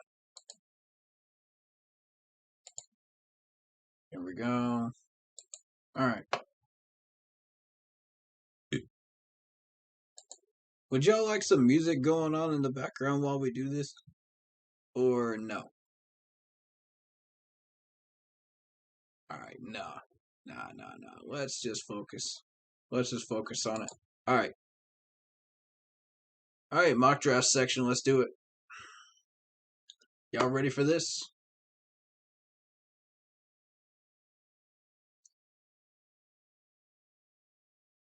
Alright, I'm going to go for the people that I believe are the best fits for us and the best picks, trades for us. So, that's what I believe should happen.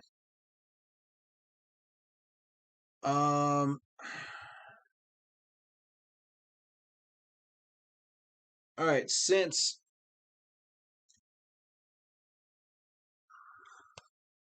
we have Cam Newton now, we don't need Sam Howell. So that means we can move out of the first round. So let's do that. Let's talk about our options.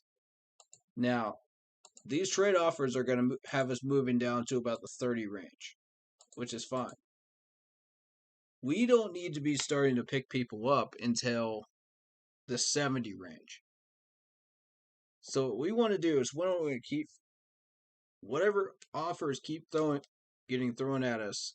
We want to be able to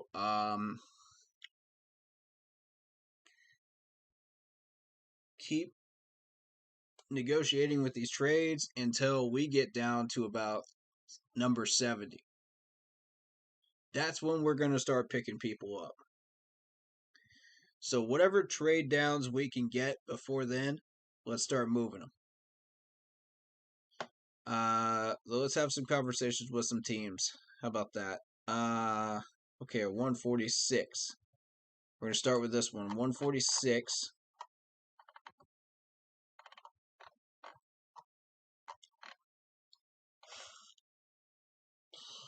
Ugh. 146 is a 5th round. Okay, so they want us to move a 5th round for what?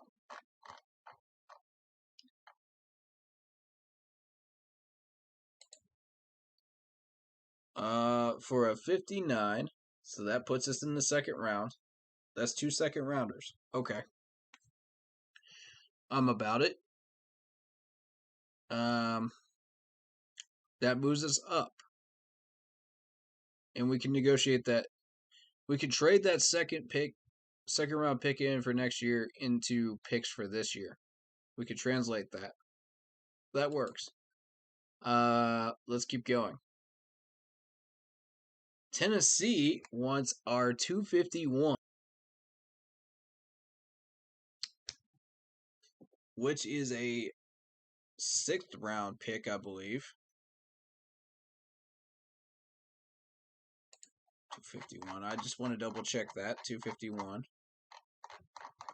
Where that is. I don't have this stuff memorized like everybody else does. So I have to constantly check this. Alright, so 7th round. Alright, so they want our 7th round pick for 95. That should put us in 3rd round. Okay. So that gives us a 3rd round. A 133. 133 is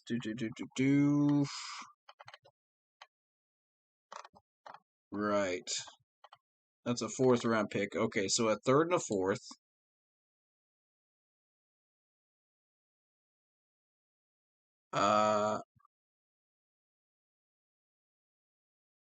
What's up, David? How you doing, man?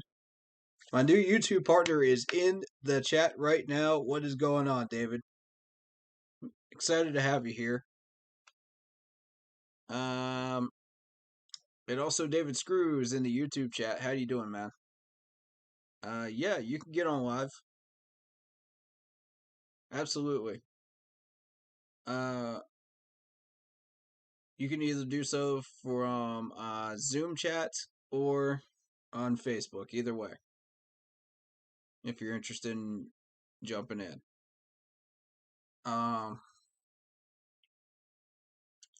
We literally just started the mock draft, so if you're interested in that, you came at the right time.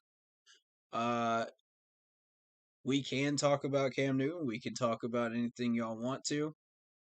Go for it, man. I'm here all night. For as long as y'all want to chat. All right. So as of right now, we are looking at okay, so that's a third and a fourth. They're gonna trade us for a seventh here. A second and a third. That sets us up. We can trade those in for picks this year. We can do that. It still doesn't give us a second, but we can get that in the next trade down. 62 from Green Bay puts us in a situation where all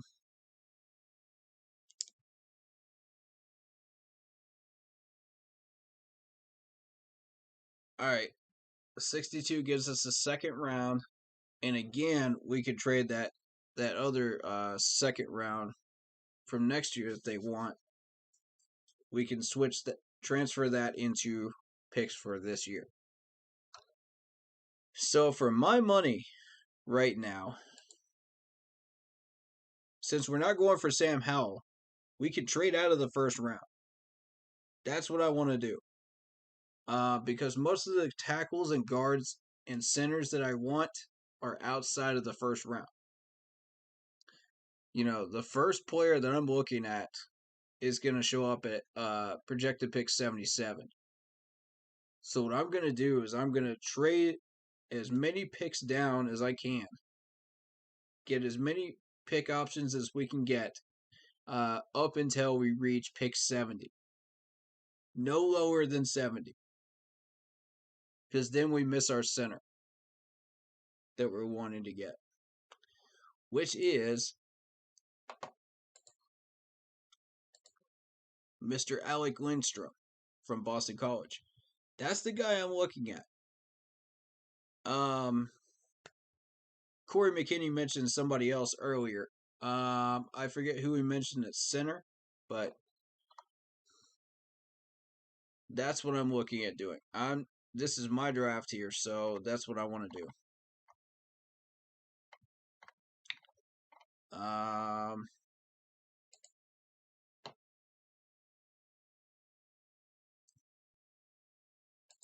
So here's the deal.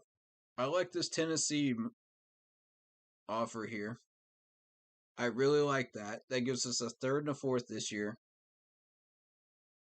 We could trade in that second and third from next year into picks this year. So let's go ahead and have ourselves a conversation with Tennessee. The 95 doesn't really help us because I'm looking at a pick at 90 spot. But the 133 does. Absolutely, the 133 does.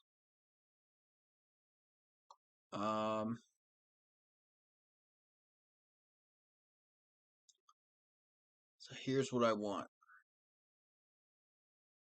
I want to trade in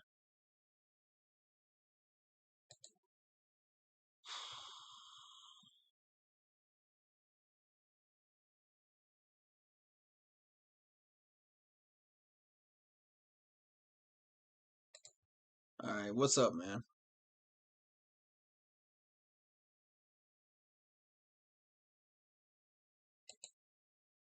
Can we hear you all right? We got you, man. We got you.